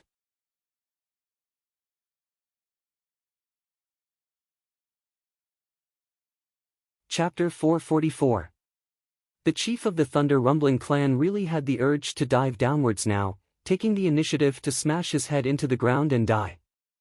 Seeing the treasure that had originally belonged to him actually being so easily taken away by Yan Zhaoge, the chief of the Thunder Rumbling clan very nearly spat out a mouthful of blood. That stone steel was known as the Thunder-containing tablet, the Thunder Rumbling clan's guardian treasure. This thunder-containing tablet had always been one of the three great treasures of the floating life world alongside the dragon bone chain and the blood cloud gourd. Not long ago, the chief of the Thunder Rumbling clan had suddenly discovered that an even more powerful force was actually concealed within the thunder-containing tablet that had been passed down for generations. With too little time, the chief of the Thunder Rumbling clan had still yet to completely analyze the treasure concealed within the thunder-containing tablet. Now that he had been forced into a dead end by Yan Zhaoge, he had resolved to make a risky move. However, never would he have thought that his clan's treasure would actually take the initiative to defect to the enemy in the blink of an eye. A treasure that had been refined carefully and slowly by him, lest it go out of control and go berserk with just the slightest carelessness. Now, however, it had been instantly taken away by Yan Zhaoge as easily as if he were eating or drinking. How would this not cause the chief of the Thunder Rumbling clan to feel depressed to the point of wanting to vomit blood? In comparison, Yan Zhaoge's mood was very good. I only vaguely felt it before. If not for the stone steel being broken, I still wouldn't have dared to be completely sure. Who would have thought that there would actually be an Eye of the Thunder Emperor fragment here, even sending it over on its own accord? This really is an unexpectedly huge gain. The light of thunder flickered unceasingly within Yan Zhaoge's right eye. Having just obtained an Eye of the Thunder Emperor fragment, combining it with the fragment that he had previously grasped, he would have to refine it once more. However, with the previous fragment as a foundation, as well as Yan Zhaoge's current cultivation base, it was already a very easy thing, not requiring much effort. Yan Zhaoge was currently truly feeling overjoyed. With this thing, coming to the floating life world this time can already be considered not returning empty-handed. Those of the Blood Cloud clan, the Thunder Rumbling clan and the Blazing Fire clan currently felt infinite fear. If one were to say that they had still had other emotions before, such as fury, unwillingness, greed, resentment, unwillingness. Now, Lu Ming and the others only had one emotion within their hearts. Fear. Fear that almost paralyzed their bodies and minds. Seeing the final trump card of the Thunder Rumbling clan being easily broken by Yan Zhaoge, the chief of the Blood Cloud clan, Lu Ming and the others, as long as they still had the strength to move, immediately turned and fled. Even those who were heavily injured and unable to move were now struggling to escape with their lives. Just like how the other three clans feared the Blood Cloud Gourd of the Blood Cloud clan, the martial practitioners of the floating life world mostly knew of the might of the thunder-containing tablet. If there was a chance to seize or destroy the thunder-containing steel, whether it was the Blood Cloud clan or Green Dragon Mountain, they would not hesitate in the slightest. After the leader of the Thunder Rumbling clan shattered the hidden thunder tablet, the purple orb's power was completely activated. Everyone present could feel the terrifying aura from it, which was even stronger than the hidden thunder tablet. However, this treasure had been easily taken away by Yan Zhaoge amidst his laughter, looking even more relaxed than when he had suppressed the blazing fire demon slaughtering grand formation and broken the blood cloud gourd with his sword. How could this not cause Lu Ming and the others to be terrified to the point of numbness? Because they had never been more aware of one thing than they were now. Previously, in the Furan Kingdom, they had not seen through the strength of Yan Zhaoge's group, mistaking a true dragon for a grass snake. And now, they still seemed unable to see through Yan Zhaoge's true strength. This youth who had only appeared in the floating life world not long ago had single-handedly swept through the Blood Cloud clan, the Thunder Rumbling clan and the Blazing Fire clan, beating them into a sorry state. Yet, it still seemed like he had not gone all out. The difference in strength between the two sides was just too great. A deep sense of despair and helplessness even caused the martial practitioners of the Thunder Rumbling clan and the Blazing Fire clan to be unable to feel any hatred towards Yan Zhaoge. They needed to vent their rage and hatred on someone. The martial practitioners of the Thunder Rumbling clan and the Blazing Fire clan could only feel that they had never hated the Blood Cloud clan as much as they did now. If not for the Blood Cloud clan having wrongly estimated the strength of Yan Zhaoge's group, how could they have possibly crashed headfirst into an impenetrable wall, seemingly about to directly smash themselves to death here? For just that one moment, the martial practitioners of the Thunder Rumbling clan and the Blazing Fire clan simply wanted to contact Green Dragon Mountain, everyone joining together in a southern expedition to beat up the Blood Cloud clan. Now, however, the most important thing for them was to first escape the calamity that was about to befall them. As Lu Ming led the Blood Cloud clan martial practitioners in fleeing, the chief of the Thunder Rumbling clan also did not dare to continue feeling frustrated and despondent over having lost his treasure as he hurriedly led the martial practitioners of his clan in fleeing into the distance. The people of the Blazing Fire clan were in a tragic state as they were firmly suppressed beneath the pillar of the Divine Palace, unable to escape even if they wanted to. Behind Lu Ming and the others, it was as though a dragon had soared 1,000 li as a terrifying sword light assaulted over once more, sweeping through the surrounding area as rivers of blood flowed from them. Seeing Lu Ming and the others flee, Yan Zhaoge was not in a hurry as he gazed beneath the pillar of the Divine Palace. There, the chief of the Blazing Fire clan let out a series of strange howls, a fiery red light flickering unceasingly within his eyes as the patterns of light on his body grew more and more dazzling.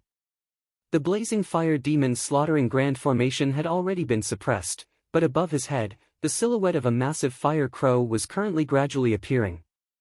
Looking rather interestedly at this scene, Yan Zhaoge commented, "Right, much stronger than that Ling Gang who cultivates in the six-legged flying lightning leopard. Still, it's useless." Saying thus, the sword light of the green abyss sword in Yan Zhaoge's hands flickered as the chief of the Blazing Fire clan who was suppressed by the pillar of the Divine Palace was instantly beheaded. The Blazing Fire clan martial practitioners all watched dazedly as their chief was beheaded by Yan Zhaoge with a single sword, unable to react for a time.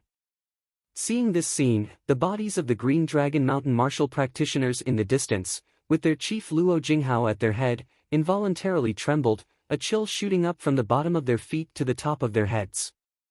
Yan Zhaoge's expression was rather nonchalant as after having slain the chief of the Blazing Fire clan, he turned to look at the people of Green Dragon Mountain, saying casually, "It should be fine for you to handle the remaining Blazing Fire clan martial practitioners, right?" Luo Jinghao and the others unconsciously straightened their backs as they answered sternly, "No problem." Yan Zhaoge nodded nonchalantly before directly keeping the pillar of the Divine Palace, his figure flashing as he vanished from the spot, chasing after the fleeing martial practitioners of the Blood Cloud clan and the Thunder Rumbling clan at lightning speed. That speed left the people of Green Dragon Mountain without the slightest doubt that they would definitely be able to catch up to the fleeing Lu Ming and the others. With Yan Zhaoge already gone, the tense hearts of the people of Green Dragon Mountain gradually relaxed. They all exchanged looks, feeling as though they were in a dream. Thinking of how they had previously been pondering on how to extract the essence blood of the Pixiu from Yan Zhaoge's body, thinking of how they had thought that Yan Zhaoge had wanted to borrow the power of Green Dragon Mountain to intimidate the Blood Cloud clan, preventing them from pursuing them, Luo Jinghao and the others all broke out in cold sweat, wishing that they could dig a hole and bury themselves in it. At this moment, they all rejoiced from the bottom of their hearts that they had not expressed such thoughts to Yan Zhaoge face to face. Everything still had a chance to be salvaged. Thinking of this, they all turned, looking at Su Yun, who had arrived neither hurriedly nor slowly. The chief of the Snow Crane sect seemed completely unworried about whether her young master would be able to deal with the situation just now. Looking at Su Yun now, Luo Jinghao and the others could only feel their faces burning with pain. However, at this moment, they still had to thicken their faces and face Su Yun awkwardly, redeeming the mistake they had made back at Green Dragon Mountain. However, awkwardness aside, all of them of Green Dragon Mountain rejoiced at this moment as they had never felt before that their chief had arranged this marriage for his son that year. Those who had once been opposed to this marriage now only wanted to raise their heads towards the heavens and cry aloud, "Chief is brilliant." Facing the people of Green Dragon Mountain who had switched from arrogance to deference, Su Yun's expression was calm as she said mildly, "This is my young master's way of resting. My young master says that as compared to the matters before us, traveling and socializing are more tiring."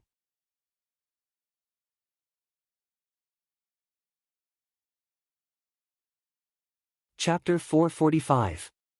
Being able to take care of the Blazing Fire clan martial practitioners who had come knocking on their doors while also having to awkwardly smile at Su Yun, Green Dragon Mountain felt both pain and happiness. They could not be blamed for not having the strength of character. It was really that Yan Zhaoge's earlier momentum of sweeping through the three clans alone had caused Green Dragon Mountain to deeply realize that the two sides were very possibly not on the same level at all. Admitting defeat in this situation had nothing to do with one's strength of character. At least, this was how the people of Green Dragon Mountain comforted themselves. They did not know if others believed it or not, but they believed it without a doubt. As for the Blood Cloud clan and the Thunder Rumbling clan, they could only feel pain right now.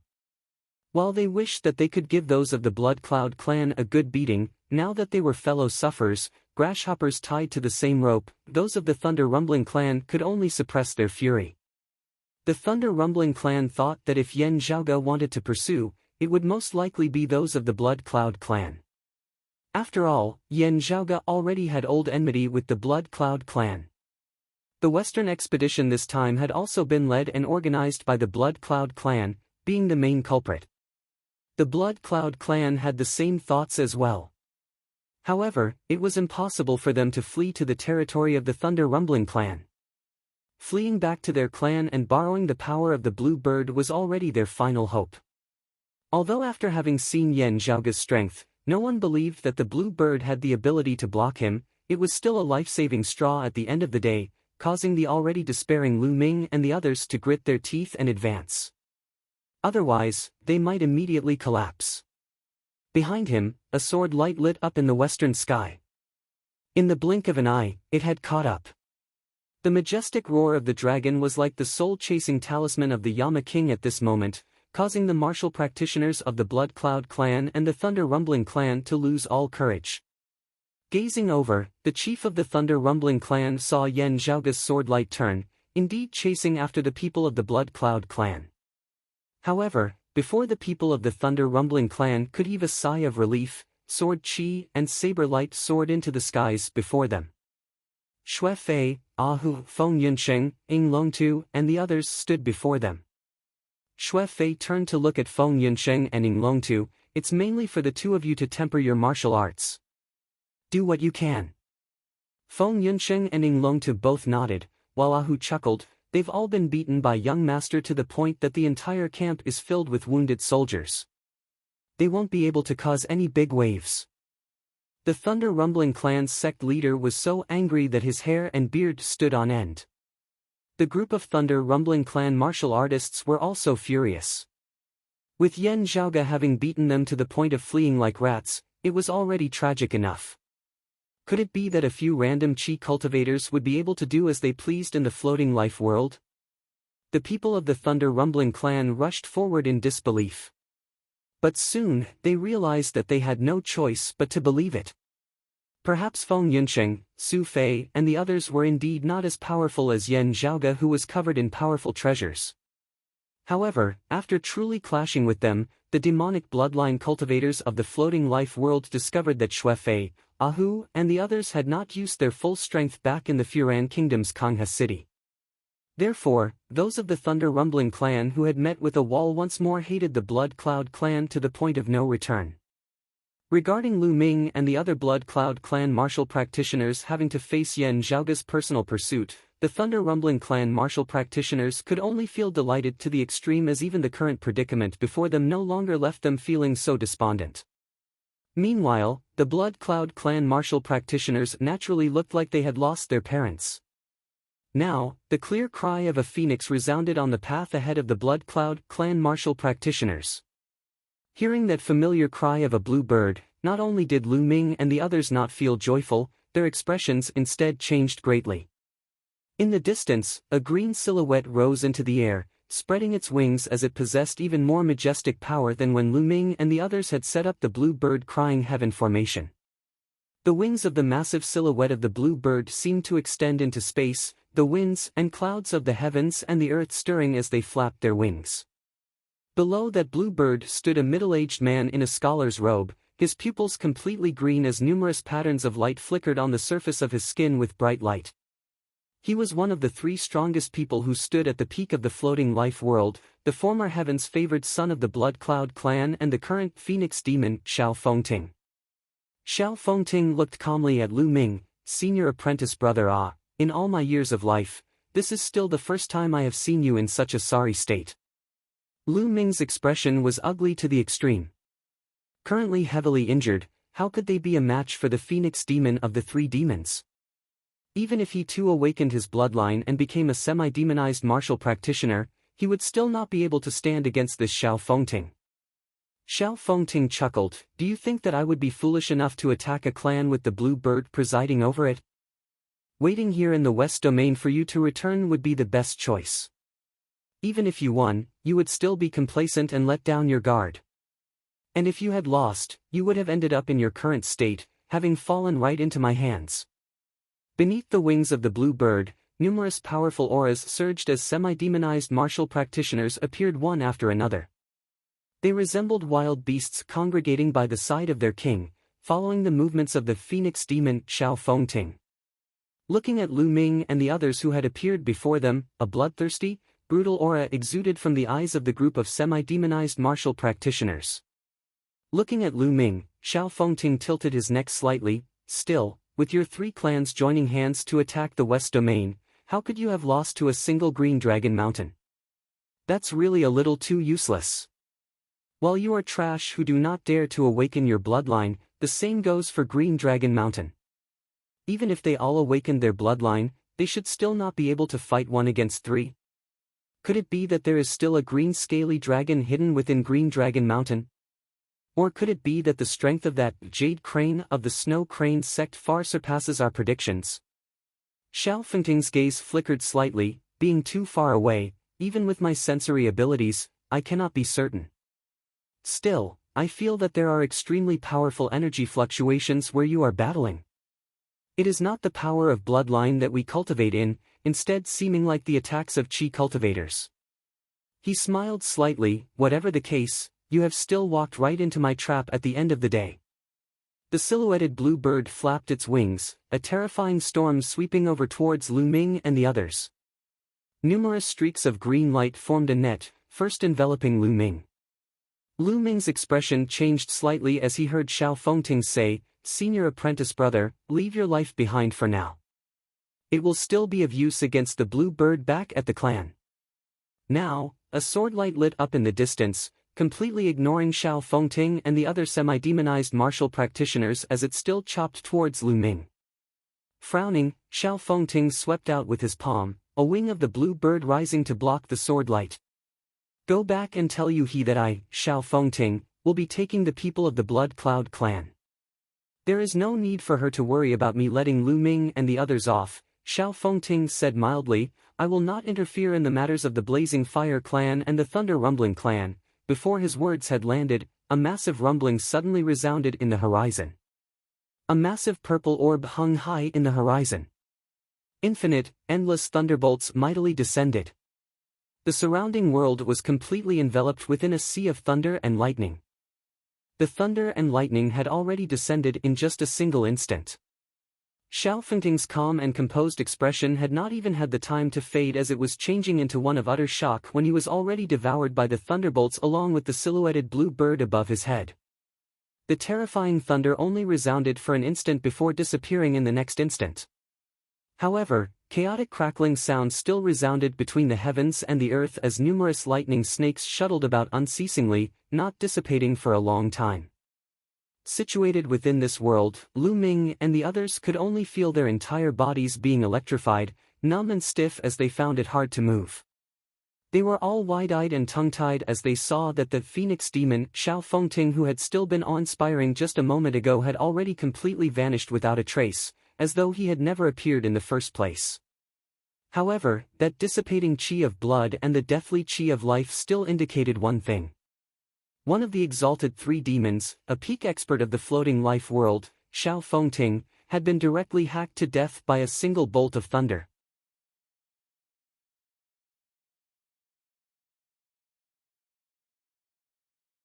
Chapter 446. Lu Ming and the others had not been the direct targets of the thunderbolts, but just being struck by the remnant thunderbolts afterwards, they felt their bodies go numb. The semi-demonized martial practitioners who had followed Xiao Fengting over were similarly affected. Those who had been close to Xiao Fengting had even been blasted along with him to the point where not even their bones remained. Everyone stared dazedly at where they were, unable to recover for a long time. For just that one moment, a rather absurd thought even surfaced within their minds. Could it be that after abandoning their human identities and even devouring the flesh and blood of others, the heavens really couldn't stand it and thus directly sent down retribution to punish these semi-demonized martial practitioners?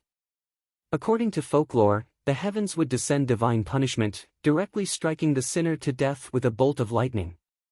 That shocking thunderbolt that had descended from the heavens just now seemed like the wrath of the heavens no matter how one looked at it. While they clearly knew that this thought was a little absurd, everyone present still involuntarily shuddered. Analyzing the scene before them with normal thinking, they really couldn't quite react to it. The phoenix demon, Xiao Fengting, together with the thunder demon and the ape demon, was known as the three demons, their individual strength standing at the peak of the floating life world. The four clans were powerful, but they also had to rely on rare treasures and a large number of peak experts to form battle formations in order to be able to stand against them. Any one of the three demons were figures who had dominated the floating life world for many years, representing the highest level of individual combat power of the floating life world's martial practitioners. However, at this moment, right before their eyes, the phoenix demon, Xiao Fengting, had been struck by a bolt of lightning to the point where not even his bones remained, dying without a place to be buried. If this had been done by someone, how could Lu Ming and the others not feel stunned and shocked? Now, Yan Zhaoge leisurely strolled out from amidst the light of thunder. After having executed an instant's thunder, the power of the Eye of the Thunder Emperor fragment had been depleted, returning to its ordinary, unremarkable appearance of a grey stone orb. Yan Zhaoge kept the stone orb before lightly tapping the blade of the green abyss sword. Now, who else wants to stand in my way? The group of semi-demonized martial practitioners could only feel their bodies trembling uncontrollably as they hurriedly retreated to the sides. Lu Ming forcibly roused his spirits, saying shakily, "Thank you for saving our lives. If we had fallen into the hands of the phoenix demon, it would truly have been a fate worse than death for us. Half-demon warriors are born with the appearance of a human, but they forget their ancestors and willingly become demons. They eat human flesh and blood, and their appearance is very confusing. To us human warriors, they are even more dangerous than demonic beasts. By killing the phoenix demon, you have done the floating life world and the human race a great evil. On behalf of all those who have perished at the hands of the phoenix demon and the semi-demonized cultivators under his command, this old man offers his sincerest gratitude and respect to you." The Blood Cloud clan martial practitioners all looked rather shocked at their chief. Those with quick reflexes gradually came back to their senses and hurriedly followed suit. Having left behind a portion of their people to deal with the Blazing Fire clan martial practitioners, the other portion of Green Dragon Mountain martial practitioners who had closely followed Yan Zhaoge over also recovered from their initial shock. Luo Jinghao and the others could not help but curse Lu Ming inwardly for being shameless, actually finding such a chance to beg Yan Zhaoge for mercy despite having no face left. But even as they cursed, they had to admit that Lu Ming had grasped this opportunity extremely well.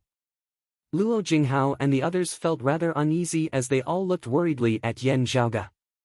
The Phoenix Demon, Xiao Fengting and the Blood Cloud clan were mortal enemies. Yan Zhaoge killing Xiao Fengting was indeed equivalent to saving the Blood Cloud clan. This caused the hearts of those of Green Dragon Mountain to involuntarily pound. If Yan Zhaoge had the heart to let the Blood Cloud clan off, it would not be good for them to beat them up when they were down. As their chief, Luo Jinghao thought even more. Yan Zhaoge was too powerful. Could it be that he really wanted to conquer and control the entire floating life world? Conquering through strength was easy. However, wanting to control and rule over a world as though it was an extension of one's arm, also allowing this world to operate normally in the long term as one wished, that was not something that could be conquered by just one person's strength. As Luo Jinghao saw it, could it be that Yan Zhaoge wanted to subdue the Blood Cloud clan? By extension, the Blazing Fire clan and the Thunder Rumbling clan might also be in the same situation. After beating them up today, they would be obedient in the future. Their Green Dragon Mountain would also be powerless to refuse Yan Zhaoge's orders. After beating them up today, when the Blood Cloud clan, the Blazing Fire clan and the Thunder Rumbling clan were all obedient, perhaps they would still have to suppress Green Dragon Mountain, preventing it from becoming a sole power. Thinking of this, Luo Jinghao's mood grew even gloomier. Lu Ming's thoughts were much simpler. Youngsters mostly love face, love to act as heroes, love to let their emotions get the better of them. Pointing out the dangers of semi-demonized martial practitioners, emphasizing that we are all martial practitioners of the human race, being of the same camp, this should be able to dispel his hostility and killing intent, right?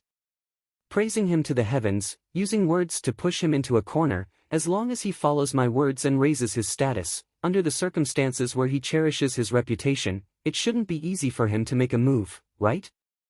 Thinking of this, Lu Ming was even more sincere as he said in an even more humble manner, the people of the floating life world have always been threatened by powerful demonic beasts and semi-demonized martial practitioners. Us martial practitioners have always wanted to exterminate demons, but have always been unable to truly do so due to their strength.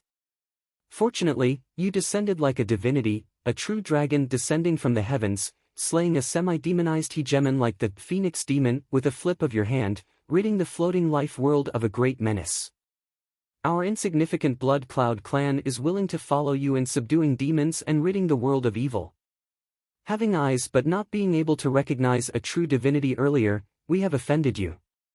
We feel extremely regretful, and sincerely ask you to forgive us for our ignorance. Looking calmly at Lu Ming, Yan Zhaoge kept the green abyss sword in his hand. Lu Ming lowered his stance even more as he inwardly heaved a sigh of relief. A youngster is a youngster at the end of the day. I don't know how he managed to cultivate to such a shocking level of power. Still, as long as I support him a little, he will be very easy to deal with. He glanced at the chief of Green Dragon Mountain, Luo Jinghao, from the corner of his eye. This matter might still be possible. As he was thinking, the world before his eyes suddenly darkened. Lu Ming stared wide-eyed as he saw Yan Zhaoge raise a hand, slapping downwards with a palm. You, the chief of the Blood Cloud clan, was shocked beyond words. He wanted to resist, but his skull had already been smashed apart by that palm, which seemed as though the sky was collapsing. Everyone else was similarly rendered wide-eyed and tongue-tied. Yan Zhaoge calmly retracted his palm. This time, I don't want to be some hero or savior. I want to be a great demon king. Right, and a great demon king who doesn't want to use his brain. Yan Zhaoge naturally understood what Luo Jinghao was thinking of. Still, he couldn't be bothered to use it, just wanting to be a little more simple and crude this time.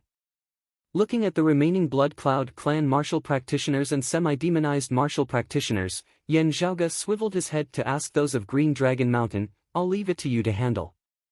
Any problems? Luo Jinghao and the others hurriedly answered, no. Definitely no problems. Yan Zhaoge nodded slightly, his hands behind his back as he leisurely left.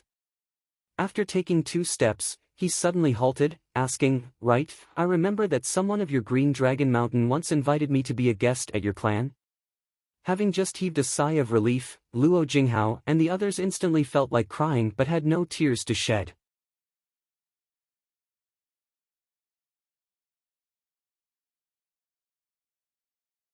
Chapter 447. Looking at Luo Jinghao and the others of Green Dragon Mountain, Yan Zhaoge said quietly, "Having continuously traveled for a few days, I was a little tired. Therefore, I did not keep the appointment. It can't be that you have specially come looking for me because of this, right?" Luo Jinghao took a deep breath and said, "Of course not. If you can come to Dragon Peak, our sect will naturally be honored. However, this will definitely depend on your intentions. We've come here because there are enemies invading. We were afraid that we would disturb your rest, so we specially rushed over to deal with it. We didn't expect that we would still disturb you. I, Luo Yunyang, express my deepest apologies."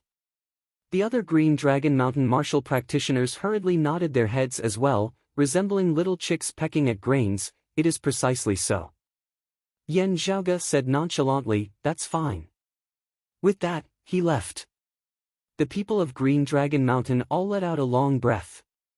Luo Jinghao hurriedly led people to capture and kill the Blood Cloud clan martial practitioners and semi-demonized martial practitioners here. After dealing with the matter at hand, Luo Jinghao and the others received a report from their disciples. They hurriedly rushed in another direction. When they had arrived, they saw Yan Zhaoge standing in mid-air as though nothing had happened, Feng Yunsheng, Hu and the others by his side.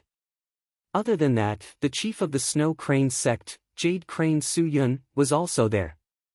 Meanwhile, the martial practitioners of the Thunder Rumbling clan were also littered with dead and injured.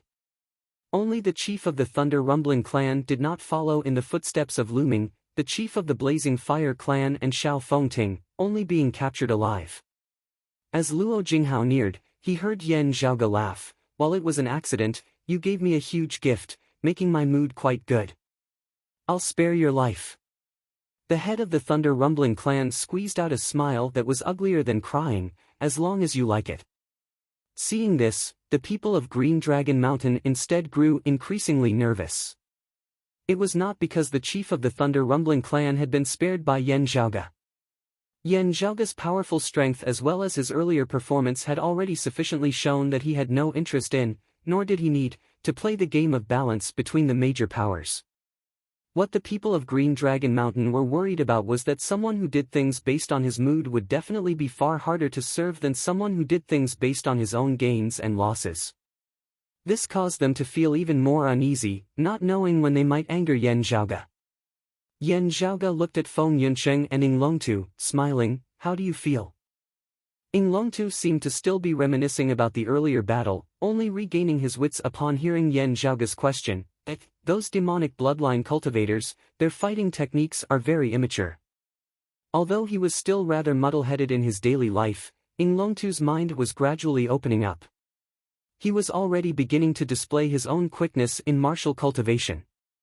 Now, even Su Yun, who was not familiar with him, could tell that he was extraordinary after listening to him talk about martial arts. She would not mistake him for a silly boy. Hearing his words, Yan Zhaoge nodded slightly, "That's right. While the general framework for the cultivation technique has already been established, I am still in the process of grasping it, much less the fighting style. Although, due to the external environment and cultivation methods, demonic bloodline martial artists are actually very focused on actual combat, they still have a very long way to go." Saying thus, Yan Zhaoge turned to look at Feng Yunsheng. However, he saw that Feng Yunsheng seemed to be in a daze at this moment, quietly standing where she was, not reacting even when she heard the question. She seemed even more stunned than Ing Longtu. Seeing this, Yan Zhaoge was not anxious as a look of joy instead appeared on his face. Seeing this, Hu, Su Fei and Su Yun all smiled as well. While Luo Jinghao and the others of Green Dragon Mountain as well as those of the Thunder Rumbling clan felt curious, they did not dare to interrupt at this moment as they could only accompany her and wait quietly by the side. After a long time, Feng Yunsheng suddenly let out a clear roar, the acupoints of her entire body shuddering together as her aura chi surged outwards. Numerous streams of chi were agile and lively, resembling rocks that had been infused with life as they were filled with spirituality. Above her head, a spiritual light suddenly appeared indistinctly, piercing straight into the horizon. Yet, at this moment, she had successfully stepped into the Xiantian martial scholar realm. Feng Yunsheng's eyes that had previously resembled wooden statues, not moving in the slightest, now swiveled about, showing intelligence as they had never shown before. As she opened and closed her eyes, a bright light shot out in all directions as her spirit, chi, and spirit were abundant. Seeing this, Yan Zhaoge smiled. Junior apprentice Sister Feng, congratulations on successfully stepping into the Xiantian stage. Ah Hu and the others congratulated Feng Yunsheng as well. Even Han Long could tell the changes in Feng Yunsheng as he repeatedly congratulated her, smiling foolishly.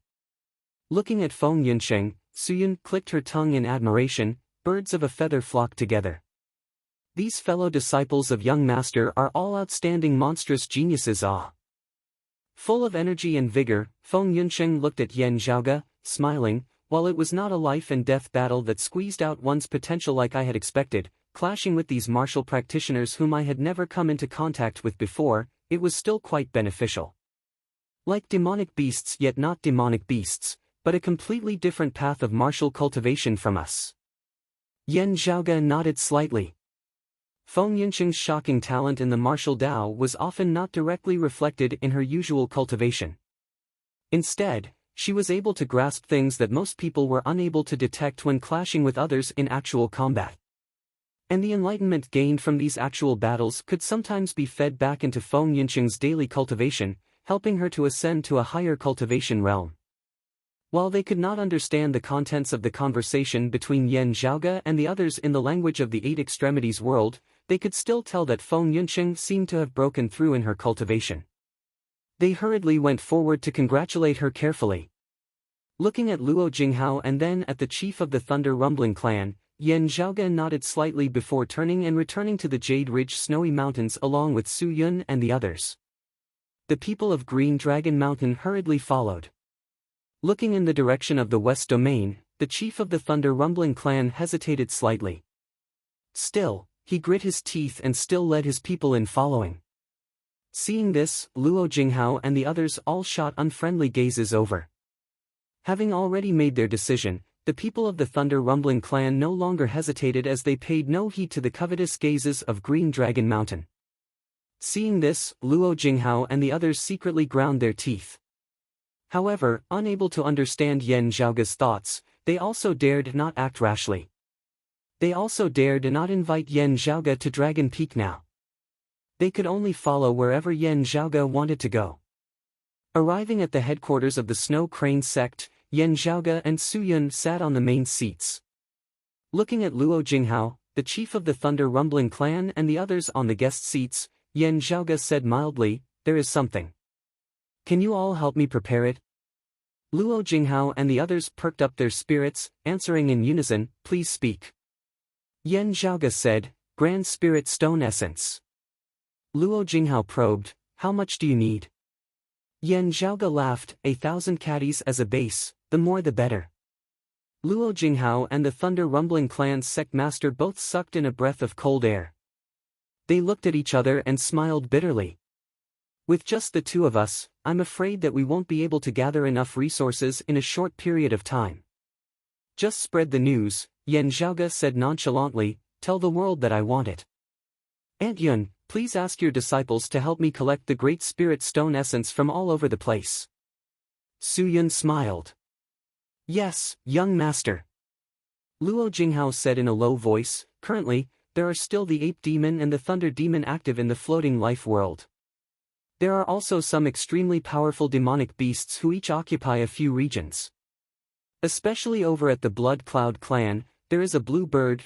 Speaking of the Blood Cloud clan, I suddenly remembered, Yan Zhaoge interrupted him, "Tell the Blood Cloud clan to bring this person over to see me." Saying thus, Yan Zhaoge rode in midair, light leaving behind traces as the figure of a girl appeared in midair, dressed in the attire of a Blood Cloud clan disciple, her features elegant and beautiful. Luo Jinghao and the others almost choked on their saliva. Suppressing the world beneath the heavens, taking and taking as he pleased. The powerful demonic beast, the blue bird, was not in his eyes at all, instead thinking of snatching beauties. This devil's way of doing things.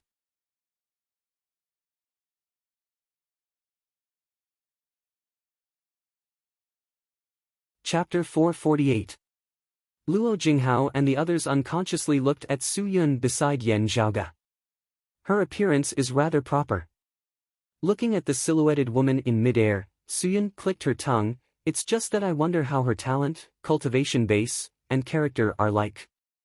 Luo Jinghao and the others instantly held their foreheads. This feeling of an old granny of the palace choosing a daughter for the emperor left them all speechless. Feng Yunsheng, Su Fei and Ing Longtu exchanged looks, shock appearing on their faces. They were all extremely familiar with the woman that Yan Zhaoge had described. While she was dressed in the attire of the Blood Cloud clan of the floating life world, that appearance was clearly no different from their fellow disciple, Sikong Qing. Su Fei and Ing Longtu aside, Feng Yunsheng and Sikong Qing had been apprenticed to the same master, having spent a considerable amount of time together, learning martial arts together and sparring innumerable times. Feng Yunsheng believed that however blind she was, it was impossible for her to mistake Sikong Qing's appearance. Seemingly feeling the astonishment of Feng Yunsheng and the others, Yan Zhaoge smiled, saying without batting an eyelid, "This is not junior apprentice sister Sikong." Su Fei knit his brows, twins. But not to the extent of being separated in two different worlds, right? Yan Zhaoge said, to be honest, she and junior apprentice sister Sikong are not blood relatives. How can you be sure? Su Fei asked, if they are not blood relatives, it would really be hard to imagine that they would be similar to this extent.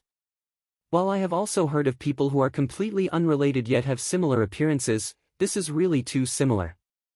It is practically like junior apprentice sister Sikong has simply changed her clothes.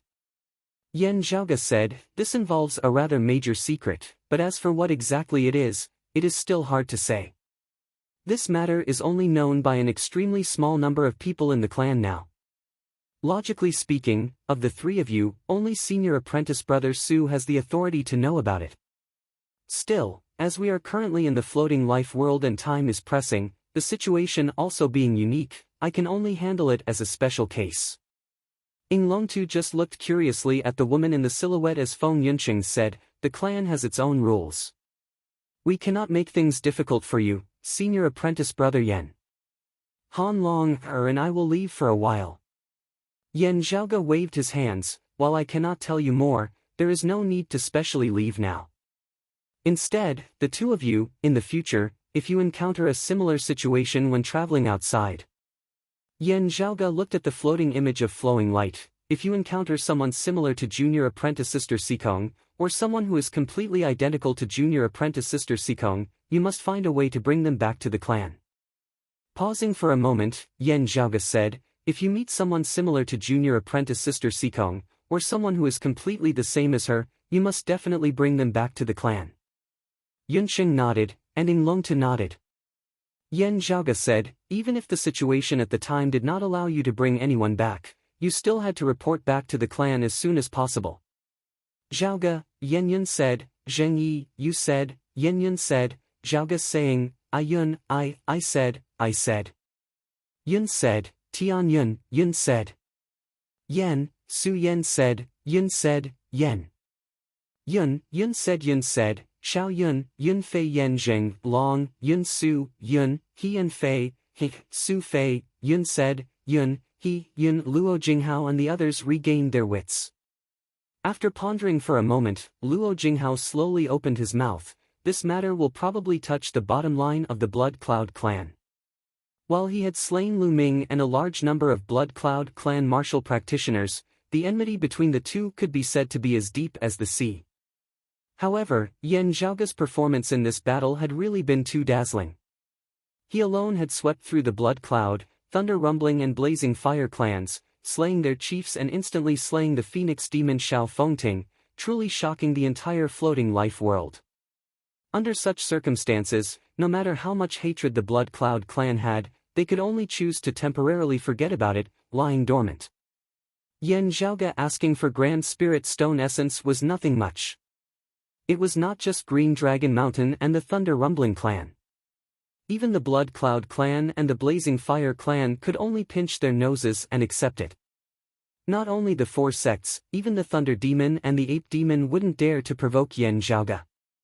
But asking for a beautiful female disciple, that was a little hard for the Blood Cloud clan to accept. If the Blood Cloud clan obediently did as they were told, their entire clan's prestige would instantly hit rock bottom, with the clan's cohesiveness having the possibility of collapsing. The other side might very well be driven to desperate action. After all, the Blood Cloud clan still had the Blue Bird sitting over them, even though they themselves didn't believe that the Blue Bird alone would be able to stop Yan Zhaoga's Futs. Luo Jinghao naturally wouldn't consider things for the Blood Cloud clan. In truth, he couldn't wait for the Blood Cloud clan to refuse, with Yan Zhaoga then completely exterminating them. However, looking calmly at him, Yan Zhaoga suddenly smiled brightly. Right, remember that Chief Luo's son married my sister Rong-er? Luo Jinghao smiled, answering, Rong-er is a favored daughter of heaven. That silly kid of mine is blessed. Saying this, those of Green Dragon Mountain behind Luo Jinghao all had smiles on their faces. Meanwhile, the faces of the chief of the Thunder Rumbling clan and those of his lineage were all bitter. While they had all heard that the Jade Crane Su Yun had an expert master, after all, not having caused much of a disturbance that year, also not having been seen for so many years, no one had really thought much of it. Never would they have thought that it would actually be such a thick thigh. Green Dragon Mountain had really hit the jackpot this time, a meat pie falling from the heavens. Looking at Luo Jinghao, Yan Zhaoga's smile did not diminish. Since Chief Luo also holds Rong-er in such high esteem, shouldn't you have something to say? Luo Jinghao's heart leapt as he heard Yan Zhaoga say mildly, I heard that your clan has a treasure that is not bad, known as the Dragon Bone Chain. Hand it over to Rong-er for safekeeping, and you can pass it down to your child in the future. Those of Green Dragon Mountain virtually wanted to cry out in shock. Just as someone who couldn't hold it in was about to speak, he was elbowed in the chest by the person in front of him, who turned and shot him an extremely stern gaze, indicating for him to shut up. Yan Zhaoga saw all of this, but didn't care about it as he lightly tapped the table with his fingers, raising his head to look at the ceiling. I heard that this floating life world has 3 treasures, the Dragon Bone Chain being one of them. I wonder where the other 2 are now. The faces of Elder Qi, Elder Tong and the others instantly turned pale. The other 2, the Blood Cloud Gourd and the Thunder-containing tablet, had already been destroyed by Yan Zhaoga. Luo Jinghao could only feel his temples throbbing madly. At this moment, he truly felt that Yan Zhaoga's figure resembled boundless darkness as it enveloped the sky of the floating life world. While Yan Zhaoga had a relaxed smile on his face, his gaze was clear as water, not carrying any hint of a smile at all as he just looked silently at the people of Green Dragon Mountain. Su Yun was naturally of one mind with her young master. Yan Zhaoga was very clear on what Green Dragon Mountain had been planning. It could not be denied that whether they were short-sighted or had made a wrong judgment, Luo Jinghao and the others had acted from the perspective of Green Dragon Mountain in seeking benefits for the clan. However, what did that have to do with Yan Zhaoga? Having dared to scheme against him, they would have to be prepared to bear the consequences. Afterwards, seeing that the winds weren't right and wanting to hug his thigh, how could there be such a relaxed and happy thing? If not for the fact that the Snow Cranes sect had formed a marriage alliance with Green Dragon Mountain, Yan Zhaoga would have swept through Green Dragon Mountain the same way he had swept through the other 3 clans. Yan Zhaoga didn't say anything as he just looked silently at Luo Jinghao and the others just like that. The backs of the Green Dragon Mountain martial practitioners were instantly drenched in sweat. They had just been gloating over the predicament that the Blood Cloud clan was about to face. In the blink of an eye, it was now their turn.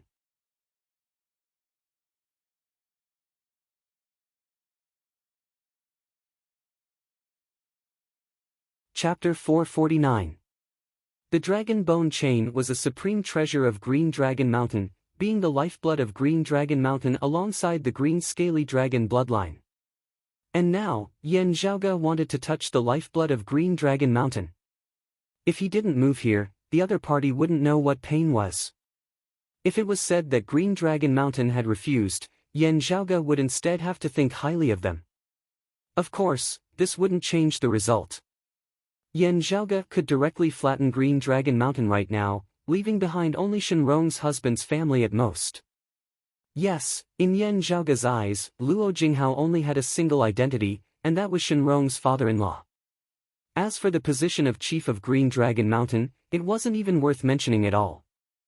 Meeting Yan Zhaoge's gaze, Luo Jinghao felt as though a great mountain was pressing down on him, completely unable to breathe. He laughed bitterly in his heart. For the sake of Su Yun and her daughter, I still left them some face. Having given the dragon bone chain to Shenrong, it would still remain in Green Dragon Mountain at least in name. While she had not married and followed her husband, Shenrong was even more respectful towards her mother Su Yun. Still, her relationship with her husband was extremely good. As long as there were no conflicts between Green Dragon Mountain and the Snow Crane sect, she would treat herself as a member of Green Dragon Mountain. Especially when Yan Zhaoge had also just said that Shenrong could pass down the dragon bone chain to her children in the future. Her children would be Luo Jinghao's grandchildren. Luo Jinghao would be happy to see them inherit the dragon bone chain. This was actually a good thing for Luo Jinghao and the Luo family. As long as Shenrong's child was not too useless, then the Luo family would almost be guaranteed the position of the sect master. Even in Shenrong's hands, if Green Dragon Mountain came into conflict with powers other than Yan Zhaoge and the Snow Crane sect, Shenrong would most likely wield the dragon bone chain to participate in the battle. Luo Jinghao glanced at the sect master of the Thunder Rumbling clan from the corner of his eyes. The other three clans had all suffered grievous losses, their vitality greatly damaged. From now on, it was likely that the three clans would have to join forces in order to stand against Green Dragon Mountain. If Green Dragon Mountain could make use of this chance to raise their strength, it would not be impossible for them to reign supreme over the floating life world. Thinking about this, Luo Jinghao's heart suddenly jolted as he involuntarily looked towards Yan Zhaoge, then at Su Yun. If it was said that Green Dragon Mountain was unable to dominate the floating life world, then the only problem would be the Snow Crane sect. Having lost the Dragon Bone Chain, Green Dragon Mountain was powerless to suppress the Snow Crane sect who had obtained the Dragon Bone Chain. While the overall strength of the Snow Crane sect, especially the strength of the younger generation disciples, still needed to be improved, the sect master Su Yun had made a name for herself within the short span of a dozen or so years, rising rapidly. Luo Jinghao usually did not say anything, but he could feel Su Yun's rapid progress. With the other three clans having been crippled and Green Dragon Mountain's Dragon Bone Chain having fallen into the hands of the Snow Crane sect, Luo Jinghao believed that Yan Zhaoge would most likely deal with the Thunder Demon, the Ape Demon and the other powerful demonic beasts. This way, even if Yan Zhaoge did not make a move, no one would be able to do anything to the Snow Crane sect. Even if Shenrong passed the Dragon Bone Chain down to her child in the future, the child would still follow his father and grandfather, his heart leaning towards Green Dragon Mountain, allowing the Dragon Bone Chain to truly return to Green Dragon Mountain. However, Su Yun herself and the Snow Crane sect would have already obtained the most precious time to develop themselves, improving themselves and breaking through bottlenecks, all the way to the point where there was no one who could restrict them with their own strength. Even if Su Yun and the Snow Crane sect did not have the heart to conquer and rule over the floating life world, the other powers would not be able to shake them. Whether she wanted to reign supreme over the floating life world or transcend beyond this world, becoming a legendary existence, it would all be up to Su Yun's own will. As these thoughts flashed through Luo Jinghao's mind, he could only feel a slight chill run down his back as the gaze with which he looked at Yan Zhaoge changed once more. Yan Zhaoge had no interest in playing some balancing game, just forcibly crushing them with his own strength this time. However, since he had left Green Dragon Mountain behind on Shenrong's account, Yan Zhaoge had also casually paved the way for the Snow Crane sect to rise to prominence in the future. Even if he left, not leaving behind any treasures for Su Yun, just the resources of the floating life world itself would be sufficient for Su Yun and the Snow Crane sect to rest in peace. Yan Zhaoge himself had no interest in this Dragon Bone Chain. However, it was just right for Su Yun and Shenrong's family. At the same time, it would also serve as a warning to Green Dragon Mountain. Seeing that Luo Jinghao seemed to have comprehended something within his gaze, Yan Zhaoge could not help but smile mildly. Really, he is not an ordinary youth, not just possessing tyrannical strength. Luo Jinghao sighed inwardly, overturning the rain and overturning the clouds with just a raise of his hand. It just depends on whether he wants it or not.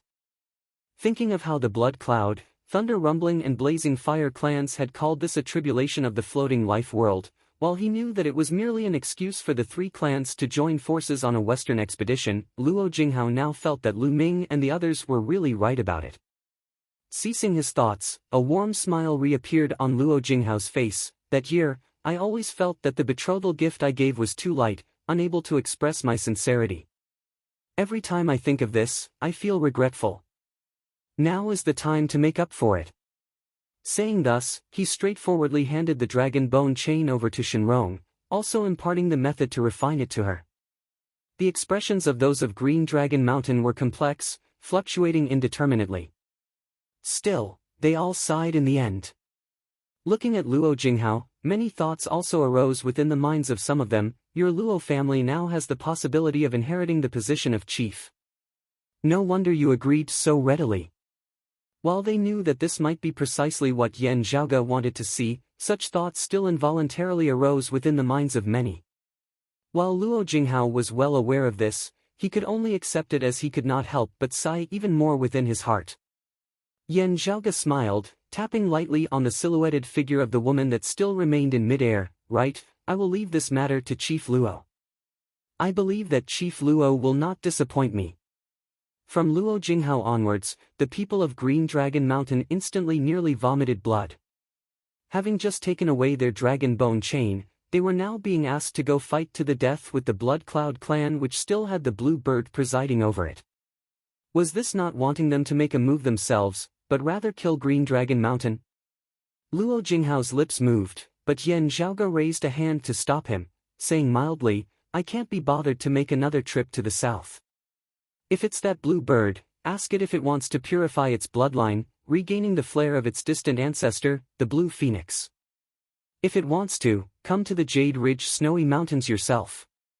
Whether it was those of Green Dragon Mountain or the Thunder Rumbling clan, their breathing all halted slightly for a moment. If the bloodline of the blue bird could be purified into that of the Blue Phoenix, then their green scaly dragon and the mixed blood Swanee, in virtually just an instant, Luo Jinghao said solemnly, I will definitely not fail you. What a joke. The blue bird had been willing to remain at the Blood Cloud clan mostly because of the Blood Cloud gourd's nourishment, able to slowly regenerate the power of its bloodline. Now that the Blood Cloud gourd had been destroyed, if Yan Zhaoge really had the ability to purify the mixed blood of demonic beasts, that blue bird would most likely rush over to the west domain as though it was flying. If he could complete this task well, perhaps there would also be hope for his green scaly dragon bloodline to advance a step further. Having just lost the dragon bone chain and feeling stifled and despondent to the extreme, Green Dragon Mountain suddenly felt as though the sun had turned bright once more. Although one gain, one addition, one reduction, the strength of Green Dragon Mountain might not have increased. However, the feeling of regaining what had been lost was just that wonderful. While it was still just a thought now, not having become a reality, those of Green Dragon Mountain were currently filled with motivation. Looking at Yan Zhaoge, Luo Jinghao could only feel that Yan Zhaoge's figure was gradually turning rather blurry. His domineering aura that suppressed the floating life world, from its unstoppable sharpness when he had battled the three clans alone earlier, began to become heavy and unshakable. A destroyer had gradually become an unshakable ruler, lofty and aloof as others could only obey. His happiness and anger were the fates of everyone.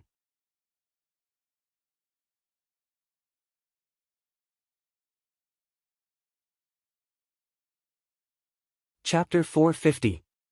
For the ordinary citizens of the floating life world, they might not feel anything at all. However, the cultivators of the floating life world could clearly sense the changes in this world. The high and mighty ones were no longer the three demons and four sects. The Blazing Fire clan, the Thunder Rumbling clan and the Blood Cloud clan had been swept through by a single person. Other than the chief of the Thunder Rumbling clan, the chiefs of the Blood Cloud clan and the Blazing Fire clan had all been slain, the vitality of the two clans having suffered a great blow. One of the three demons, the phoenix demon Shao Fengting, had fallen in the western regions. Very soon, the thunder demon, who was on par with Shao Fengting, also perished at the hands of the same person. The four sects were still struggling at death's door, while the three demons had completely become history. The one who had caused all of this was a youth who had appeared out of nowhere, overlooking the entire world, Yan Zhaoge. A day ago, he was a nobody in the floating life world. A day later, his name resounded like thunder throughout the floating life world. No one knew of his background. All they knew was that if they were to find someone whose words carried the most weight in the floating life world, it would definitely be him. When Yan Zhaoge said that he wanted Grand Spirit Stone Essence, everyone under the heavens was gathering it. The ready-made Grand Spirit Stone Essence was directly collected and sent to the Jade Ridge Snow Mountain. The ore veins in the various regions were frantically mining, and the ore refinement of the Grand Spirit Stone was intensified. The last of the three demons, the current number one expert of the semi-demonized martial practitioners, the Ape Demon, after a short period of silence, ordered the semi-demonized martial practitioners in his territory to gather Grand Spirit Stone Essence and send it over to Yan Zhaoge. Yan Zhaoge asked the peak demonic beast of this world, the blue bird, if it was willing to purify its bloodline and restore its ancestral blue phoenix body. After a moment of silence, the blue bird left the Blood Cloud clan, heading to the West Domain. No one doubted whether Yan Zhaoge had the ability to do this. It was as if as long as he said it, everyone would be convinced. Yan Zhaoge said that he wanted to see the female disciple of the Blood Cloud clan, He Ying. After the departure of the blue bird, however unwilling the Blood Cloud clan was, faced with the arrival of the chiefs of Green Dragon Mountain and the Thunder Rumbling clan, they could only grit their teeth and swallow it. If they continued to resist, they would only end up being annihilated. Many people found it hard to get used to this, but they had no choice but to accept it. The floating life world that they had lived in for so many years had changed overnight. Amidst the surging winds and surging clouds in the outside world, within the ancestral temple of the Snow Crane sect in the Jade Ridge Snowy Mountains of the Western Domain, Yan Zhaoge sat quietly in the meditative position within that tiny foreign dimension. In the center of the huge rock in front of him, half of the empty groove was filled by a half-round mirror. At this time, the other half of the empty groove was filled with water, and it was about to overflow. As for the water, it was like a mirror. It combined with the half-round mirror to form an image. The image was faintly discernible and gradually becoming clearer. Yan Zhaoge sat in the meditative position with his eyes closed, slowly adjusting his breathing as many pure white jade stones hovered in mid-air around him. These white jades flickered with a faint light, gradually transforming into a layer of light mist which enveloped Yan Zhaoge. Yan Zhaoge opened his eyes, spiritual light flickering within them as he gazed at the mist of light before him. Numerous markings of light lit up faintly once more, and they formed numerous strange diagrams. They seemed strange, yet they seemed to conform to the laws of the world. The Grand Spirit Stone Essence is indeed spiritual and beautiful, containing many principles of heaven and earth. Yan Zhaoge smiled, numerous patterns of light seemingly flickering within his pupils as well, shining brilliantly with the scene before him. Above Yan Zhaoge's head, numerous spiritual lights flickered, condensing into actual scenes. Amidst the chaos, a seed of profound principles was nurtured. The seed sprouted, growing unceasingly. Gradually, that seedling actually began to gradually grow tender leaves. 1 leaf, 2 leaves, 3 leaves, all the way until there were 9 leaves. Each of the 9 spirit leaves had different diagrams on them, containing various profound principles as one would not be able to stop looking at them. Yan Zhaoge laughed lightly, his expression calm and leisurely. The tender seedling shook, sweeping up the chaos that resembled soil down below, causing the surrounding space to distort unceasingly. While the heavens and earth roiled down below, the 9 spirit leaves up above were very quiet. Noiselessly, a 10th leaf sprouted. Accompanied by the 10th leaf's appearance, the chaos down below suddenly fell silent as well. There were no patterns on this spirit leaf at all, instead being completely blank. It was just that this blank space seemed to contain some profound principles of its own. Mid-essence spirit, coming so calmly, Yan Zhaoge could not help but laugh, shaking his head. Still, 10 leaves, it's good that you have achieved perfection. Accompanied by Yan Zhaoge's thoughts, the spiritual light above his head suddenly vanished, his entire person returning to simplicity as no abnormalities could be seen at all. He extended his hand, the Grand Spirit Stone essence hovering in mid-air beside him transforming into numerous streaks of white light, all landing within his palm. Yan Zhaoge kept the Grand Spirit Stone essence before standing up, looking at the scene of the stone's surface combining with the water's surface. Young Master, another batch of Grand Spirit Stone essence has arrived, Su Yun's voice resounded from outside the foreign dimension. While this was a forbidden ground of the Snow Crane sect, without Yan Zhaoge's permission, even Su Yun herself would not take a single step into this place, only sending him a sound transmission from the ancestral temple outside. Other than that, that little girl of the Blood Cloud clan, He Ying, whom young master wanted to see, has already been brought back by Chief Luo and the others. Hearing her words, Yan Zhaoge walked out of the foreign dimension, asking Su Yun, "Aunt Yun, are they in the guest room?" Su Yun nodded, and Yan Zhaoge immediately headed for the guest room. In the guest room, he saw the two bigwigs, Luo Jinghao and the chief of the Thunder Rumbling clan, waiting there. Seeing Yan Zhaoge arrive, the two said in unison, "Fortunately, I did not fail you." Gazing over, Yan Zhaoge saw a rather weary-looking girl standing behind the two. Feeling Yan Zhaoge's gaze, she raised her head, meeting his gaze. Within her eyes, Yan Zhaoge could see stubbornness, grief, and resentment. Having been abandoned by her own clan and then sent to a young man who specifically wanted to see her, any girl would not be in a good mood. Hearing the news, Feng Yunsheng, Su Fei and the others all came over curiously. After seeing that girl, they instantly exchanged looks. She actually really looks exactly the same as junior apprentice sister Sikong. Su Fei secretly sighed in admiration, sending a sound transmission to Feng Yunsheng. Feng Yunsheng knit her brows, her age is similar to senior apprentice sister Sikong's as well. As compared to Feng Yunsheng, Su Fei and the others, Yan Zhaoge and Hu who had already seen Ouyang Qi and Chang Ning were clearly much calmer. Looking at the girl before him who looked exactly the same as Sikong Qing, seemingly just having changed into the attire of a disciple of the Blood Cloud clan, Yan Zhaoge said mildly, "Finding you here is to verify some things. There is no danger, and from what we know now, you will also not lose anything. Still, the time has not yet come. Just rest in peace.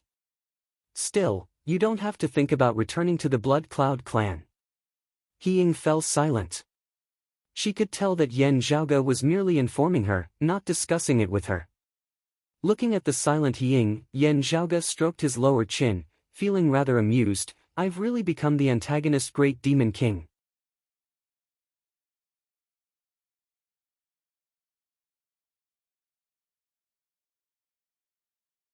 Chapter 451. Looking at He Ying, Yan Zhaoge's thoughts scattered as for just that one moment, his attention had flown who knew how far away. Images appeared one after another, as if they were scenes from the near future. Old devil Yan Zhaoge, who had temporarily assumed the role of the Great Demon King, suppressed the entire world. He was arrogant and domineering, committing all sorts of atrocities, doing whatever he wanted. He had abducted a young and beautiful female disciple, He Ying, from the Blood Cloud clan. A youth who was in love with He Ying swore to defeat old devil Yan, rescuing his abducted lover. The youth used to be a good-for-nothing, but now, because of fate, he opened up his own path of destiny, becoming a dragon in one day. Although he was still very weak now, he was growing rapidly. He had a secret manual on his left, a divine weapon on his right, an immortal pill on his waist, and an old grandpa on his chest. The young man continued to advance and finally knocked old demon Yan to the ground, successfully winning over the beauty. Yan Zhaoge's thoughts momentarily drifted away, only regaining his wits after a while as he appraised He Ying with a rather strange gaze. Meeting Yan Zhaoge's gaze, while it did not contain any lust within it at all, He Ying still felt uneasy all over. When Luo Jinghao and the others saw this, their expressions became strange. Staring at a girl like that, it was hard not to think that you didn't have any special feelings for her. Looking at He Ying, Yan Zhaoge actually very much wanted to ask, "Miss Ah, Do you have any childhood sweethearts that you have been in love with for many years, trash of the past who are now on the path of rising to prominence? However, he quickly shook his head and laughed. Thinking back on some people and matters of the past, Yan Zhaoge no longer cared about them. Even if such a situation really did occur, Yan Zhaoge would still do what he was supposed to do, incomparably calm and composed. His thoughts just now were just a sudden spasm in his brain, and he had some teasing thoughts. He smiled and waved his hand. Go and rest first. There's nothing for you to do right now. Ying was baffled, but she had no choice but to follow his orders. Looking at the chief of Green Dragon Mountain, Luo Jinghao, and the chief of the Thunder Rumbling clan, Yan Zhaoge said mildly, the two of you have done well. Luo Jinghao and Yi Zichen both bowed. You're too polite. The current Yan Zhaoge gave them an increasingly unfathomable feeling. The two of them didn't dare to say anything, but their hearts were burning with passion. After having arrived at the Jade Ridge Snowy Mountains, the Blue Bird had remained behind. Even as this had caused those of the Blood Cloud clan to completely forget about it, it had also caused Luo Jinghao and Yan Zhaoge to be certain that Yan Zhaoge truly possessed the ability to purify the bloodline of demonic beasts. If not for this, even if the Blue Bird was no match for Yan Zhaoge, how could it have taken the initiative to stay behind so obediently? The green scaly dragon bloodline of Green Dragon Mountain was a hybrid descendant of a true dragon. The Swanee bloodline of the Thunder Rumbling clan was similarly impure. If they could purify the demonic bloodline, it would play a vital role in the inheritance of their entire sect.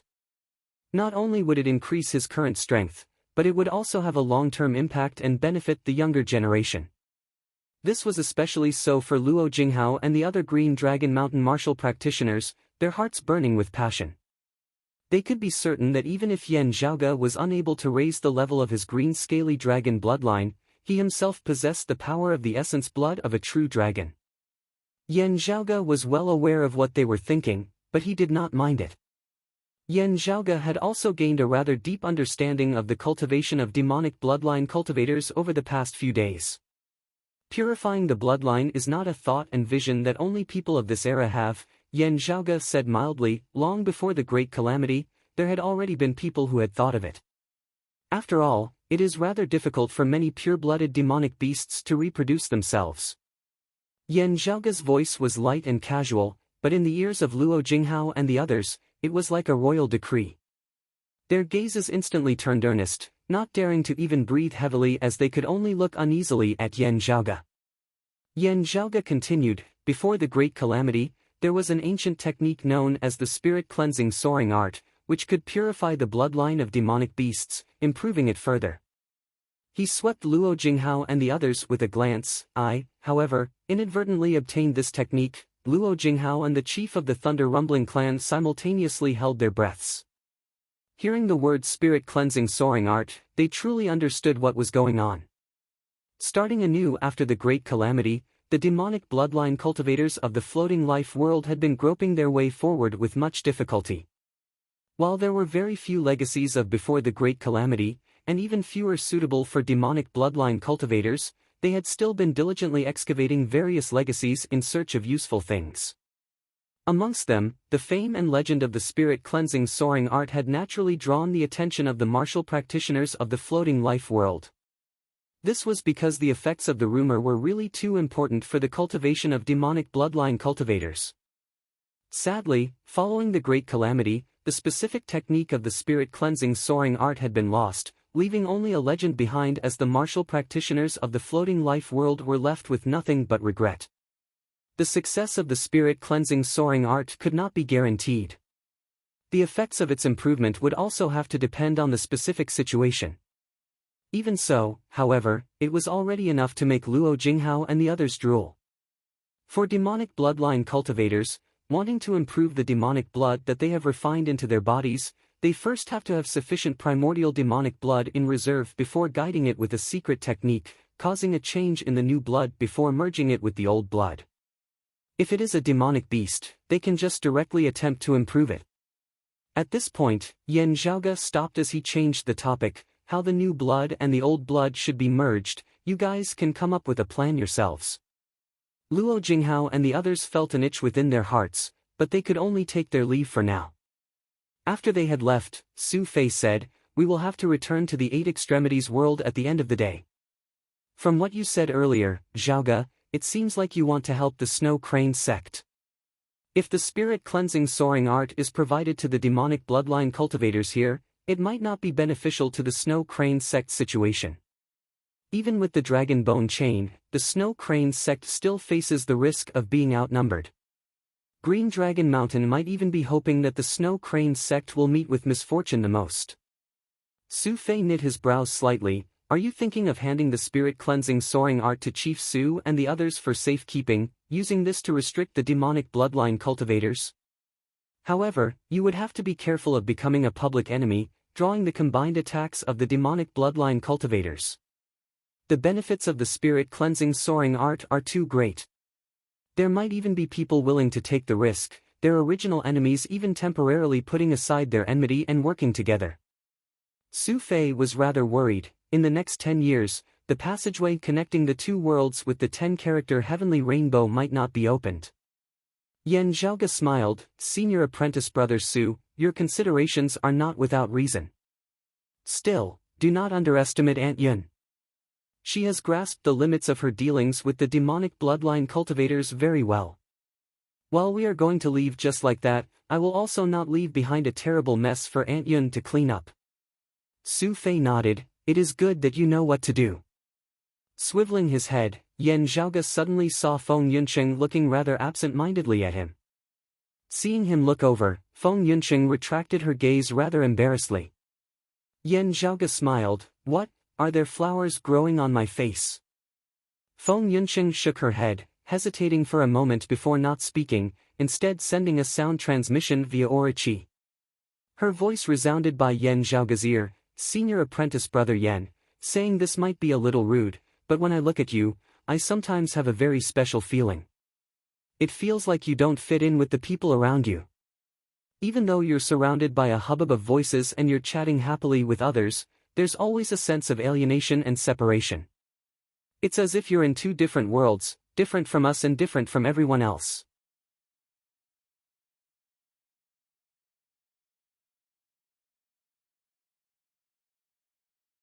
Chapter 452.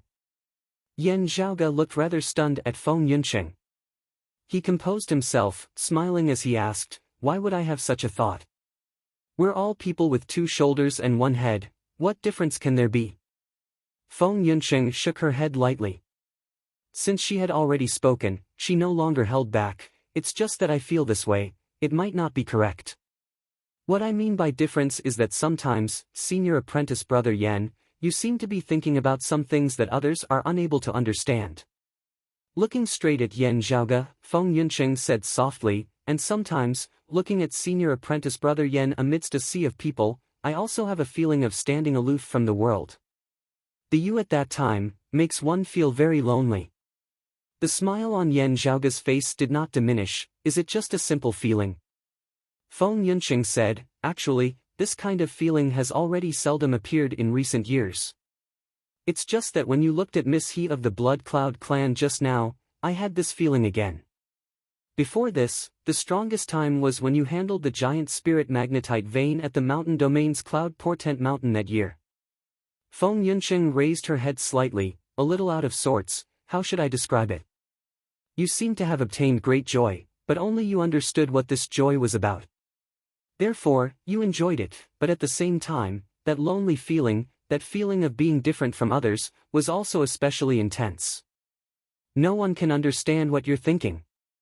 You seem to be different from everyone else." Yan Zhaoge still wore a smile on his face, but did not immediately answer. He pondered for a moment before smiling. "Is it because I said some strange things about that person called Zhao Hao back then? Don't take it to heart, everyone has times when their thoughts run wild. You also know that I'm a very unreliable person at times."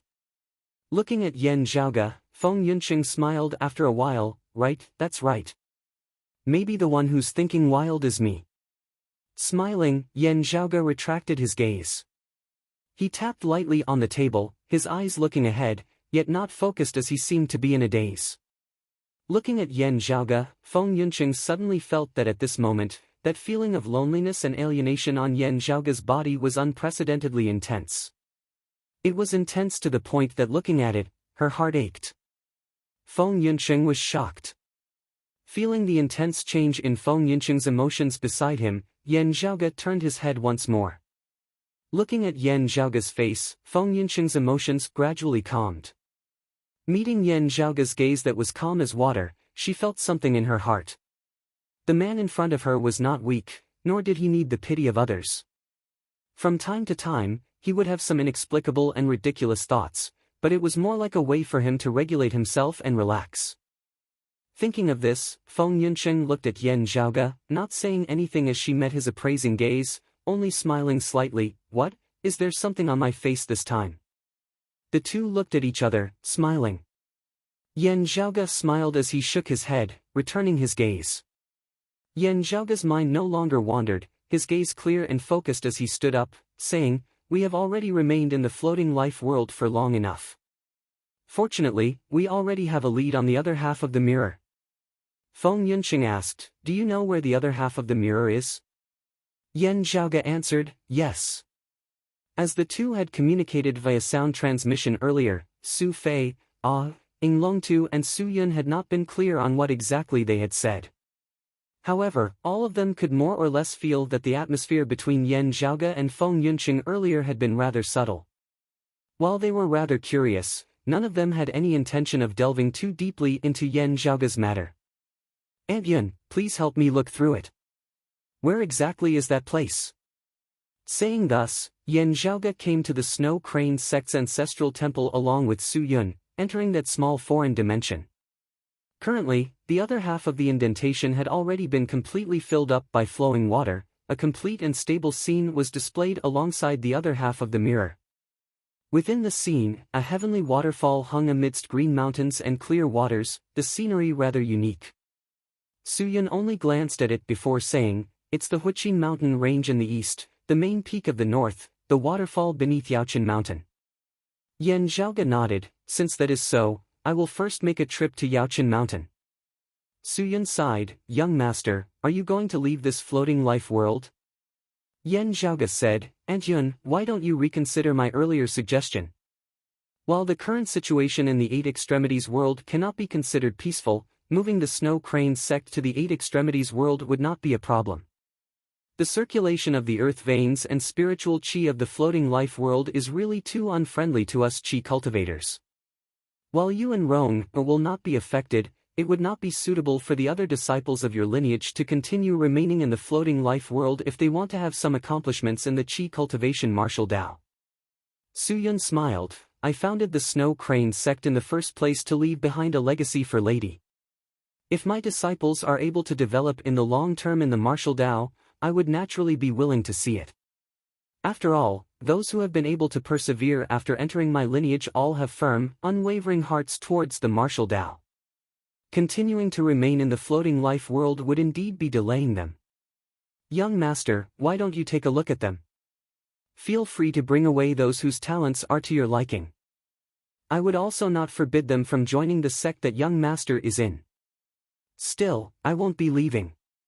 My husband is a demonic bloodline cultivator, and the floating life world is the most suitable place for him to cultivate in. Rong Er's husband is also a demonic bloodline cultivator. I have asked her, and she is willing to stay behind as well. Rong Er is a living source physique like me. Her cultivation will not be delayed." At this point, Su Yun sighed, "It is just a pity for Chang En and the others. Their talents are actually not bad." Yan Zhaoge nodded slightly. The body refinement realm and the martial scholar realm, especially before the Xiantian martial scholar realm, focus primarily on the tempering of one's qi and blood. If it is delayed, starting out late, however good one's talent may be, it would also be wasted. After all, for ordinary people, as they grow older, their qi and blood will unceasingly decline. It was not advisable for martial practitioners to be too young in age, lest they might end up harming their foundations. However, it was also not good to start cultivating at an advanced age. It was not that there were no late bloomers, but even those who were often said to be late bloomers actually did not start too late. Long before the Great Calamity, there had been a saying that if one did not become a martial scholar before the age of 30, one would have no hope of ever becoming a martial grandmaster. This had already been so even in that era where the martial Tao was flourishing, much less now. Yan Zhaoge and his fellow disciples did not have such worries. Those who could enter Broad Creed Mountain would all be geniuses outside. Added with the clan's profound legacies and abundant resources, not becoming a talent was even more difficult than becoming one. But to the first and second-rate powers outside of Broad Creed Mountain, as well as the small sects, martial arts dojos and small clans of even lower levels, reaching the martial scholar realm before the age of 30 was an extremely lofty goal to strive towards. Other than Su Yun and her daughter who possessed the living source physique, the other martial practitioners of the floating life world who walked the path of qi cultivation would all have to face this problem as well. Yan Zhaoge said, "Aunt Yun, you can rest easy. If the people of the Snow Crane clan leave the floating life world with me, I will make appropriate arrangements for them. Now, I will first set off for Yaochen Mountain."